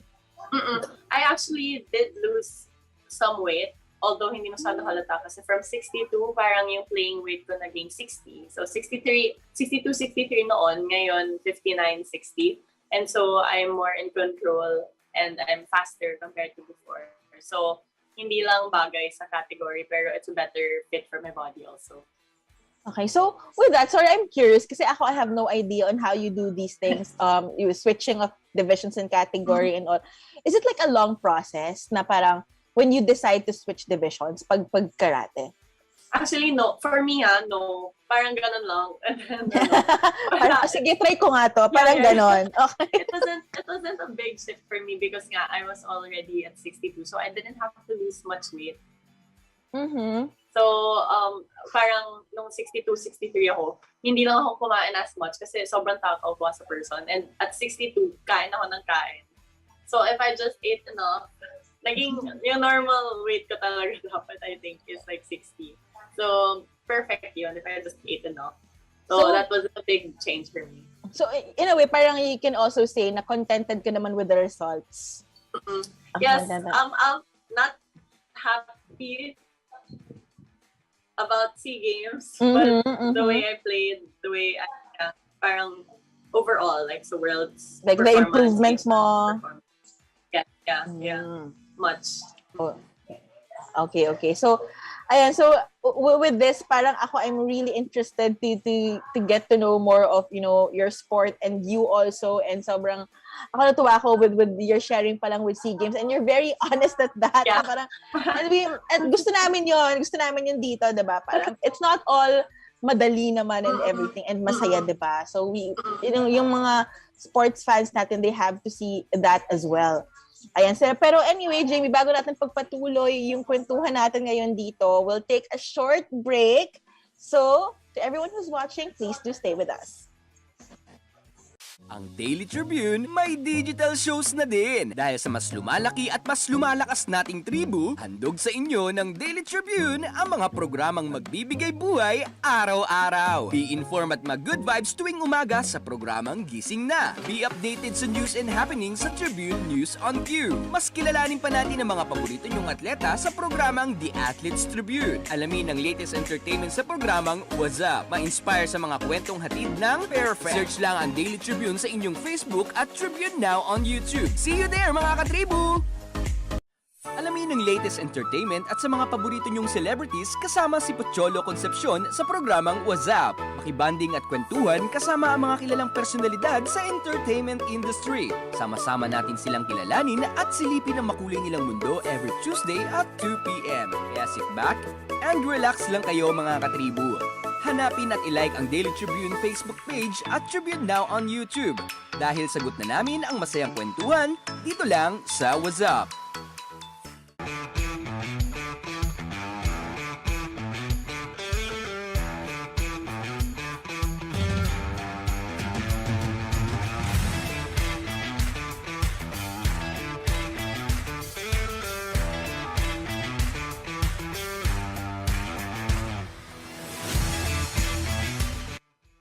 And of course, you're still here with us as the Athletes Tribune with our very special guest for tonight. Still, we have Jamie Lim. Jamie, hello.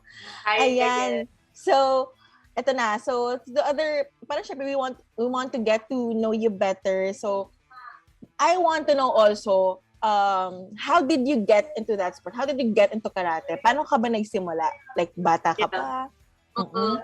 So I was 6 years old when I started karate. Noon pa lang, my mom and my dad, they enrolled me in a lot of sports. So natry ko na rin swimming and gymnastics, basketball din. Tapos yung karate, nung nag-join ako, my coaches sa AAK, nasa Mega Mall yun, they said, hindi, wag ka lang mag-training for the summer. Try to compete and try to continue, parang kahit mag-school. So si mom naman, parang sige, why not? Give it a try. So from then, nag-training ako and nag-compete ako. At talo ako ng talo for 3 years. Pero for some reason, pinagpatuloy pa rin ako ng mom ko. And when I won my first gold ng 9 years old, nagtuloy-tuloy na yun. So 6 years old up to 18 years old, nagkakarate ako. Tapos nag-college lang ako. So 4-year break. Tapos nag-national team ako pagka-graduate. But was it always like parang a love at first sight thing for you, karate? Or do you have any other sport na parang you were leaning towards that sport talaga and karate was like the unexpected turn, parang ganon? Actually, wala. No. So when I was young, I didn't really want to do anything. Kasi, you know, you're young, so you just want to rest. So, push lang siya ng push. At nung nag-start ako mag-karate, I didn't like it. Kasi who likes losing? Talo ako ng talo doon. So, pinush lang ako ni mom ng pinush. For some reason, there was some reason that she doesn't even know, pero her instinct told her na she should just let me continue. So, nag-karate lang ako and finally nanalo ng 9 years old nga. And that's that's when I started liking it. Yeah. Pero noon, not really. For 3 years, I didn't really like it. Pero buti, sabi mo kasi parang you took a break, diba, nung during college, no? But buti parang right after you graduated, I guess tama, parang when you came back to the national team, andun pa rin yung love for the sport. Oh my God. Yung love, it was actually a lot of battles in my mind na parang should I return, should I not? Kasi 4 years is no joke.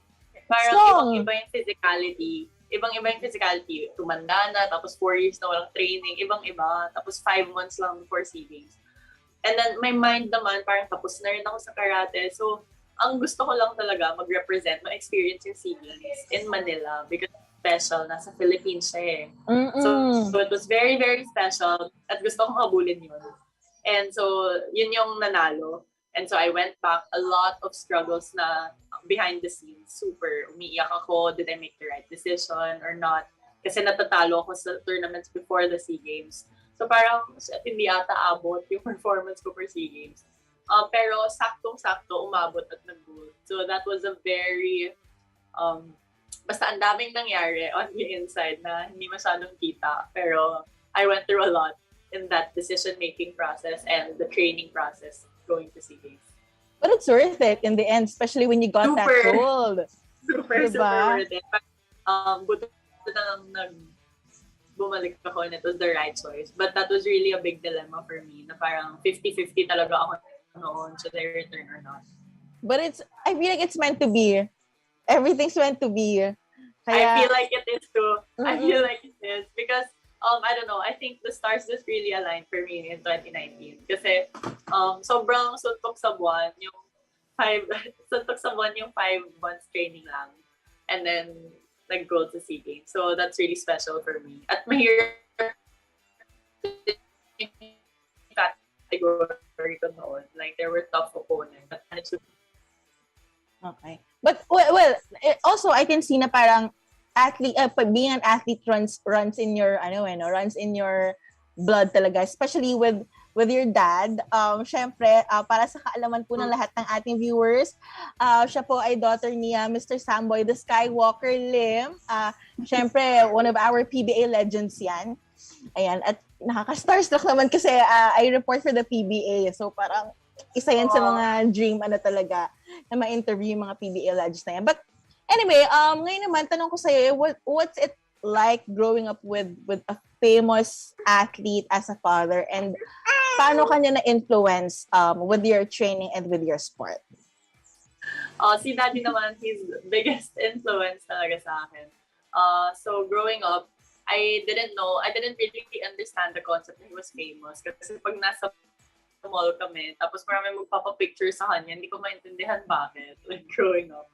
So slowly naintindihan ko, super sikat pala siya. But he was so humble kasi, like, hindi talaga halata na he was like that famous. That's why I didn't understand it, because of his humility. And growing up naman, siya yung nag-i-inspire sa akin sa sports. So he would talk to me when I lost, he would encourage me and say, it's okay, and keep going. And feeling ko, nakita ko sa kanya like how hard he works. And that's what I eventually wanted to become. So I wanted to work as hard as he did, and I wanted to win like he did. So namana ko yung mentality na yun at nakita ko rin sa kanya. Kaya yun parang I can see no na it's more of parang inspiration than pressure, di ba? Kasi you know the pressure with having someone who achieved so much will always be there.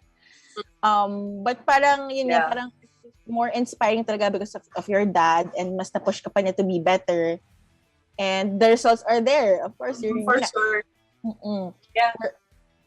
Because like when I was young, di ba talo ako ng talo nung start. They didn't ever get mad at me or take it against me. I never felt judged or anything. They always just pushed me to work harder. And kahit 3 years, parang iisipin mo na wala na itong hope, yung batang to.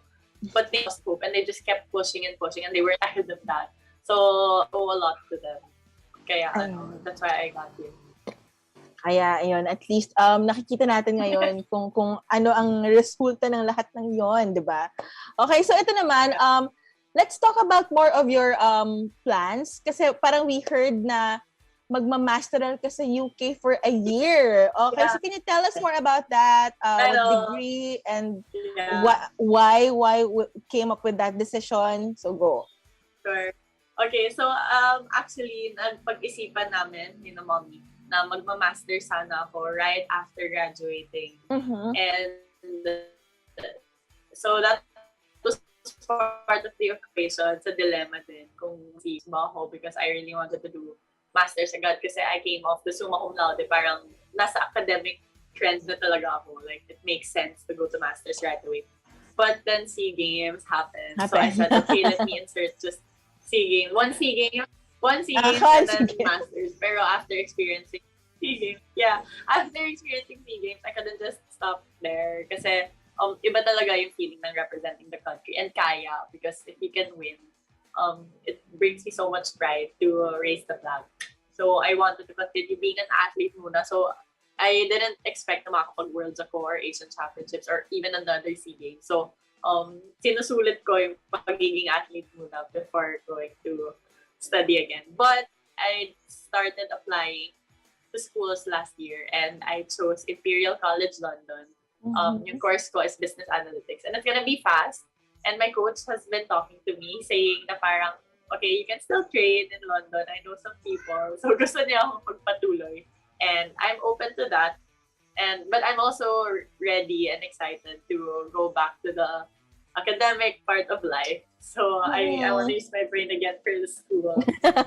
Kasi parang nakakatuwa kasi parang plano mo talaga, no? Parang sige, isang SEA Games lang, pa-experience lang. Oo, isa lang. But then, God has other, and the universe has other plans also. At marami kang nasalihan talaga. But, kasi nabanggit mo, di ba, na if ever, I mean, sa pag-aaral mo sa London, parang your coach talked to you na parang, oh, sige, you can still train. I know some people there. So, eto na, with my question, parang how will you balance this naman, you know, academics, kahit na those, sinabi mo na parang is it a short course lang sa UK? Is it going to be short? Like, how long will it be ba? It's a masteral. I need 1 year talaga. So, I don't know how it's gonna be, and I'm gonna have to see it for myself sa September, starting September. So, titingnan ko kung kaya. And if not, 1 year is just short. I mean, compared to the 4-year break I had. Parang mas kaya naman. But I will try. But I don't want to do that again, the 4 years. So, I'll still try to just, I'll just try and then just see where it goes. So, eto parang, with that, are there any stints then or like competitions that you still want to join before you focus on being in the academic life again? Yeah, actually, there was one Asian Games dapat Mm. It happened September, right before I fly to London. As in, like a week before. It would have been perfect, but China postponed it the next year, so I don't know about that. But may iisa ng tournament ata, which is the Premier League, only for the top 32 players. And from my 2 competitions, World and Asian Championships, nakapag-rank 21 ako with those 2. So, pasok na ako dun, and it was gonna be my first, and maybe last. I don't know. Sana first lang. First Premier League. This September also. Oh, one last hurrah, no? One last hurrah before you be a student again. Ayan. So, nakakatuwa naman na parang with you being an athlete, you still wanted to actually push through with a lot of like your plans, which is like studying, and alam mo magandang inspiration sa mga aspiring young athletes natin na syempre parang studies first, then while they're training they can balance everything naman, 'di ba? Ayan. So thank you so much for for sharing your story with us. Pero nako, Jamie, hindi pa tayo tapos for this episode dahil sa pagbabalik natin mas kikilalanin pa po natin si Jamie Lim on a more personal level. Gusto mo yung personal level? Ayan, kaya tutok lang. Ayan mga katribo, at magbabalik ang The Athletes Tribune. Magandang araw mga katribo! Narito na ang mga makakasama nyo tuwing umaga sa programang Gising Na. Roy Pelevelo, Atty. Lia Badillo Crisostomo, Vernon Velasco, Kim Sancha at Jerk Balagtas.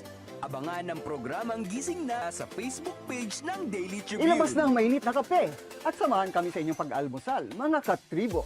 Simulan natin ang bawat umaga with good vibes sa mga informative and recreational segments ng aming programa. Maaari niyo rin ibahagi sa amin ang inyong opinion via Daily Tribune Facebook page at Tribune Now sa YouTube. Makichika na rin sa latest showbiz happenings, mga katribo. Kaya naman, magsama-sama po tayo sa Gising Na! Fun and inspiring na kwentuhan? Sagot na yan ang programang Spotlight ng Daily Tribune. Makipagkwentuhan at kilalanin ng iba't ibang personalidad na kilala sa kani-kanilang larangan. Manood at makinig sa mga inspiring stories na kanilang ibabahagi kasama si Nina Ventura at Jojo Silvestre. Be ready na mamangha at matuwa every Thursday alas 2 ng hapon dito lang sa Daily Tribune Facebook page at Tribune Now on YouTube. Mga impormasyong direktang makukuha mula sa sources at diretsahang usapan. Yan ang ating daming sa inyo sa programang Straight Talk. Samahan nyo kami sa makabuluhang talakayan live tuwing Martes alas 10 ng umaga sa official Facebook page ng Daily Tribune at Tribune Now on YouTube.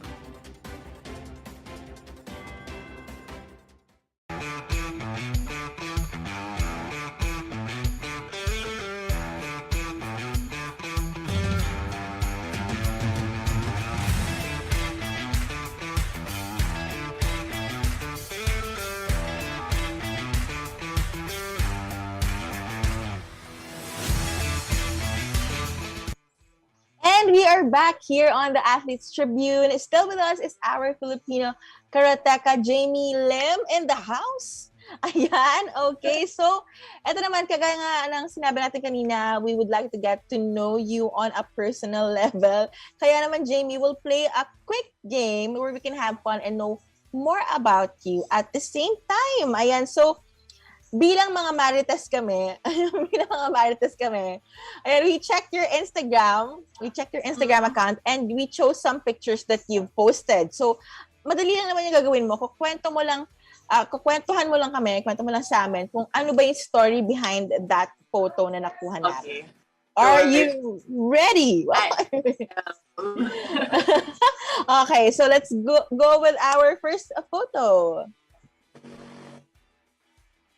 Ay, andyan. Hello. Andyan. Hello sa photo. Andyan na po ba yung photo, ladies and gentlemen? Ayan. But anyway, sige, bago natin, habang hinihintay natin yung photo na yan, are you active on social media? Like, are you the type who would post everything, ganyan? Or low-key ka lang? Low-key. Sobrang minsan ako mag-post. Lalo sa Facebook, parang I'm invisible in Facebook. I don't do anything there. Sa Instagram, I post from time to time kapag may event, like kapag may tournament or kapag may pinuntahan ako.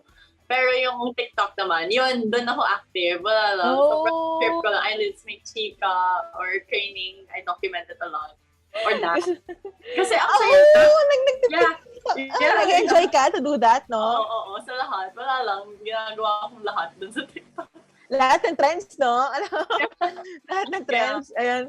Kasi parang ako, medyo late bloomer ako sa TikTok world eh. So recently lang ako namulat sa TikTok and then it's a black hole. I cannot. It's a black hole. It's so entertaining though. It is. Napupuyat na ako doon for sure. Nakaka-relate ka. Napupuyat ka na talaga. Ay, nako, TikTok. What have you done? What have you done? Anyway, sige. I think ready na tayo with our first photo. Is it there na? Can we show it already? Ayan, hindi. Sige, in a bit daw, in a bit. Siyempre, para mas ma-excite din yung mga natin. Yung mga viewers natin. But, okay, since you've shared to me na you really enjoy, doing mga TikTok trends, ganyan. And then parang mas active ka nga sa TikTok and everything. Aside from that, during your spare time, what do you want to do? Are you the type na parang Netflix and chill kind of girl? Or like, you really want to go out with your friends once in a while? Well, I like both of them, but more, I think, just lie down and do nothing. I like to Netflix. I like to read also.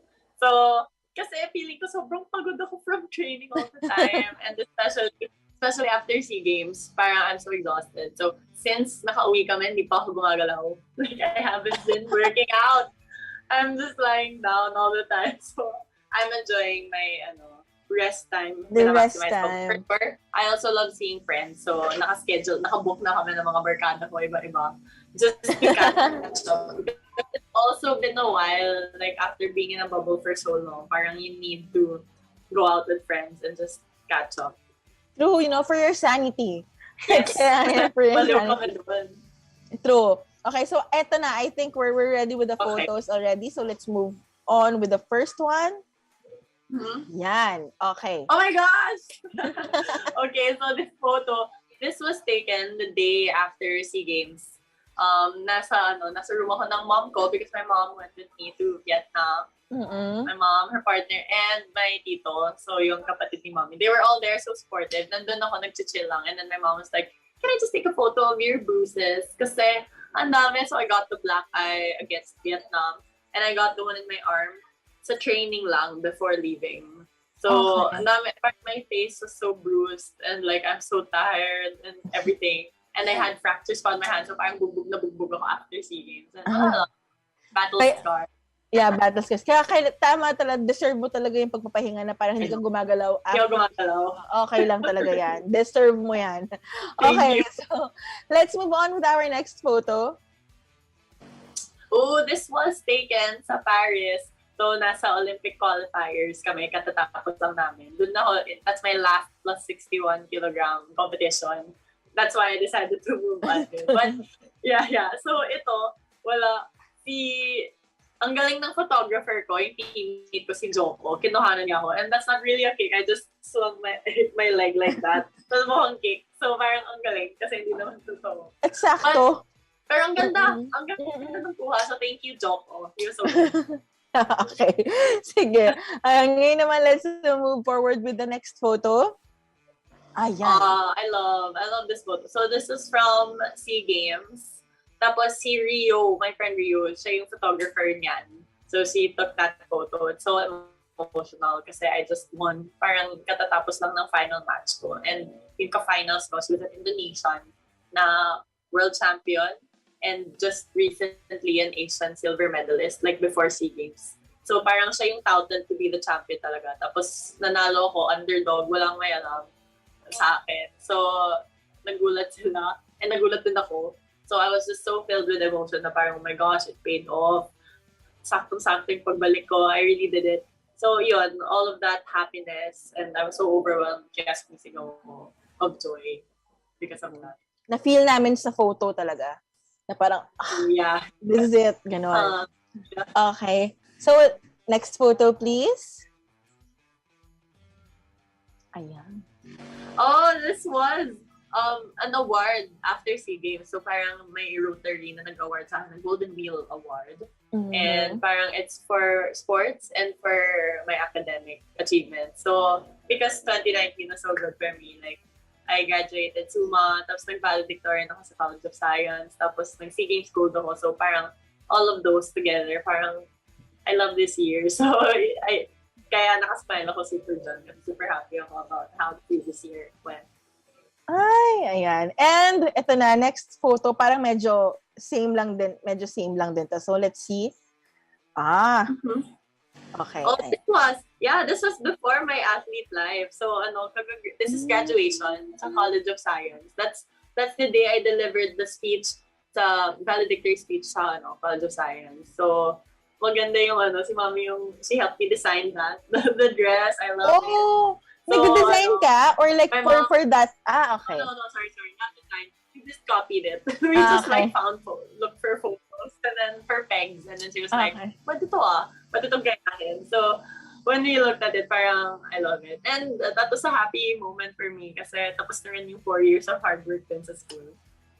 Deserve. Ayan. So, Nako, Jamie, thank you so much for tonight and for letting us get to know your story. But before we wrap this up, is there anything that you would like to say to all of your fans and, colleagues, or if you want to promote something na nanonood sa atin ngayon, feel free to do it. You can greet them, you can promote ko.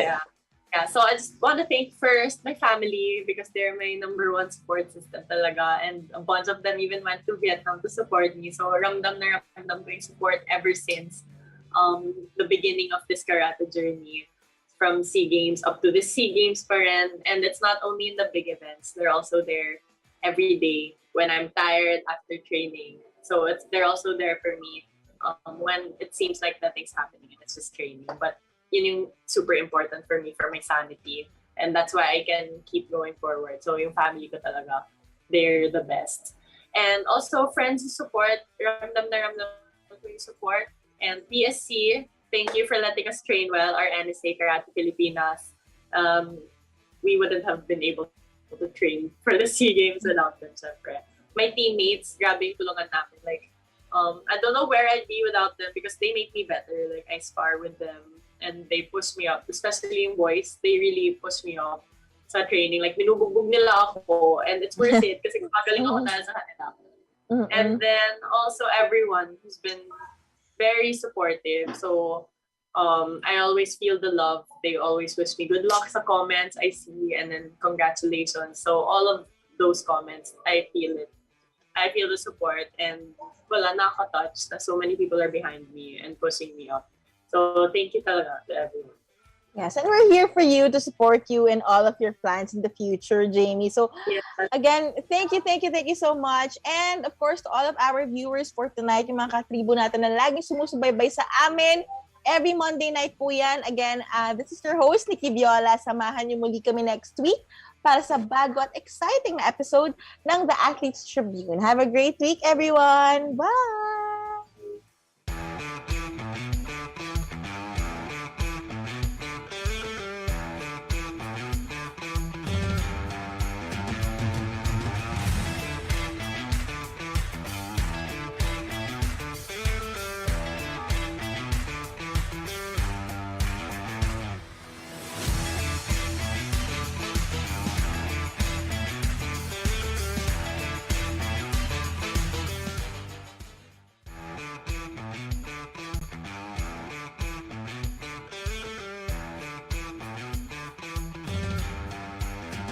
Be updated sa news and happenings katribu. Hatid ng Daily Tribune sa inyo ang mga balitang napapanahon sa loob at labas ng bansa. Kami na ang bahala sa paghahatid sa inyo ng mga latest and reliable news. We got you covered sa programang Tribune News on Q. Mapapanood mula umaga hanggang gabi, Lunes hanggang Biyernes sa Daily Tribune Facebook page at Tribune Now on YouTube.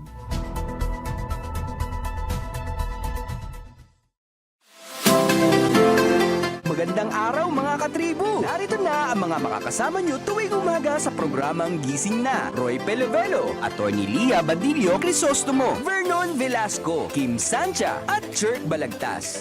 Abangan ang programang Gising Na sa Facebook page ng Daily Tribune. Ilabas na ang mainit na kape at samahan kami sa inyong pag-almusal, mga katribo. Simulan natin ang bawat umaga with good vibes sa mga informative and recreational segments ng aming programa. Maaari niyo rin ibahagi sa amin ang inyong opinion via Daily Tribune Facebook page at Tribune Now sa YouTube. Makichika na rin sa latest showbiz happenings, mga katribo. Kaya naman, magsama-sama po tayo sa Gising Na! Non-stop showbiz update ba ang hanap nyo? Sagot na yan ang aming Tribune Extra. Balitang entertainment at lifestyle, mapalocal man o international, meron kami niyan. Manood at makichika na kasama si Kim Sancha, Lunes hanggang Biyernes, alas 5 ng hapon sa Tribune News on Q at separate premiere nito ng alas 7:30 ng gabi. Mapapanood sa Daily Tribune Facebook page at Tribune Now on YouTube. Makinig at makisali sa usapan every Friday night at 6 p.m. sa iSpeak Katribo Podcast. Samahan sina Daniel at Alvin na pag-usapan ang mga relevant topic na tiyak kakarelatean nyo, mga katribo. At pagdating ng Sunday at 7 p.m., Speak Your Mind with our iSpeak program na sasagot sa mga tanong regarding the latest and relevant issues sa paligid natin. I-like at i-follow nyo ang Daily Tribune Facebook page at Tribune Now on YouTube para updated ka sa mga latest episode namin, mga katribo.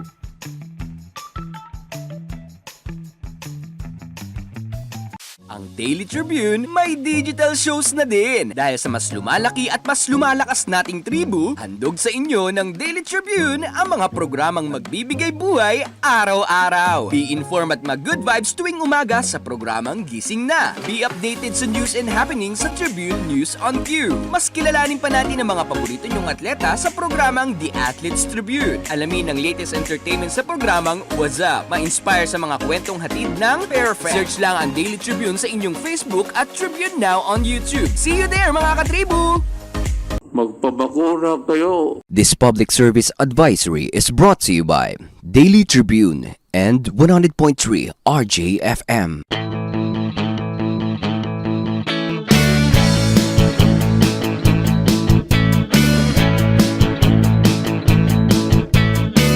Ang bayan kong Pilipinas, hirap ang dinadanas. Sari-sari ang problema dahil sa pandemya.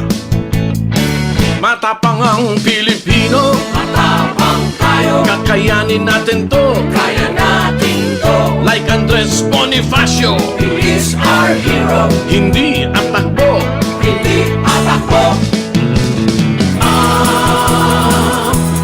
Nandiyan na ang bakuna. Magpapaturok ka ba?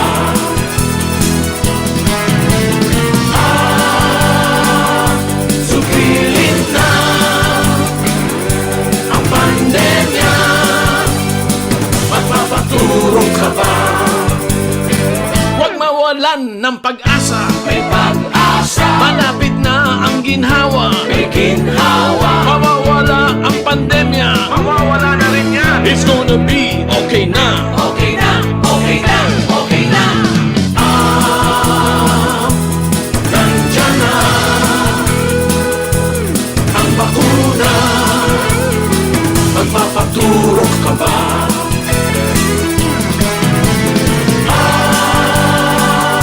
Sugilin na ang pandemya. Magpapaturok ka ba?